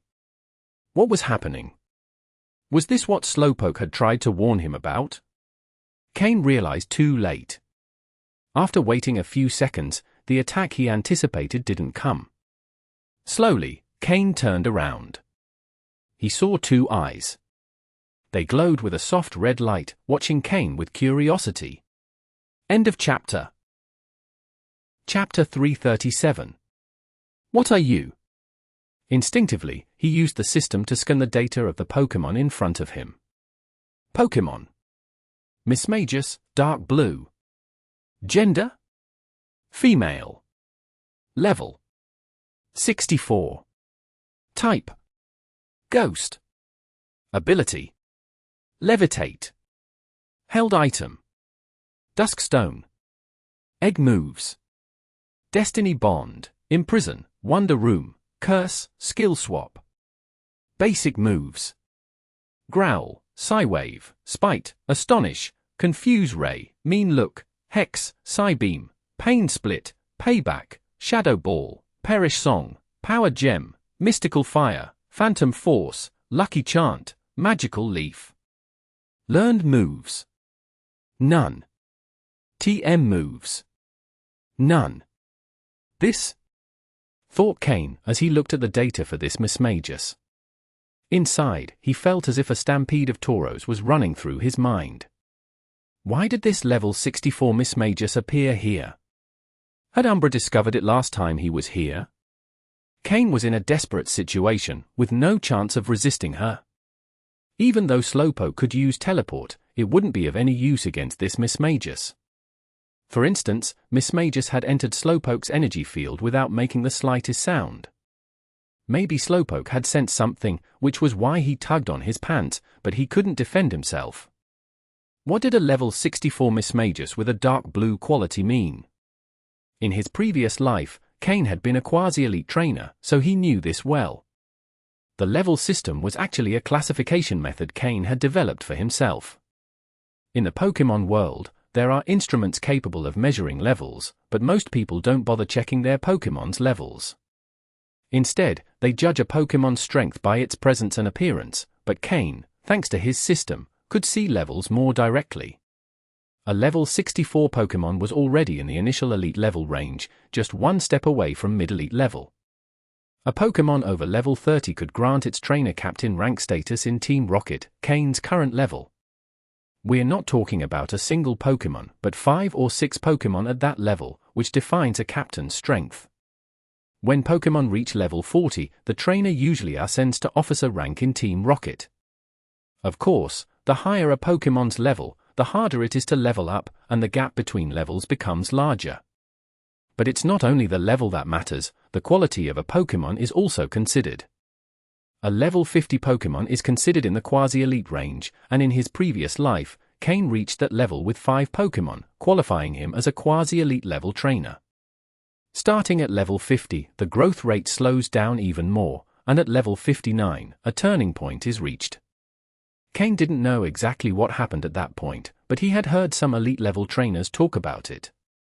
He believed this was related to the Pokémon's quality. This was his personal theory, but he would have to reach that level himself to confirm it. For that reason, although there were many quasi-elite trainers in Team Rocket, elite-level trainers were rare. A Pokémon reaching level 60 was already considered an elite Pokémon. This level 60 range applied to Pokémon with an aptitude above light blue. Even if it was the lowest range of elite Pokémon, the difference between these and quasi-elite level Pokémon was significant. Every 10 levels marked a major change in a Pokémon's power. In the lower levels, these differences weren't as noticeable, but starting at level 60, the difference became increasingly pronounced. So, this Mismagius that had appeared in Slowpoke's energy field, at level 64, was undoubtedly an elite-level Pokémon. Specifically, an initial elite-level Pokémon. But even if it was at the initial level, Cain had no choice but to submit to it. Cain said nothing, very tense, gripping the Duskstone fragment in his hand as he looked at the Mismagius in front of him. For her part, Mismagius did nothing, simply watching Cain with curiosity in her eyes. And so, they stared at each other for 5 minutes without moving. They could have continued like this, but at that moment, Slowpoke couldn't take it anymore. The psychic energy within him was nearly depleted, and the energy field could no longer be maintained. He wanted to use teleport, but he realized that Mismagius's presence prevented him from sensing the coordinates he had marked earlier. With no other choice, Slowpoke directed his remaining energy to the energy field, shrinking it to minimize consumption. Cain noticed Slowpoke's actions but had no solution. This Mismagius is strange, Cain thought after 5 minutes of staring at her. It's as if she doesn't have advanced intelligence. Because in Mismagius's eyes, Cain saw nothing. Her eyes were as calm as water, showing only curiosity and a faint hint of joy. Joy? Ahem. Mismagius, hello, Cain finally said. If he didn't speak soon, once Slowpoke's energy field disappeared, they wouldn't be able to withstand the intense ghost energy in the air. Me is tilde, replied Mismagius, with an ethereal voice. They couldn't communicate. Slowpoke, can you still use telepathy? Upon hearing this, Slowpoke shrank the energy field even more, and Cain had to crouch to stay within it. Finally, with great effort, Slowpoke managed to telepathically connect with Mismagius. Tell her that if the energy field falls, we'll die. Ask if she has any solution, Cain said. Slowpoke's eyes glowed with a faint blue light, and after understanding the message, Mismagius smiled with delight. Her eyes shone with a red light, and Slowpoke's energy field suddenly expanded. Seeing the enlarged field, Slowpoke, exhausted, collapsed to the ground, breathing heavily. Cain quickly pulled out some Pokeblocks from his storage to give to Slowpoke. But just as he was about to feed him, the Pokeblocks vanished from his hands and suddenly appeared in front of Mismagius. She controlled them with her psychic powers, making them float as she looked at them curiously, as if playing. With no other choice, Cain took out more poke blocks and, taking advantage of Mismagius's distraction, gave them to Slowpoke. If they wanted to escape, they'd need Slowpoke's teleport move. Of course, they would first have to deal with this Mismagius. Cain felt overwhelmed. Mismagius, can you use telepathy? Like what Slowpoke just did, Cain asked cautiously. To help her understand, Slowpoke demonstrated. After comprehending, Mismagius's eyes gleamed with a red flash. In Cain's mind, a childlike voice appeared. What are you? End of chapter.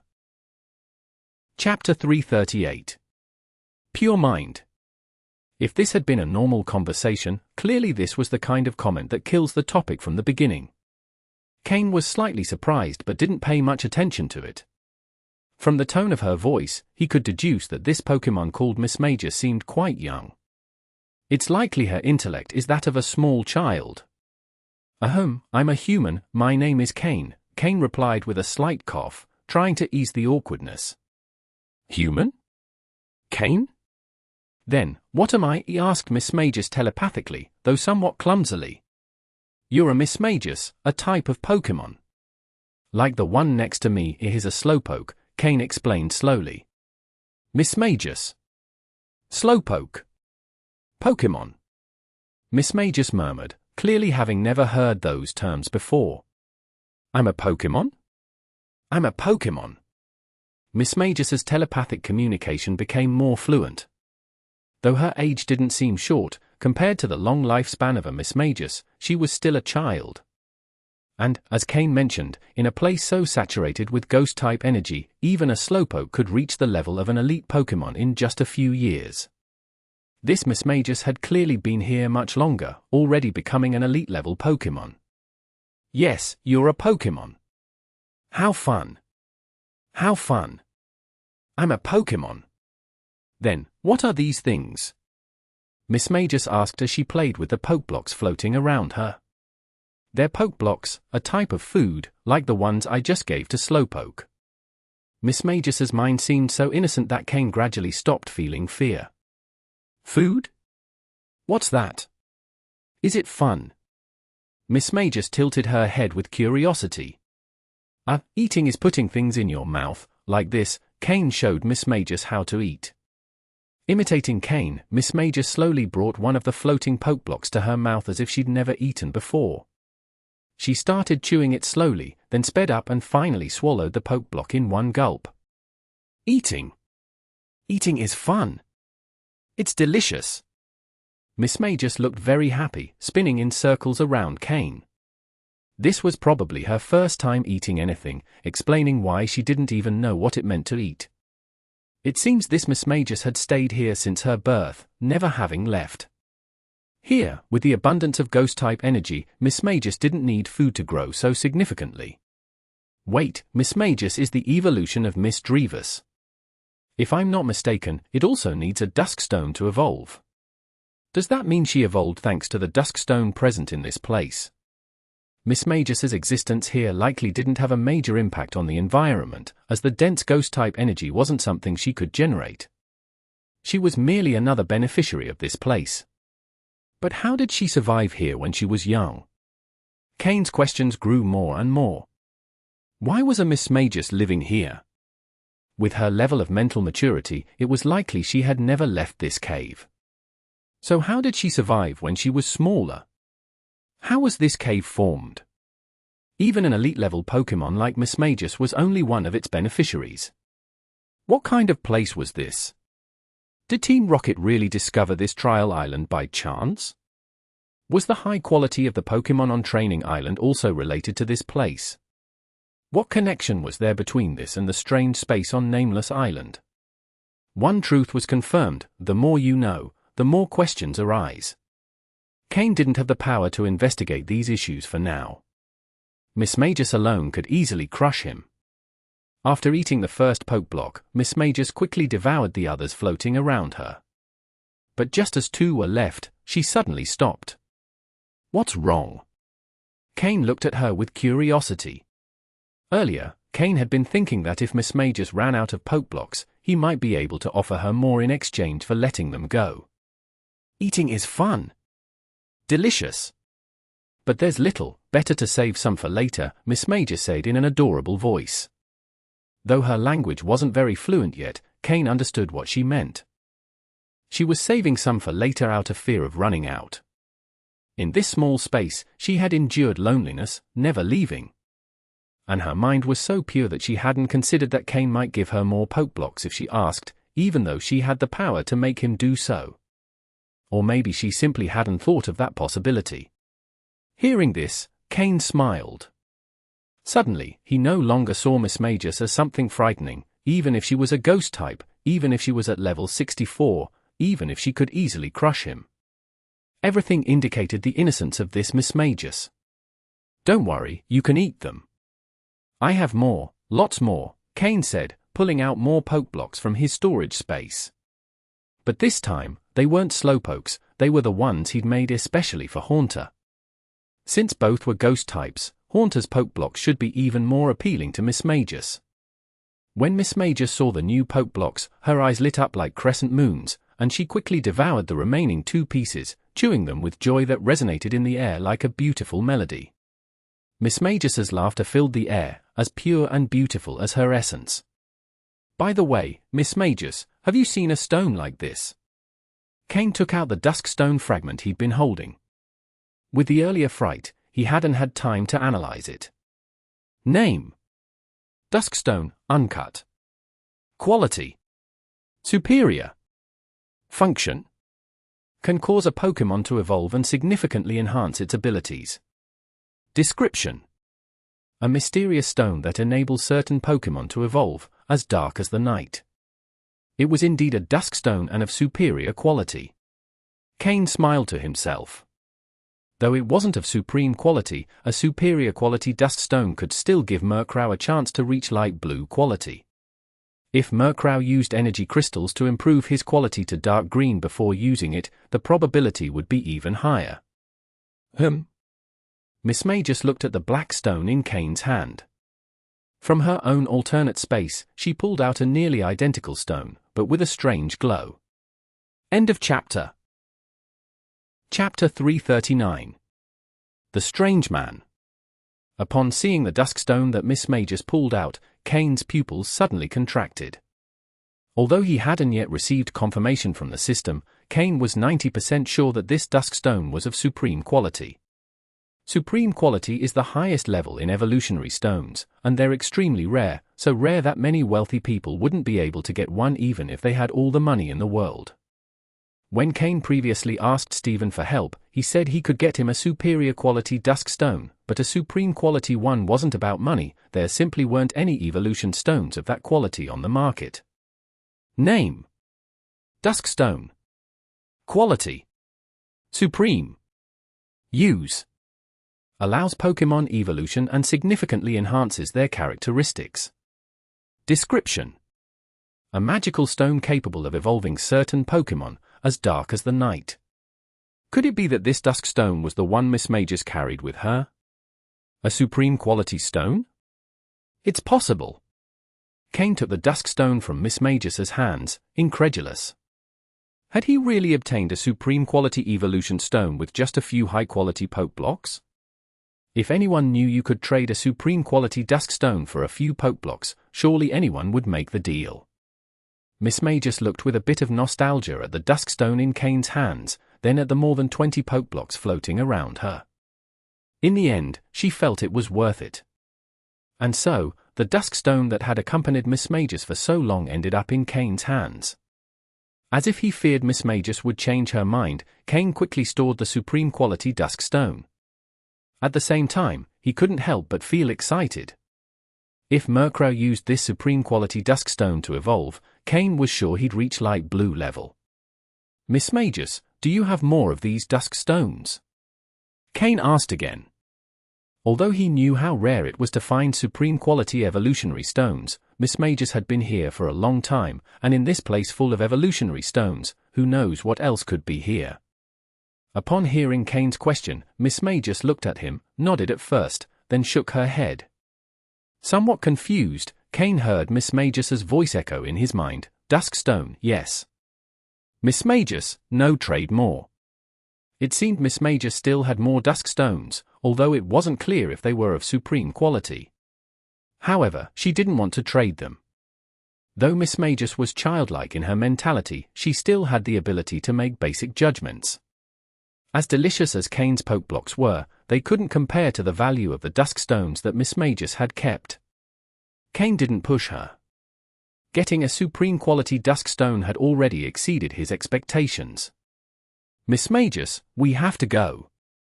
Can you let us leave? After a while of communication between Cain and Mismagius, Slowpoke had recovered some of his psychic power. Although he wasn't yet at full strength, he could use teleport. The problem was that Mismagius was blocking Slowpoke's spatial coordinates, so they couldn't leave. Leave? Cain? Where? Mismagius, who had been eating, stopped immediately, her red eyes fixed on Cain. Suddenly, an intense elite-level pressure emanated from Mismagius. This pressure proved that Mismagius was indeed an elite-level Pokémon. Hey, Mismagius, I'm a person from the outside world, so I need to go back. The energy here doesn't allow us to survive. Cain coughed and carefully explained to her.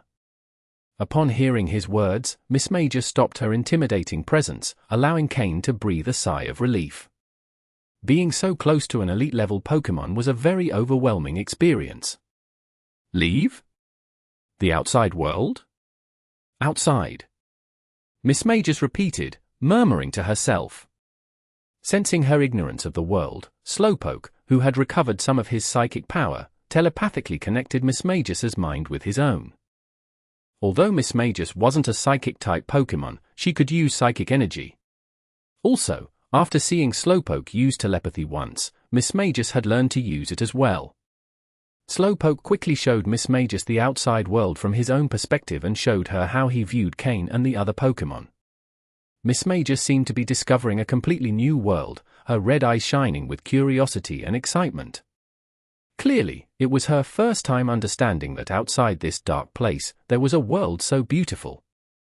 She wanted to go out. Cain, I want to go. Take me. After communicating telepathically with Slowpoke, Mismagius's ability to express herself had significantly improved, and she could now form simple sentences. Hearing this, Cain couldn't help but feel tempted. It was a real temptation. An elite-level Pokémon. Even if he didn't capture her for battles, just having her on display, like with Tropius, would already be a great advantage. However, there was a problem if he took Mismagius out. The 3 elite-level trainers stationed at Team Rocket's base on the island. Umbra and Viper, plus the last one Cain hadn't seen yet. What Cain didn't know was that, in addition to those 2, there were a total of 3 elite-level trainers on the island. Umbra wasn't just any elite level but at least mid-level, and with his skill, he would surely detect Mismagius. Unless Mismagius stayed hidden in a Pokeball the whole time. Cain would have to hide the Pokeball containing Mismagius in a safe place. But with Mismagius's childish mentality, could she endure staying trapped in a Pokeball after seeing the outside world? This was Cain's dilemma. Cain thought for a moment. I can take you, but I have one condition, he said to Mismagius. Yes. Mismagius nodded quickly. When you talked to Slowpoke, you must have seen this object called a Pokeball. Cain took out a Super Ball. If you want to go out, you first have to enter a Pokeball. And since we're on an island called Challenge Island, there are many powerful trainers watching outside. If we take you out, for the next few days, you'll have to stay inside the Pokeball until I allow you out. Powerful Pokémon like Mismagius could leave a Pokeball if they wished. Although the Super Ball was a bit better, it couldn't contain a Pokémon as strong as Mismagius. Cain felt like he now seemed like a strange man offering sweets. End of chapter. Chapter 340. Success in Deception. As soon as he leaves Challenge Island, it will be like a vast sky for birds to fly and a wide ocean for fish to swim freely. At that point, with Mismagius by his side, Cain's safety might be even more guaranteed. However, looking at the current situation, it seems that this Mismagius has lived here for a long time and doesn't seem able to fight. If she leaves, she'll probably only be able to intimidate some much lower level Pokémon or serve as a decoration to scare people. Upon hearing Cain mention the Pokeball, Mismagius fell into thought. She knew that by entering a Pokeball, she would be somewhat restricted. However, according to the images Slowpoke had shown her, it seemed that all Pokémon outside used Pokeballs. After thinking it over, Mismagius nodded. Seeing Mismagius agree, Cain couldn't help but feel euphoric, barely able to control his expression of happiness. Even if Mismagius couldn't fight, she was still an elite-level Pokémon, and any Pokémon below elite level would be crushed without any resistance. However, although Cain was understanding toward Mismagius, he knew that, given his current power, it would likely be difficult to control her completely. When he captured Tropius, it was mostly through food that he convinced him, and only recently had he begun to control him with some difficulty. Trainers choose Pokémon, but Pokémon also choose their trainers. If the trainer isn't strong enough, even if they capture a powerful Pokémon, it may not obey their orders. Such situations are not uncommon. Cain took out a Super Ball and showed it to Mismagius. At that moment, the Super Ball was the best he had, but when he left here, he planned to upgrade all his Pokémon's Pokeballs to provide them with a better living environment. Moreover, Mismagius would need a more advanced Pokeball to prevent her from entering and exiting at will. Mismagius, after seeing the Super Ball, hesitated before gently touching the button at its center. Immediately, a red light enveloped her, and she was captured inside. Shortly after, with a click, Mismagius was officially captured. Cain felt a great sense of relief. When he first saw Mismagius, he was very worried that one wrong move could end him. But now, surprisingly, he had captured her. Even though it was partly due to Mismagius's naivety, the fact that he had half convinced her was something that, if properly cultivated, could one day lead to her fighting under his control. However, it wasn't long before the Super Ball opened on its own, and with a flash of red light, Mismagius reappeared in the cave. Mismagius tilted her head curiously. The place she had been in was very strange. Although it seemed like a small sphere, the space inside was quite large. Being used to living in this cave, she didn't feel that the interior was small. The only thing she didn't like was the lack of concentrated ghost-type energy inside the Super Ball, which made her uncomfortable. Mismagius, welcome to my team. From now on, we'll be partners, we'll be friends. Cain said with a smile. He knew the Super Ball couldn't contain Mismagius, so he wasn't surprised when she immediately emerged. Partners? Friends? Is that something you can eat? Mismagius asked via telepathy. The only uncomfortable thing about capturing Mismagius was that she really didn't understand anything and was always asking questions, some so simple that Cain didn't know how to answer. Friends, partners, are the same thing. Like Slowpoke and me, we grow together, fight together, eat together, and sleep together. We're always together, trusting each other. That's what it means to be friends, to be partners, and you'll be part of us too. Cain tried to explain as best as he could. Although Mismagius probably didn't fully understand. But just hearing so many new words made her feel it was something incredible. Even though she didn't understand well, that didn't stop Mismagius from feeling happy. She had been here for who knows how many years alone, with no one to communicate with. The arrival of Cain and Slowpoke had shown her there was a vast, beautiful world outside, and now she wanted to go out and see it too. Finally, she could go out, and she was thrilled by the thought. Hopefully, she wouldn't run too wild once she's out. Cain sighed inwardly. He had no way to completely control an elite-level Pokémon.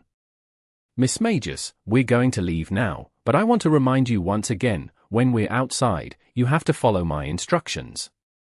If I tell you to return to the Pokeball, you must do so.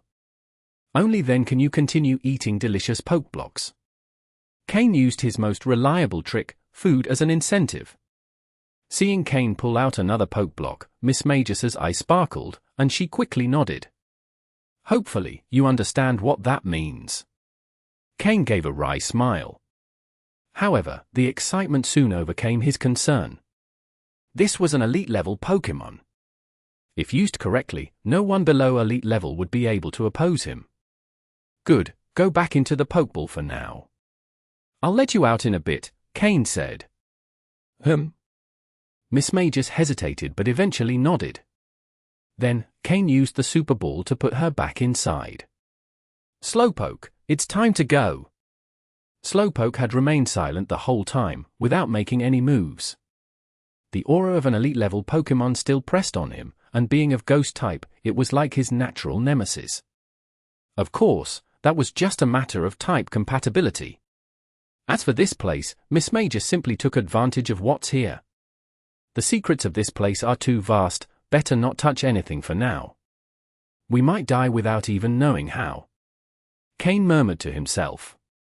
Finally, Slowpoke managed to sense the space coordinates he had left behind. In an instant, both disappeared from the place. Sigh. However, after Cain and Slowpoke teleported out, a sigh echoed in the cave, floating in the air without a clear origin. Reappearing next to the stone pillar, Cain still felt some fear. He had almost died from fright. But the rewards this time were truly great. He had captured an elite-level Pokémon. Even if he couldn't use her for battles now, she'd be perfect for scaring people.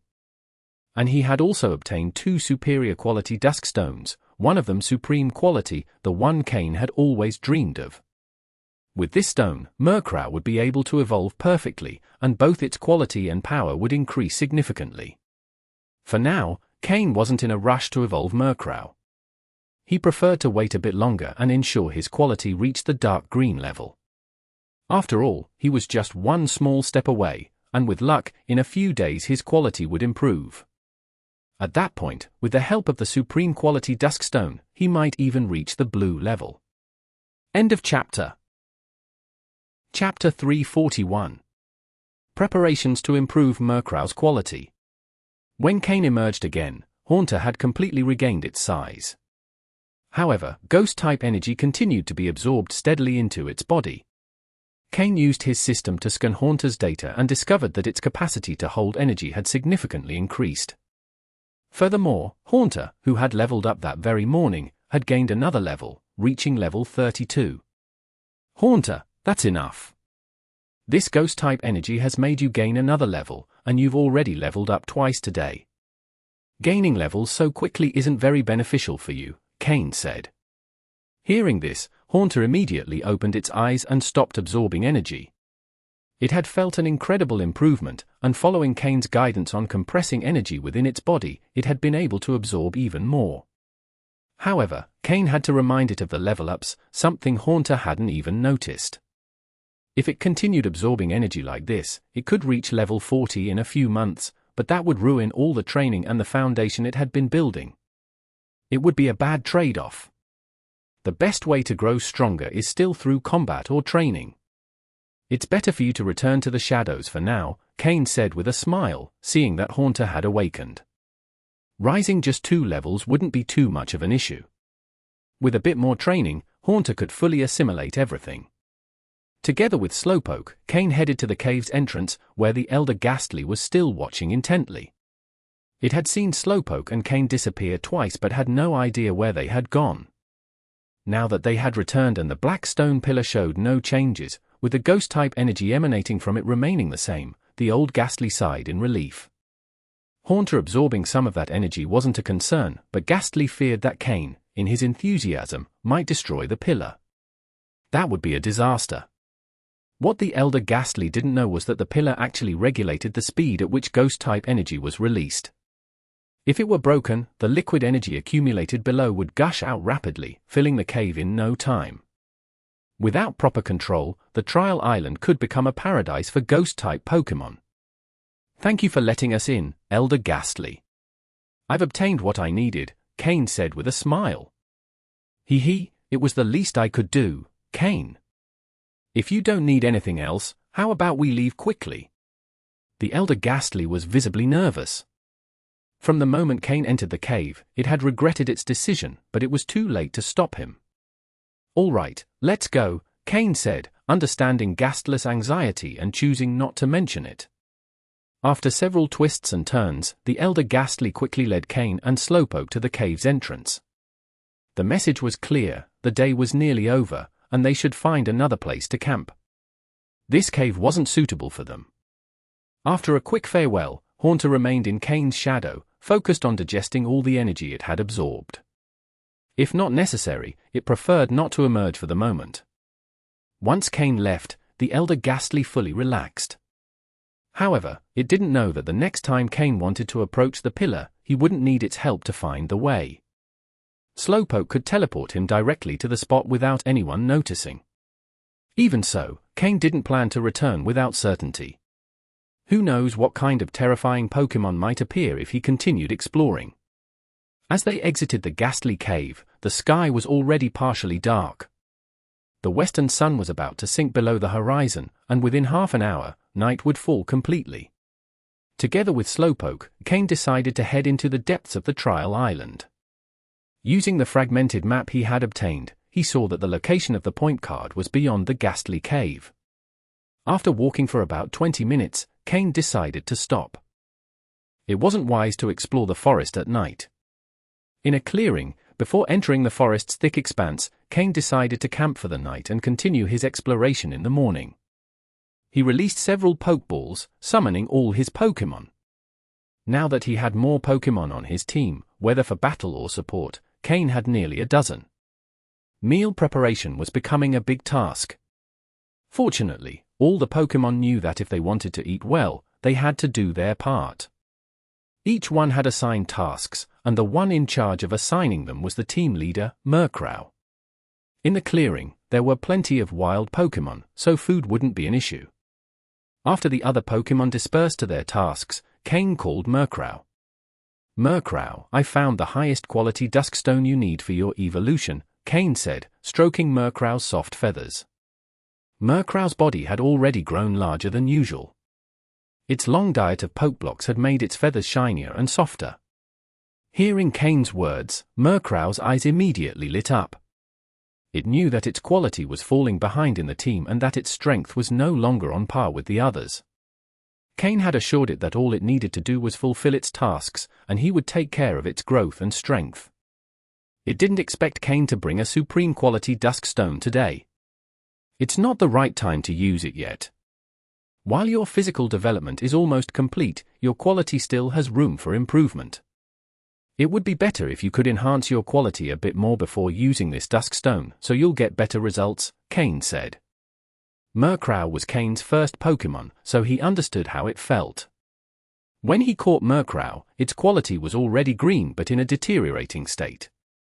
With great effort and intermediate Pokeblocks made from yellow berries, Cain managed to keep Murkrow's quality at the peak of the green level. Cain suspected that before its quality started deteriorating, Murkrow had reached dark green quality.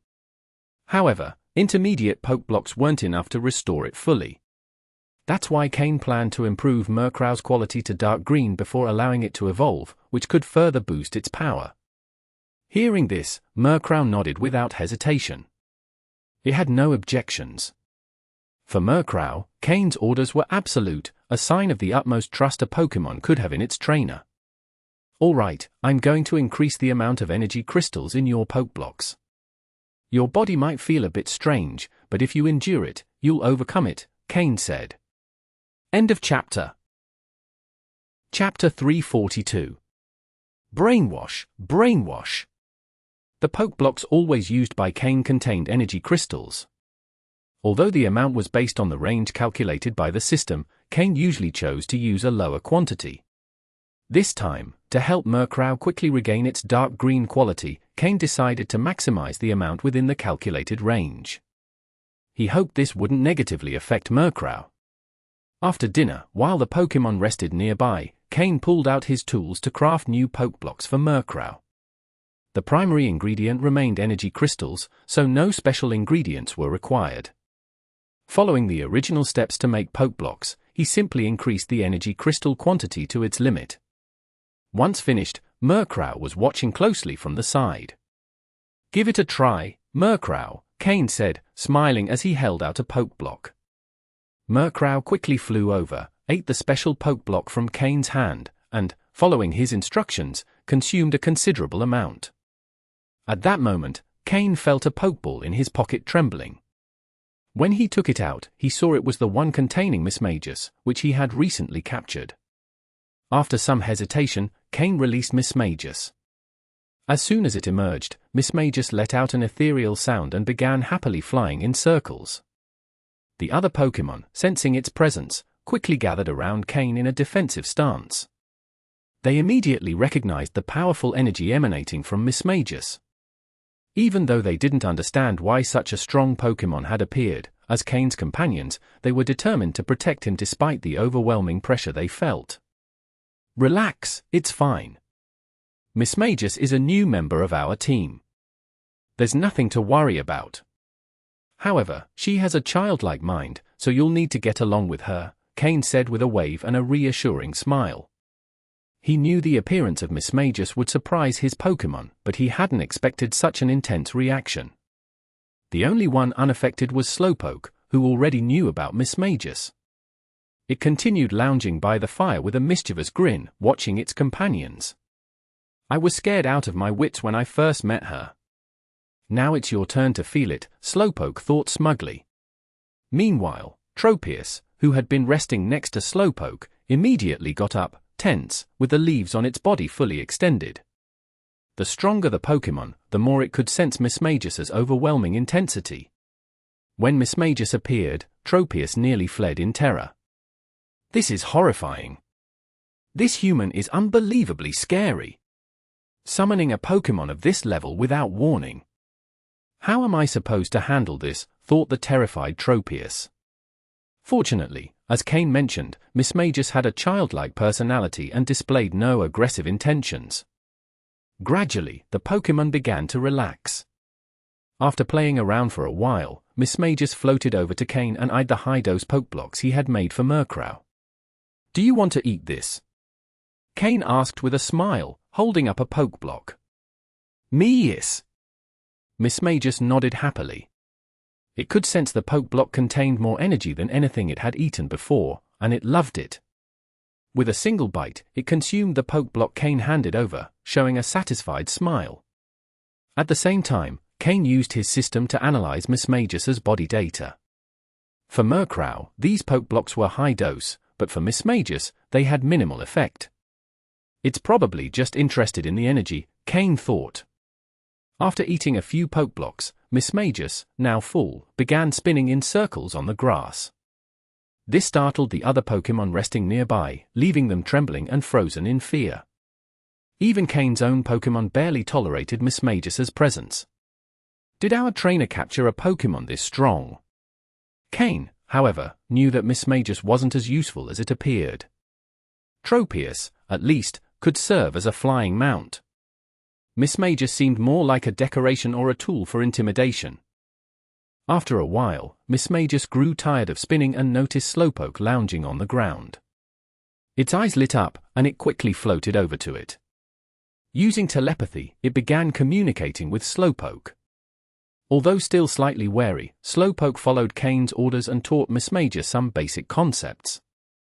It also slipped in a few strange ideas, such as always obeying Cain and viewing anyone other than Cain as inherently evil. Mismagius, a blank slate, absorbed everything it was taught, taking it very seriously. As the other Pokémon noticed Mismagius wasn't as terrifying as they had thought, they slowly began approaching. Before long, everyone was playing together. Especially Skorupi, who also had a childlike mindset. It didn't understand the extent of Mismagius's power, so the two got along well. Tropius, on the other hand, couldn't overcome its fear and retreated to a distant spot to continue sleeping. Seeing that Mismagius was finally accepted by his Pokémon, Cain breathed a sigh of relief and returned his focus to Murkrow. After eating the Pokeblocks, Murkrow remained motionless, showing no reaction, even to Mismagius's appearance. Cain frowned as he checked the system data, monitoring the energy fluctuations within Murkrow. Over time, the fluctuations grew more intense. Eventually, they stabilized at a high level. Half an hour later, Murkrow opened its eyes, and Cain noticed a trace of exhaustion in its gaze. The immense amount of energy had taken time to absorb. "How are you feeling, Murkrow?" Cain asked. Core. Core. Murkrow nodded, indicating it was fine. Although it had felt uncomfortable, it could clearly sense an increase in strength. At the very least, its physical power had improved significantly. One meal felt equivalent to several days of training. Cain understood Murkrow's situation. While it seemed like its power had increased rapidly, this method couldn't be used regularly. It was only a temporary measure to boost its quality. Prolonged use wouldn't benefit long-term growth and might even cause harm. To fully maximize the effects of the Duskstone, Murkrow, you'll have to endure a little longer. A few more times, and you should be ready, Cain said, gently stroking Murkrow's feathers with a hint of regret in his voice. Murkrow's suffering didn't go unnoticed. Even its physical appearance showed a clear change. Previously, Murkrow had been about 60 centimeters tall, but after consuming the poke blocks, it had grown 3 centimeters taller, reaching 63 centimeters. A visibly noticeable change. No wonder Murkrow felt stronger physically. End of chapter. Chapter 343. The impact caused by Mismagius. In the vast ocean. On the trial island. Within the Team Rocket base. The 3 people who were previously seated in the plaza had now returned to a large room. If Cain were here, he would recognize this place as the mysterious site where he used to meet Umbra. Umbra sat in his usual chair, while the man named Viper held a teacup in front of him.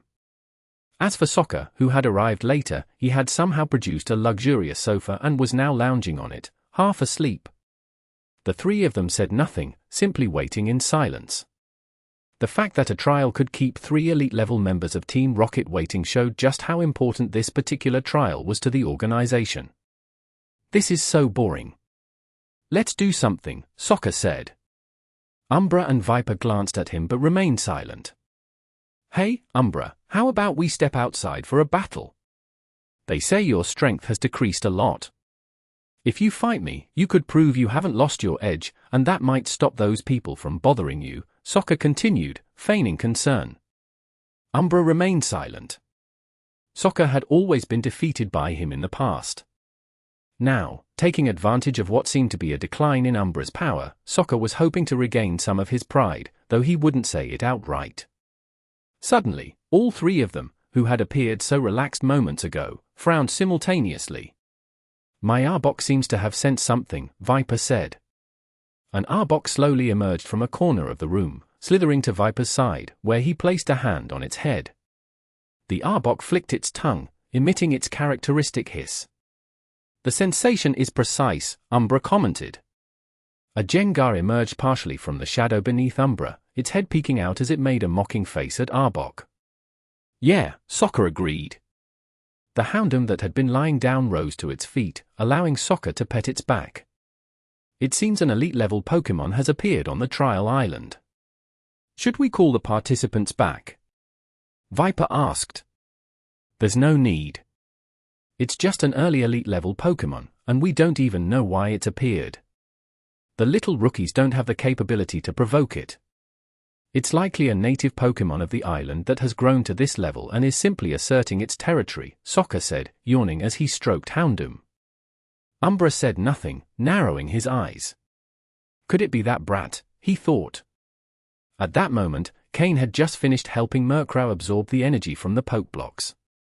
Meanwhile, Mismagius had fully integrated with the other Pokémon. Thanks to Slowpoke's telepathy, Mismagius had learned some basic daily routines, making interactions much smoother. All right, it's time to rest. We've got more to do tomorrow, Cain said with a smile.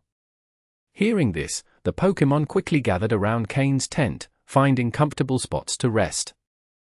Mismagius mimicked their actions. Although it didn't need to sleep like other Pokémon, being a ghost type, sleep didn't affect it much. It preferred to follow the other's example, adopting a sleeping posture. In truth, Mismagius was only pretending to sleep. It didn't truly need it. Years of solitude in the cave beneath the stone pillar had trained it to remain in a calm state for days, as if in a trance. The day had shown it many new things, filling its mind with images, many of which Slowpoke had transmitted telepathically, teaching it about the outside world. And so, Cain and his Pokémon fell into slumber. Except for Haunter and Fearow, who remained on guard. Of course, due to Mismagius's presence, few wild Pokémon dared approach the area where Cain rested. Day 4. Breakfast. After breakfast, fully satisfied, Mismagius returned to her Pokeball. It had promised Cain it would obey him.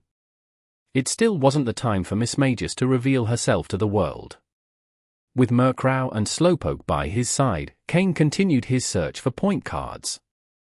The trial had been ongoing for 3 days. Today was the 4th, and for those who had grasped the rules, they would have accumulated a significant number of points. If Cain could find someone strong enough, gathering points would be faster than hunting down scattered cards. However, the trial island was vast, and the chances of encountering someone weren't high. Thus, the most reliable source of points remained finding cards.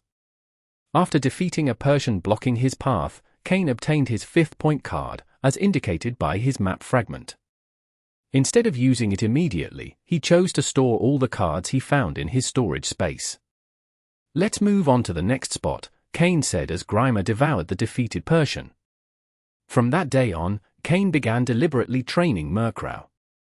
After absorbing the newly prepared Pokeblocks, it ate again that morning, growing another 3 centimeters in size. The energy accumulating within its body also increased, and it needed to expend it as quickly as possible. Thus, in every battle, Murkrow gave it its all, striving to control its growing power. After advancing a bit further, Cain noticed some strange footprints in the muddy ground. Frowning, he crouched down, lightly touching the prints with his fingers. They're still wet, which means whoever left them hasn't gone far. Let's follow and see, Cain said. He then had Slowpoke create an energy barrier around his feet to avoid leaving tracks and reduce noise. With Murkrow and Slowpoke, Cain picked up his pace, following the trail. After about 20 minutes of swift progress, he finally caught sight of the trail's owners. There were 2 of them. 2 individuals in Team Rocket uniforms. He didn't know their names, but their faces seemed vaguely familiar. They were likely participants in the trial as well. Following them silently, he kept his presence concealed. If they truly were participants, Cain wouldn't have too much trouble. However, the 2 seemed to be heading somewhere with a specific purpose, piquing Cain's curiosity. After walking a bit further, the 2, unable to bear the silence, began to talk. The taller one spoke first. "Do you really think Boss Xander will take us off this island?" The other, hesitating a bit, responded after a moment of thought, "Probably, yeah. Didn't you see how Boss Xander asked everyone to record the points they contributed? He said he'd select the ones with the most points to take them off first. That's what they say, but it doesn't seem very real. Do you really think giving enough points will be enough to leave? Some have even donated all their points, and in the end, they might not even make it into the top 50. What if Boss Xander doesn't take us off then?" End of chapter. Chapter 344. Tracking Xander. Are you stupid? With the current situation, it'd be a miracle if 50 people made it out alive. And even if there are a few more, Boss Xander would have no problem taking them, said the shorter man. Besides, over the last month, Boss Xander offered high-reward missions for drawing maps of the trial island, outside the base. The farther and more detailed the map, the greater the reward. The night before the trial started, he told us that as soon as we appeared on the island, we should regroup immediately. The ones who joined later are very strong, and only by sticking together can we face them. Boss Xander's goal is to take first place, and with his brother's backing, he's provided us with lots of good resources. Without that, do you think you'd have the chance to make it into the top 50? He spent so much to get us to help him gather points, the shorter man continued. Many had joined Xander because of the power behind him and his generosity in distributing resources, which greatly enhanced the abilities of many participants. That's what they say, but are the ones who joined later really that strong? I heard Boss Xander has trained more than 5 Pokémon, and they're all pretty powerful. Having a strong backing really is an advantage, the taller man remarked. I don't know, but if they're making Boss Xander that cautious, they must be strong. At least strong enough to be in the top 3. Also, it seems that Cain, the one Xander can't stop thinking about, has returned. We saw him on the day the trial began. Sure. Shut up. Don't mention that name in front of Boss Xander. Don't you know it's a taboo? Many have died because of it, the shorter man responded nervously, showing how deeply Cain had embedded himself in Xander's mind, almost like an obsession. Yeah, the taller man said, hurriedly closing his mouth. Both continued walking in silence, unaware that Cain was right behind them. Murkrow, use Tailwind and enter speed mode. Take care of their Pokémon first, then kill the tall one. Leave the short one, I have questions for him, Cain instructed his Murkrow. By now, Murkrow had grown so much it no longer fit on Cain's shoulder. With a nod, Murkrow generated a gentle current of air around itself and took off, rustling the grass in its wake. The two men clearly belonged to Xander's group. As experienced participants, both had Pokémon with them as they walked. The taller man had a Golbat, while the shorter one had a Coughing. Both Pokémon were common among those distributed by Team Rocket. Murkrow's speed was incredible. After consuming special poke blocks, its body had been further enhanced, increasing both its strength and speed. With its wings charged with flying-type energy, Murkrow rammed into Golbat, slamming it into a nearby tree, which cracked under the impact. Without pausing, Murkrow launched Dark Pulse at Coughing, which hadn't even reacted. After releasing the Dark Pulse, Murkrow ignored the Pokémon and, with its sharp claws, slashed the tall man's throat, then stopped in front of the shorter man, who had just pulled out his Pokeball, frozen in place. As for Coughing, it fell to the ground after Murkrow stopped, completely lifeless. In a single strike, Murkrow had taken out both Pokémon, demonstrating that it now had the strength to overwhelm most participants. The only one left, clutching a Pokeball, was too terrified to move, staring at the Pokémon in front of him. Moo! Murkrow! I knew you're Cain, the shorter man stammered, unable to believe Cain was there. Cain slowly emerged from the forest, walking toward the shorter man. With a sarcastic smile, he said, I heard you were talking about me. Mr. Cain, we were just chatting, nothing serious, the shorter man quickly replied. Tell me, where is your meeting point? How many have gathered already? And how many points has Xander accumulated? Cain asked directly. The man nearly cried upon hearing the questions, fully understanding why Cain was asking them. Speak quickly, or I'll kill you right now. The meeting point is on the map. Trembling, he pulled out a hand-drawn map from his Team Rocket belt. It was well detailed, with clearly marked paths. Well, Xander does have some brains after all. He knows he can't win alone, so he's gathered a bunch of fools to work for him.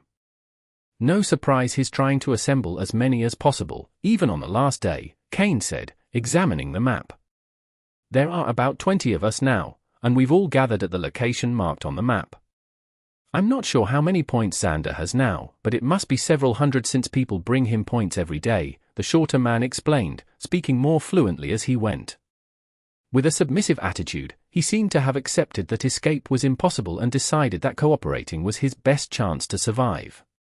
Cain smirked, fully understanding his intentions.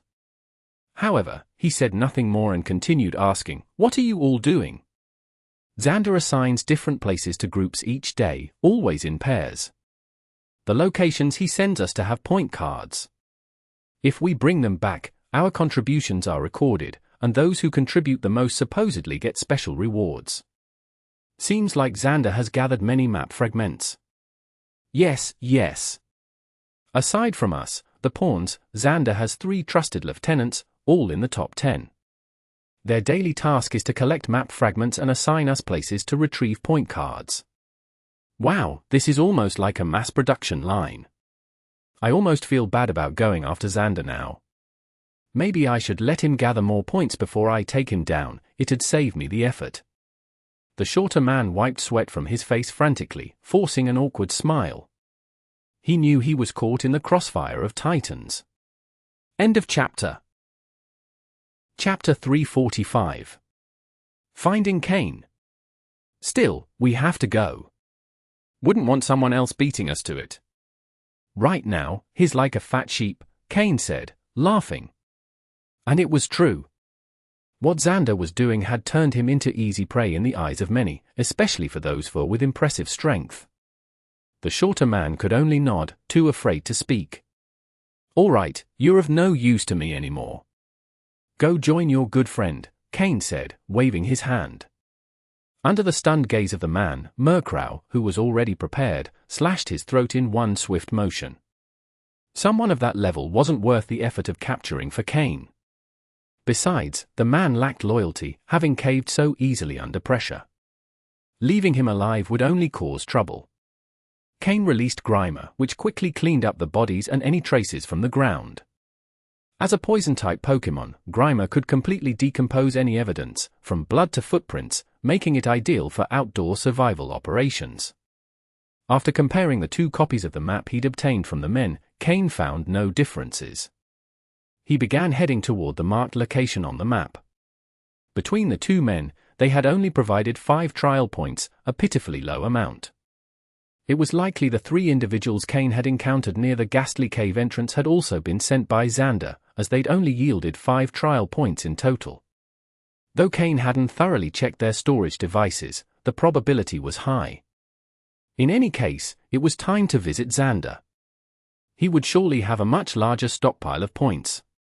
Cain continued moving slowly into the forest. There was no denying that Xander was a cunning individual.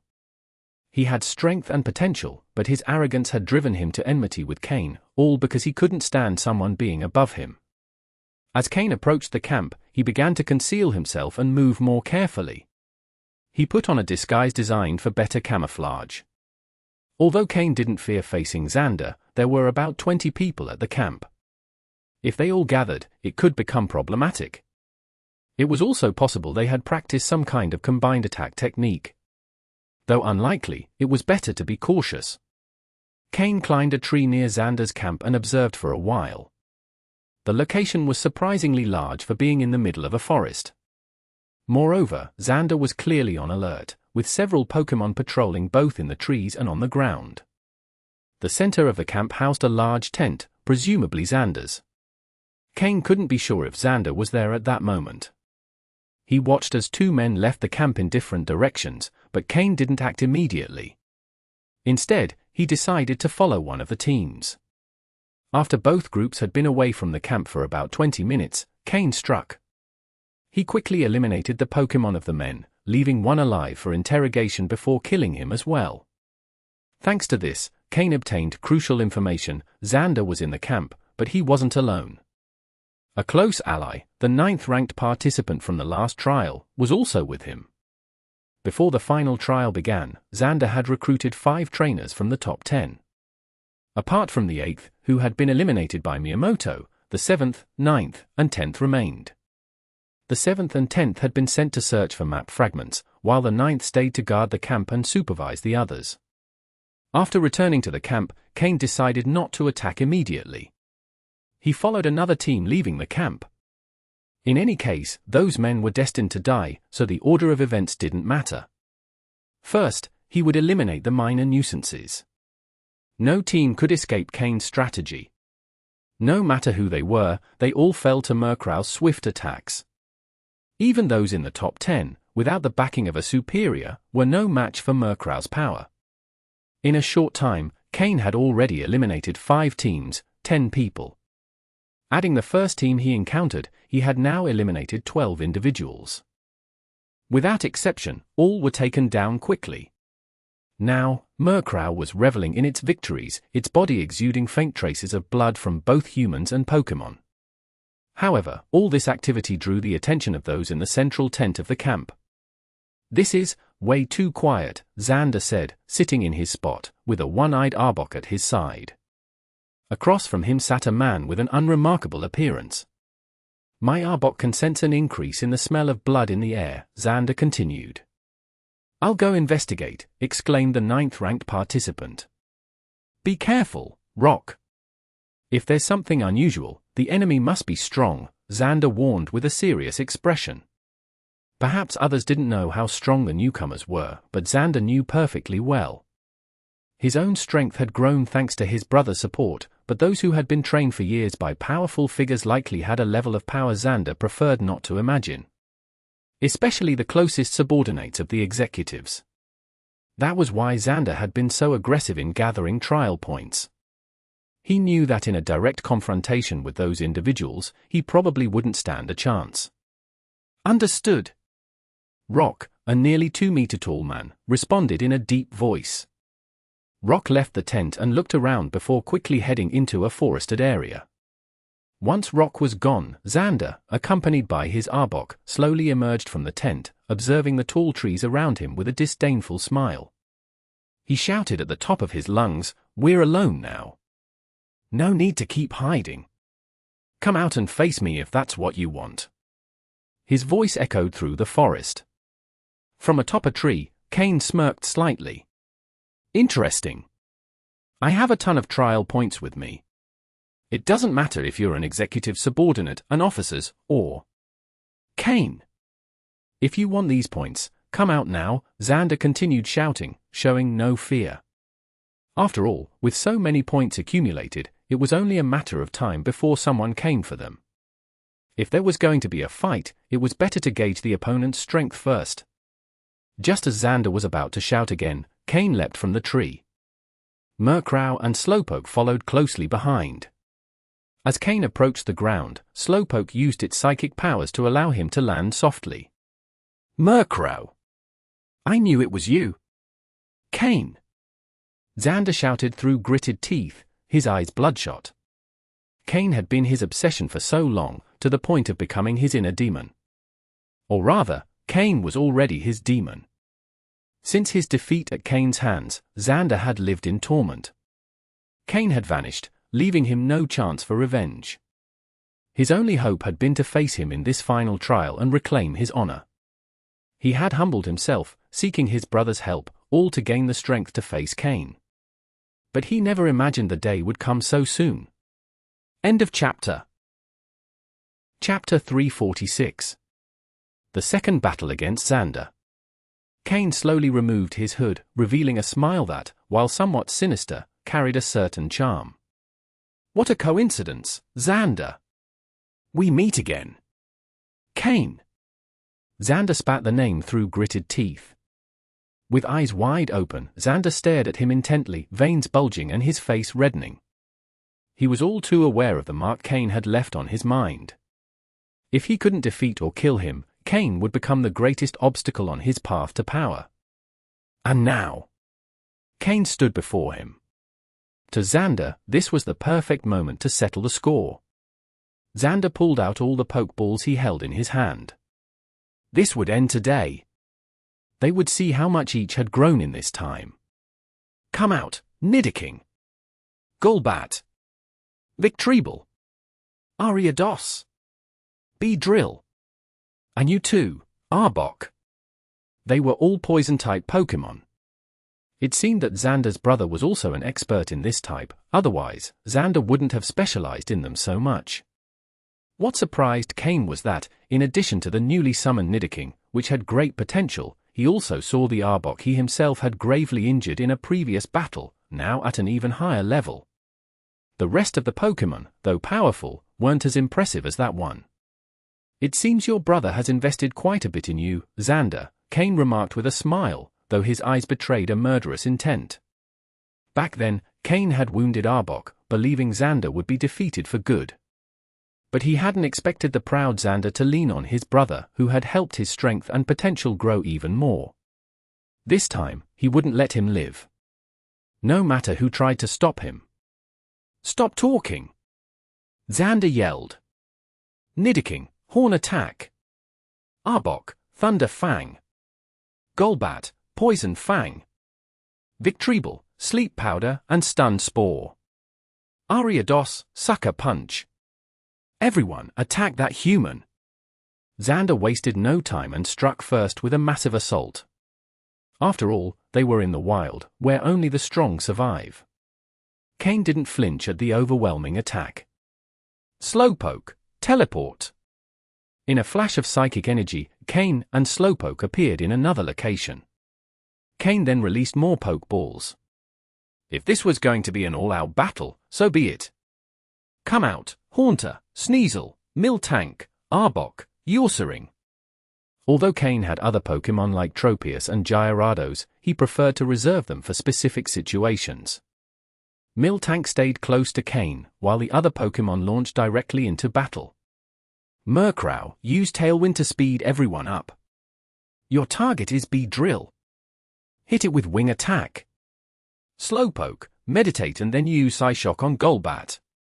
Haunter, attack Ariados. Use Skill Swap, then Fire Punch. Sneasel, use Agility and follow up with Ice Punch on Victreebel. Miltank, use Heal Bell to remove the team's status conditions. Arbok, face his Arbok head-on. Use Fire Fang. Ursaring, hold off Nidoking with Crunch. Keep it busy. Each Pokémon had a clear target, and Cain's strategy allowed the battlefield to split into individual matchups. Xander frowned at the sight of Cain's Pokémon. He had never imagined that a trainer without a prestigious lineage like Cain, instead of falling behind after the trial island, would have advanced so quickly, assembling such a powerful team. Moreover, many of them seemed to have type advantages over his own Pokémon. Cain's team speed increased with Murkrow's Tailwind. Murkrow had mastered this move, empowering the entire team in an instant. Slowpoke quickly entered a meditative state and, within seconds, unleashed a powerful psychic attack on Golbat. Being a poison type, Golbat suffered devastating damage from the psychic assault. Haunter swapped its ability with Ariados, gaining Sniper, which greatly increased its precision. With the Fire Punch move, the damage was devastating, especially when landing critical hits. Sneasel, taking advantage of Tailwind and its own agility, dashed to Victreebel in the blink of an eye. The Ice Punch hit squarely, dealing massive damage due to Victreebel's Grass-type weakness. The two Arboks tangled in a fierce battle, biting and exchanging Poison-type moves. While Cain's Arbok hadn't yet regained its full potential, it remained a formidable opponent. Cain's Ursaring was struggling against Nidoking, which was delivering powerful strikes. Nidoking's strength was formidable, and Ursaring fought to hold its ground. Boom! The battle erupted in full force. Both trainers commanded multiple Pokémon simultaneously, testing their strategic skills and leadership abilities. Damn it! Nidoking, fall back and take this. Xander threw a small purple pill toward his Nidoking. It was the same pill he had used in his previous battle with Cain, but this time its effects were even stronger. His brother had made a significant sacrifice to obtain this enhancement, intended for use against the most powerful subordinates of the executives. However, Xander had decided to use it against Cain. Seeing the pill, Cain frowned. He remembered all too well the devastating effect it had had on Xander's Arbok last time. If Nidoking consumed that pill, Ursaring would be in serious danger. Murkrow, forget Beedrill and stop that pill. Slowpoke, use Psyshock to attack Xander directly. Cain ordered swiftly. End of chapter. Chapter 347. Sniper. Xander knew full well that Cain would try to stop him, so instead of throwing the pill, he let Nidoking approach and eat it directly. Murkrow's swift flight didn't reach Xander in time, as it was intercepted by Nidoking's Thunder Punch. Nidoking's massive fist, crackling with electricity, struck Murkrow directly, forcing it to retreat. Slowpoke's Psyshock was also blocked by Nidoking. Although the Psychic-type advantage dealt significant damage, it couldn't stop Nidoking from swallowing the pill Xander held in his hand. So, he ate it after all. Xander's Arbok from the past hadn't been strong enough to fully absorb the toxic energy of the purple pill, which caused an overflow of energy around it. However, this Nidoking was different, its physical condition was far better, and its level and strength far exceeded that of the old Arbok. Now, this Nidoking could showcase the pill's true power. In that case, I'll take out your other Pokémon first. Murkrow, Wing Attack. Help Haunter finish off Ariados first. Slowpoke, Continuous Psyshock. Target, Victreebel. Ursaring, use Belly Drum and hold off Beedrill and Golbat for now. Since he could no longer prevent Nidoking from consuming the pill, Cain decided to eliminate Xander's other Pokémon before Nidoking could fully absorb its power. The primary reason Cain had captured Yorsering was its belly drum move. This move allowed Yorsering to sacrifice half its health to drastically increase its attack power. Roar! With its attack now significantly boosted, Yorsering roared like an unstoppable warrior, leaping into the air and grabbing Beedrill and Golbat, forcing them to fight at its level. Meanwhile, Murkrow joined Haunter in attacking Ariados, while Slowpoke continuously launched Psyshock against Victreebel. Xander's expression darkened. Nidoking only needed a few more seconds to fully absorb the pill's power, but Cain had chosen to abandon a direct confrontation with Nidoking in favor of eliminating his other Pokémon first. Ariados, use Signal Beam. Victreebel, Seed Bomb. Beedrill, Golbat, finish off Yorsering quickly. Ariados and Victreebel launched a final counterattack. Ariados fired a distorted, multicolored beam toward Murkrow, but since Murkrow was a flying type, the bug-type attack had limited effectiveness, only briefly halting its advance. This gave Haunter the opportunity to strike with Fire Punch, landing a direct hit and activating the sniper ability it had acquired by swapping skills with Ariados. The critical hit was devastating, knocking Ariados out with a single attack. The sniper ability amplifies critical hit damage by 2.25 times. Combined with Haunter's type advantage over Ariados, the total damage was 5 times greater, resulting in an instant KO. Meanwhile, Victreebel launched a barrage of seed bombs from its massive mouth, aiming at Slowpoke and taking advantage of its grass-type advantage. But Slowpoke remained steadfast, repeatedly using Psyshock against Victreebel. Though Victreebel tried to block Slowpoke, it couldn't escape Sneasel's relentless attacks. Sneasel closed in with sharp claws, leaving several wounds on Victreebel's body. Green sap began to drip from Victreebel with every move.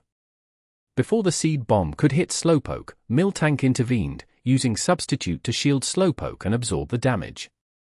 Immediately afterward, Miltank drank her own milk to recover the health lost from Substitute. In mere seconds, the battlefield shifted dramatically. Ariados and Victreebel were down, lying on the ground with their conditions unknown.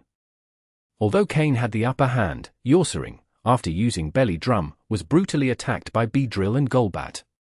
Yorsering collapsed, incapacitated, its condition also uncertain. Even so, Cain maintained the advantage. Haunter, keep using Fire Punch. Target Beedrill. Murkrow, wing attack on Beedrill. Slowpoke, go all out with Psyshock against Golbat. Sneasel, help Arbok. Take it down, no mercy. Miltank, use Helping Hand on Haunter. Cain issued a flurry of commands. Meanwhile, Nidoking had nearly finished absorbing the toxic energy of the pill. Once it did, it would become much harder to deal with.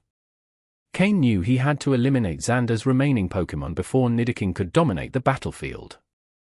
Miltank used Helping Hand on Haunter, boosting the power of Haunter's next move. Haunter, its fist wreathed in flames, waited patiently, observing Beedrill and looking for the perfect moment to strike. Haunter had learned from Skorupi's mastery of the sniper ability. The two Pokémon were close friends, and Haunter had watched attentively during Skorupi's training sessions. Now, it was Haunter's time to shine with Sniper.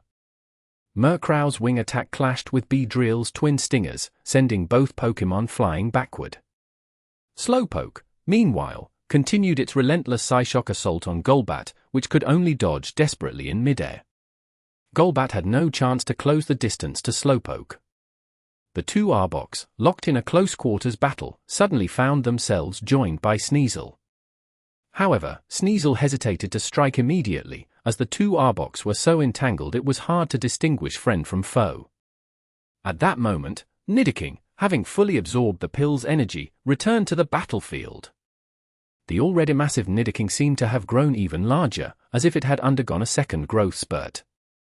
Sneasel, use Icy Wind on Nidoking, Cain ordered, frowning.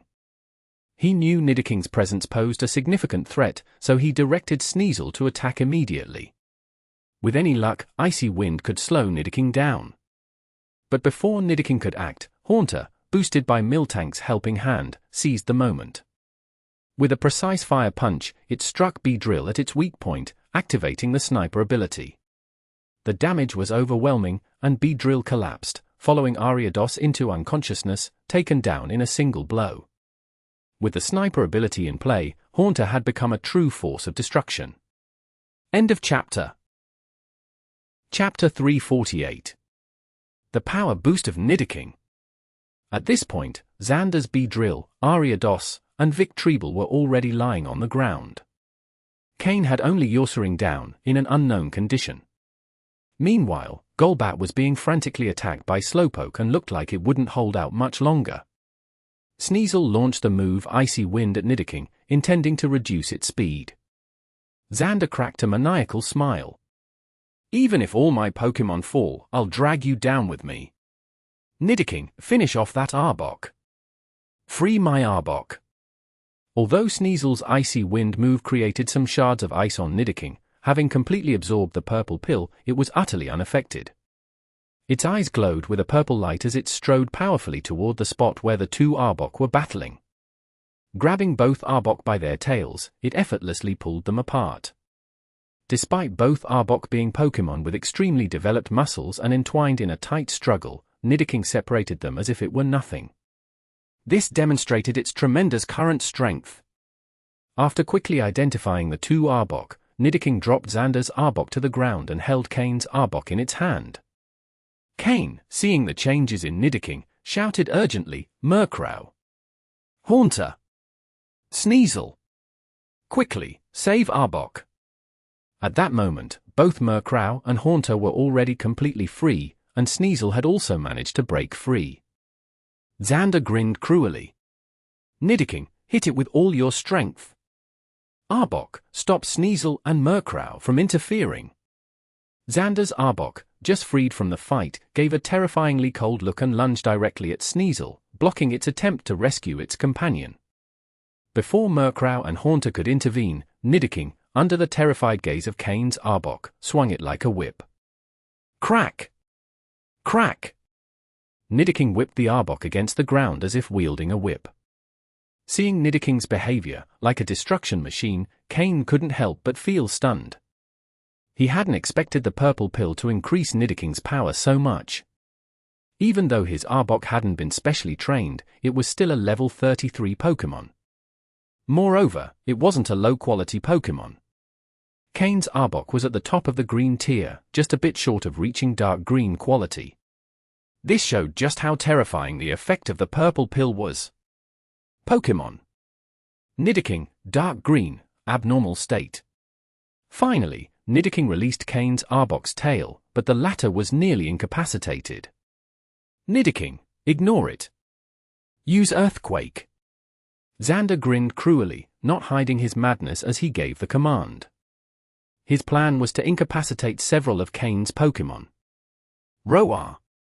At the order, Nidoking pounded its chest with one hand and roared furiously. Fueled by its rage, it stomped the ground forcefully.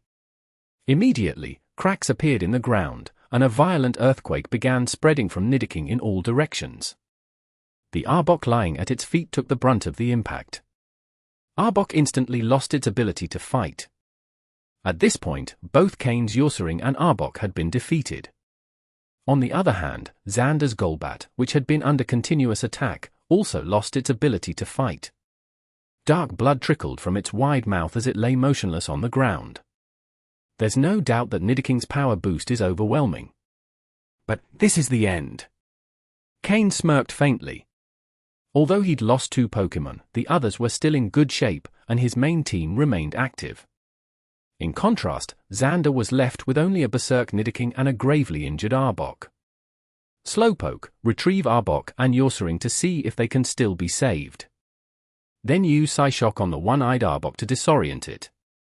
Miltank, use Heal Bell on Arbok and Yorsering and give them milk to recover. Haunter, use Toxic on Nidoking. Sneasel, use Ice Shard on Arbok, shaped like an ice blade. Murkrow, join Sneasel and take down Arbok with Dark Pulse. The one-eyed Arbok and Murkrow were old rivals. The only remaining eye of Arbok stared fixedly at Murkrow, ignoring even Sneasel, who was preparing its ice blade. Haunter's toxic move didn't affect Nidoking much, whose body was already filled with toxins, only slightly draining its energy. Murkrow and Xander's Arbok fought fiercely, while Sneasel launched ice blades from the side. At the same time, Slowpoke repeatedly struck Arbok's mind with its psychic attacks. Shah! Finally, with a roar of anger and frustration, Arbok fell to the ground, its eyes reflecting madness and helplessness. It had once been Xander's star Pokémon, but after losing an eye, even though Xander treated it the same, Arbok could feel it was no longer the favorite. Xander had poured all his attention into his new Nidoking. He hadn't even given Arbok the chance to try the purple pill, reserving it for Nidoking. Now, facing its final enemy, Arbok had no way to stop it. With great frustration, Arbok collapsed slowly to the ground. End of chapter. Chapter 349. You don't dare to kill me. By this point, all of Xander's Pokémon, except for Nidoking, had completely lost the ability to fight. Xander, if you've got any other tricks, show them now. I want to see what other cards your brother left you. Cain said, as Yorsering and Arbok, lying at his feet, began to slowly wake under Miltank's care, though they were still unable to battle for the moment. Meanwhile, Murkrow and the others were still in relatively good condition, though all of them bore some injuries. Now, their only opponent was a Nidoking. For Cain and his team, it no longer posed a major threat, even with its considerable strength. Damn you, Cain! Nidoking, use Earthquake and Thunderbolt with everything you've got. Xander yelled, his face devoid of fear. Even though he couldn't win, he wanted to rip a piece of flesh from Cain. The enraged Nidoking felt no pain in its body at the moment. Unless its arms or legs were broken, even direct hits wouldn't bother it. If they chose to go into close combat, they needed to be prepared to be grabbed by Nidoking. Murkrow, protect and then Dark Pulse. Slowpoke, levitate using your psychic powers and use Psyshock. Sneasel, watch out for the Earthquake, jump, and use Icicle Crash. Haunter, Shadow Ball continuously. Miltank, use Helping Hand on Slowpoke. Nidoking's Earthquake was even more powerful than before. Earlier, when Arbok was on the field, the attack had been focused mainly in its vicinity. But now, with nothing to hold back, it unleashed the full force of the move. Its feet, swollen to double their size, slammed into the ground, sending seismic shockwaves outward in circular waves, kicking up dust everywhere. After using Earthquake, it didn't stop. Electricity crackled across its body, gathering at the horn on its head. Its use of Thunderbolt was noticeably slower than its Earthquake, indicating it wasn't as proficient with that move. Indeed, Nidoking is a highly versatile Pokémon. Though its types are Poison and Ground, it can learn moves of other types, like the Electric-type Thunderbolt or the Ice-type Ice Beam. Moreover, Nidoking and Nidoqueen are no slouches stat-wise, and their growth is excellent. If the opportunity arose, Cain wouldn't hesitate to capture one. However, Nidoking's best trait is its sheer force ability. Combined with a life orb, its damage becomes devastating. Although Xander's Nidoking wasn't weak and had the boost of a purple pill, it was still lacking overall. After dodging Nidoking's initial onslaught, Cain's Pokémon launched a direct counterattack, bombarding the enemy Pokémon with their moves. Boom! Boom! Boom! Cain knew that, in Nidoking's current state, engaging it in melee combat was out of the question. Despite the continuous explosions, Nidoking seemed brimming with energy, though its body began to show severe injuries.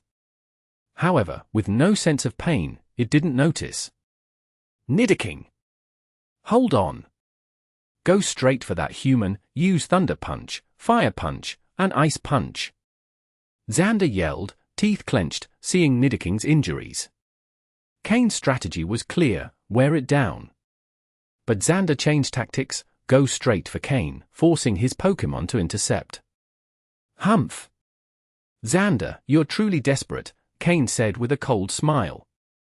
If you had other Pokémon, this wouldn't mean anything, but now, who's left to protect you? Murkrow, finish him. Xander, blinded by rage, hadn't realized that Cain had eliminated all his other Pokémon precisely to prevent Nidoking from going berserk. Now all he had was Nidoking. Protect himself or attack Cain, that was the decision he had to make. If he chose to protect himself, Nidoking would have to endure the continuous attacks from Cain's Pokémon and would eventually fall.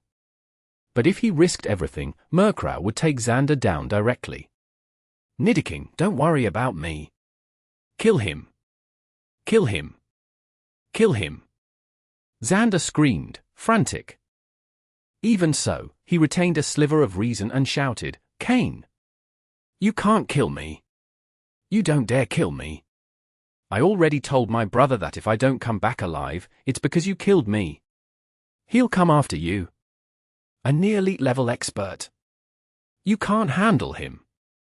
You can't handle him. Ha ha ha. You don't dare kill me. He screamed and laughed, appearing utterly insane to anyone watching. But Cain, with a smile on his face, was unfazed. Who was the real fool? Even if he spared Xander's life, his brother would come after him regardless, and then both brothers would be together. So why not solve the problem here and now? Cain had to admit that, though Xander was arrogant and presumptuous, he had remarkable talent as a trainer. He still remembered how, in his previous life, after leaving the trial island, Xander rose quickly within Team Rocket, as if riding a rocket himself. Could someone rise so fast in Team Rocket without strength? Protect! Cain didn't order Murkrow to stop its attack but instead directed his Pokémon to block Nidoking's offensive. Murkrow, without hesitation, dove toward Xander. Nidoking, like an enraged purple rhinoceros, launched a thunder punch, only for it to be blocked by Haunter's Protect, its fire punch was stopped by Sneasel's Protect, and finally, its ice punch was intercepted by Slowpoke's Protect.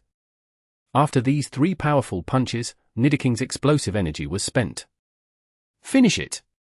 Slowpoke, use Water Pulse with Psychic Assistance. Haunter, Psychic. Sneasel, Icicle Crash at maximum power. Miltank, Helping Hand for Slowpoke. Following Cain's commands, his Pokémon acted immediately. Miltank used Helping Hand to amplify Slowpoke's combined water and psychic attack. Being poison and ground type, Nidoking was highly vulnerable to water and psychic type moves, making Slowpoke's attack devastatingly effective. Then Haunter, though a bit inexperienced, launched a direct psychic attack on Nidoking's head. Sneasel focused all its ice energy, conjuring for massive ice spears in the air, which struck Nidoking one after another. Each attack slowed its movements until it finally collapsed just 2 meters from Cain. But that 2-meter distance was like an insurmountable chasm. Meanwhile, Murkrow, dispatched by Cain to target Xander, had also reached its mark. Xander paid no attention to Murkrow's approach. His eyes were fixed on Nidoking's movements, and when he saw it fall, a look of despair and emptiness appeared in his eyes. Even the madness on his face disappeared, leaving only complete defeat. Trial Island, first place, Xander. Dead. End of chapter. Chapter 350. Little Brother. Cain didn't give Xander a chance to speak or express his opinion. The grudge between them had been planted long ago, so it was best to finish him off immediately. All of Xander's Pokémon were eliminated. After spending so much time together and given Xander's personality, he had undoubtedly instilled in them the belief that no one else could be trusted. Because of this, Cain had no intention of capturing them. Even if he handed them over to his subordinates, he feared they might turn against him at a critical moment. It was better to eliminate them all at once and avoid future problems. Surrounded by his Pokémon, Cain slowly approached Xander's body, observing how his lifeless corpse still showed signs of resisting his fate, his face locked in a defiant expression. Cain exuded a melancholic air. This life was truly changing significantly because of his actions. Xander, who had such a promising future, now lay on the ground, his body gradually losing warmth. If you want to blame someone, blame your own arrogance. If you hadn't provoked me, I probably wouldn't have bothered seeking trouble with you. After all, your brother is no pushover. But to prevent the two of you from teaming up against me in the future, it's better to end things now. Cain crouched down, taking Xander's storage gear and other belongings he carried.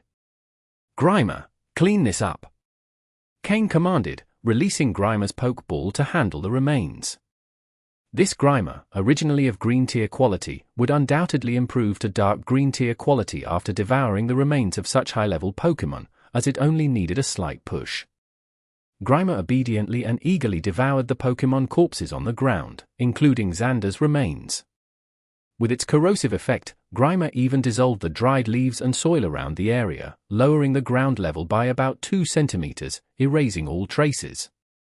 Cain inspected Xander's Team Rocket belt, extracting a points device and some unused point cards. In Xander's clothing pockets, Cain also found fragments of maps.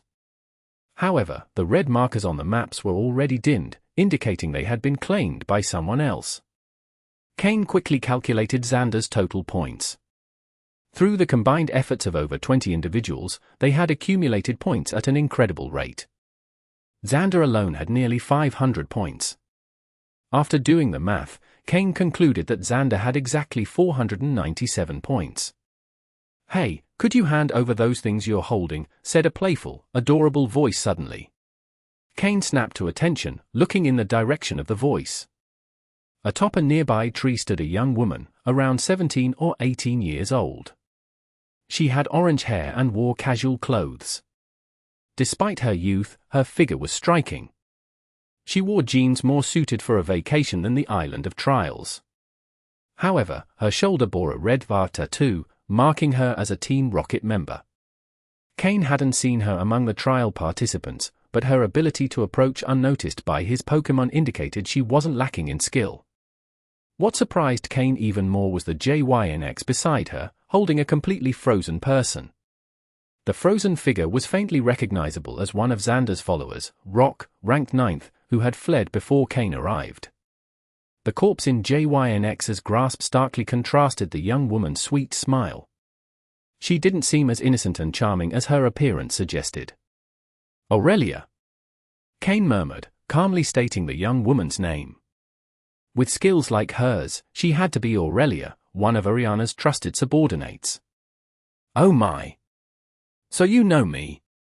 Aurelia exclaimed, her big eyes widening in surprise before she smiled and said, "It must have been those fools who told you, huh?" "Well, yes, I'm Aurelia." "So, you must be Cain, right? What a strong and promising little brother." Little brother? It was the first time Cain had been called that. "Oh, here's another corpse." "JYNX, get rid of it, it's so unpleasant," Aurelia said dramatically, pointing to the body JYNX held as she theatrically tossed her hair back. But the smile on her face didn't match her words at all. "What do you want?" Cain asked. "I already told you. I want that points device and those point cards. And if you could, it'd be great if you gave me your points device too. Otherwise, I might get really mad," she said, her sly smile making her seem like a mischievous spirit. "This is my war loot. If you want it, come take it yourself," Cain replied with a grin as he stored the points device in his gear. Seeing him stash the device without hesitation, Aurelia's eyes narrowed, and her smile began to fade.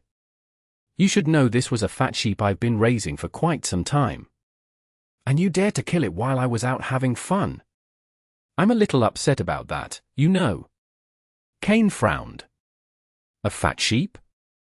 So Xander had been under Aurelia's watch all along? Everything he did was part of a plan, even his survival until now was because she wanted him to grow fat before slaughtering him.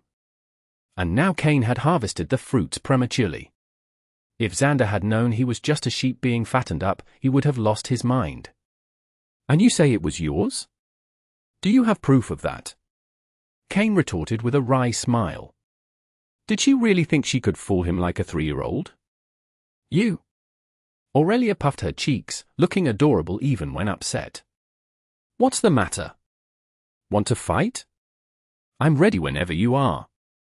Aurelia, Ariana's lieutenant, a specialist in grass-type Pokémon, Cain continued, revealing the information he had.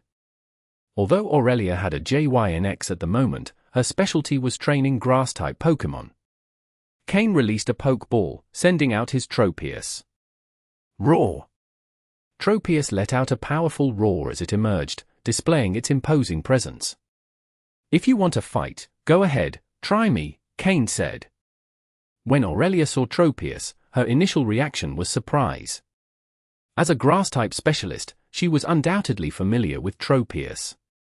But when she noted its strength, her brows furrowed. This Tropius was no weakling. Cain truly had the qualifications to face her? The air grew tense, and both Cain and Aurelia became more serious.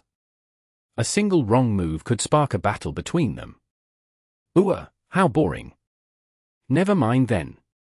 Keep those points for now. I won't bother you anymore. JYNX, let's go. Aurelia suddenly exclaimed, her smile returning. The tense atmosphere dissipated entirely. She gave Cain a lingering look, as if trying to memorize him, before leaping from the tree. With the help of JYNX's psychic powers, she floated away instead of falling, eventually disappearing into the trees. Cain watched her leave until she was out of sight. End of chapter.